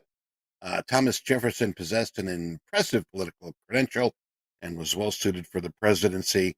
In addition to the Declaration of Independence, Jefferson had served in 2 Continental Congresses, Minister to France, Secretary of State under George Washington, and John Adams, Vice President, and very good for betting. They put his face on the $2 bill, so maybe back in the day when Grandma was sending out your birthday present card, she put that $2 bill in there and thought it was a 20. Yeah, she said, "Do you get my $20 for your birthday, honey?" Yeah, Graham. Yeah, I got the $20, and yeah, I've got a bunch of $2 bills that Grandma thought were $20 bills. But anyway, there you have it. On this day, Thomas Jefferson elected the third president of the United States of America. Back to you guys. Thank you. Oh, on this day tomorrow, 11:15 Central Time, we got Hungus in the chat. Hungus is going to be on tomorrow, 11:15 a.m. Central Time. Check in with the man himself. YM is closed. Everything is essentially closed. I wrap this up early. We got about 6 more minutes left here. Do we have anything else we need to cross off the list? No, we do not. On this day has been done. Technical Titans. With that being said, anyone in production, if we got nothing else, I think we can kind of wrap this up and go into the second half of the day. Dolby time. JD, Robert, anything else? Sure.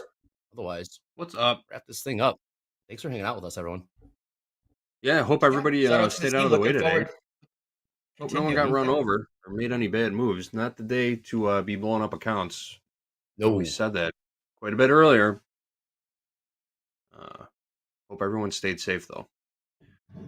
Tomorrow, we're right back at it. So, yes, we got that bar right. Big time. Of course, you never know when the tweet's going to go off. We also have some earnings, got some more numbers, Fed speakers, of course. Dolby time. I got nothing else on mine unless you do or Coach Robert. Otherwise, I'll throw it to Eddie. Take us into the second. Yes, one thing. If you submitted casting call for VIP, turns out those were in a separate sheet that I just found. So I'm going back through the backlog and we'll be sending out invitations to be on Topstep TV probably in the next couple days. So if you are a part of season 2 VIP program and you did a application to appear on air, we are getting to those as we speak. Actually, my afternoon project. Very cool. Awesome. Coach Robert, anything else from you and the Technical Titans before I throw it to Eddie? Just want to say shout out to the whole team. Everybody's helping each other out. And for those that are learning, the ones that are having the most success are taking it slow and steady and methodical. And the ones that are jumping in with large size trying to go for it are not doing as great and as to be expected. But it's a great group of traders. And we're going to look forward to the next 2.5 months as we continue this process. Damn right, man. Awesome. Well said, guys. Good job today, guys. House accounts up. Kodo's up. Coach Jay, keep us posted on that trade. Anyways, shout out to all, I guess, Bell the Bellers kind of. Hell, we still had 5,500 of you guys joining us from all across the globe here on Topstep TV. Again, markets closed, essentially. Hope you guys are able to manage that capital well. That being said, we're going to do this all again tomorrow. We've got slow markets this evening with Coach Dakota. Shout out to everyone that joined. And with that being said, I'm going to throw it to my main man, Eddie Horn. Eddie Horn, take us out of here. All right. I was just giving a link to Austin here. He's looking for the 5K link. And I'm going to post that real quick. And you know what? We got things going on tomorrow. Yes, as Andrea speak. There you go, Austin. Tomorrow, we got Nick for a tick going to be with us here. Coach Dakota. We've got Dolby going to join us here. Coach Hope for the VIP drop-in. Remember, tomorrow, Tuesday the 18th, we're already halfway through this month. I tell you, don't close your eyes for a second because the 2 weeks will fly by. Coming up for tomorrow, VIP Lounge. Yes, Carl Hungus. Been a long time since we've had Carl on. He's going to be joining us here. Also, Coach Hoop, we're going to be joining us for that. We got Jack Sr. For the VIP update for Lunchbox Trading. Power players, we got Yenti and Jose T. And coming in here for Power Hour, we got John London. As far as numbers tomorrow, taking a look here, I was trying to filter out what we did have that was worth anything. Tomorrow, like I said, the 18th here, we're not seeing anything until probably, I mean, we've got the New York Empire State Manufacturing number. So, I mean, if Kong is anywhere near that building, I expect the markets to be moving. Right before that, if you are in New Zealand, they got the milk auctions at 6 a.m. But otherwise, 9 o'clock, we got the housing market index. We also do have Daily going to be speaking tomorrow at 9:20. And 10:30, 3-month bill auction, 12 o'clock high noon, 52-week bill. And coming in also at 12 o'clock is Fed Chair Barr going to be speaking. They've got a tentative at 12 o'clock, which Trump is going to trump Barr. Does say that U.S. President Trump will be speaking at 12 o'clock high noon, and they're giving it severe importance. I think that's what we've got. So, just get your rest here tonight. Make sure you're ready for tomorrow. And don't forget, today, we will be having our At the Buzzer with Coach Jay and Coach Paul. But we will not be having Coach Hoop's Fundamental and Technicals. No, that's been postponed here today. We will continue back tomorrow on that. And also, Coach Ray, Coach Vince, 6 p.m., 7 p.m. Central Time, respectively, over in the Discord channel. And let's see here. Am I getting a signal, a code? No, At the Buzzer. Okay, never mind. Thanks, Gabe. All right, I got a message that there will not be Coach Hoop. All right, who else? Just Slow Markets. Thank you for the information. Now, it's good. I'm glad I got that. People be knocking on the door going, anybody home? So no At the Buzzer. Just Slow Markets here, 7:30 tonight with Coach Dakota. And tomorrow morning early, right? Don't forget about that.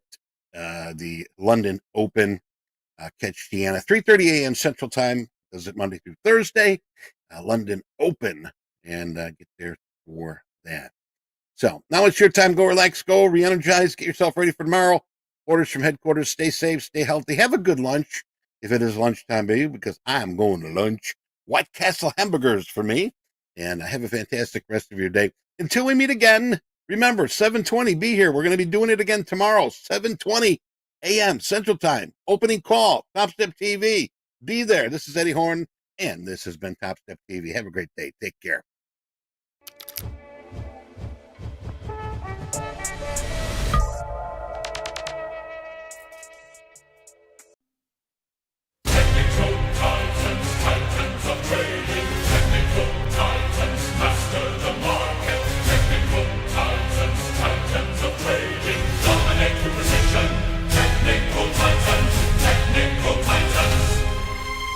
Coach Roberts at the helm, leading strong.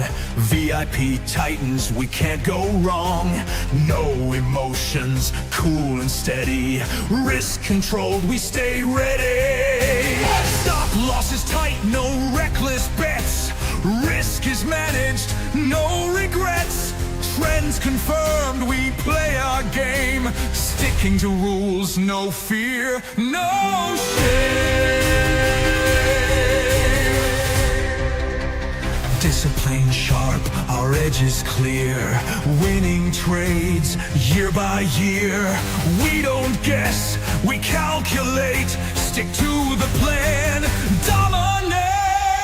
VIP, technical titans standing tall. Trade smart, we don't fear the fall. Zone by zone, we take our stand. The market goes to the Titans' hand. VIP, technical titans standing tall. Trade smart, we don't fear the fall.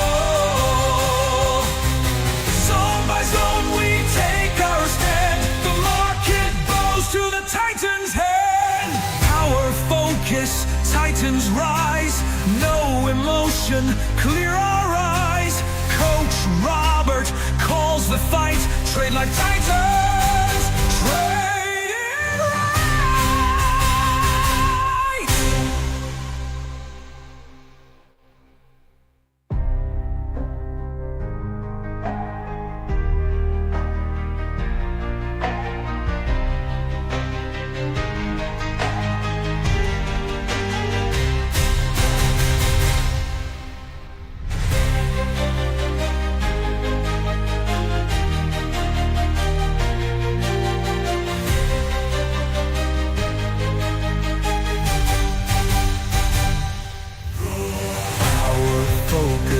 Titans rise, no emotion, clear our eyes. Coach Robert calls the fight.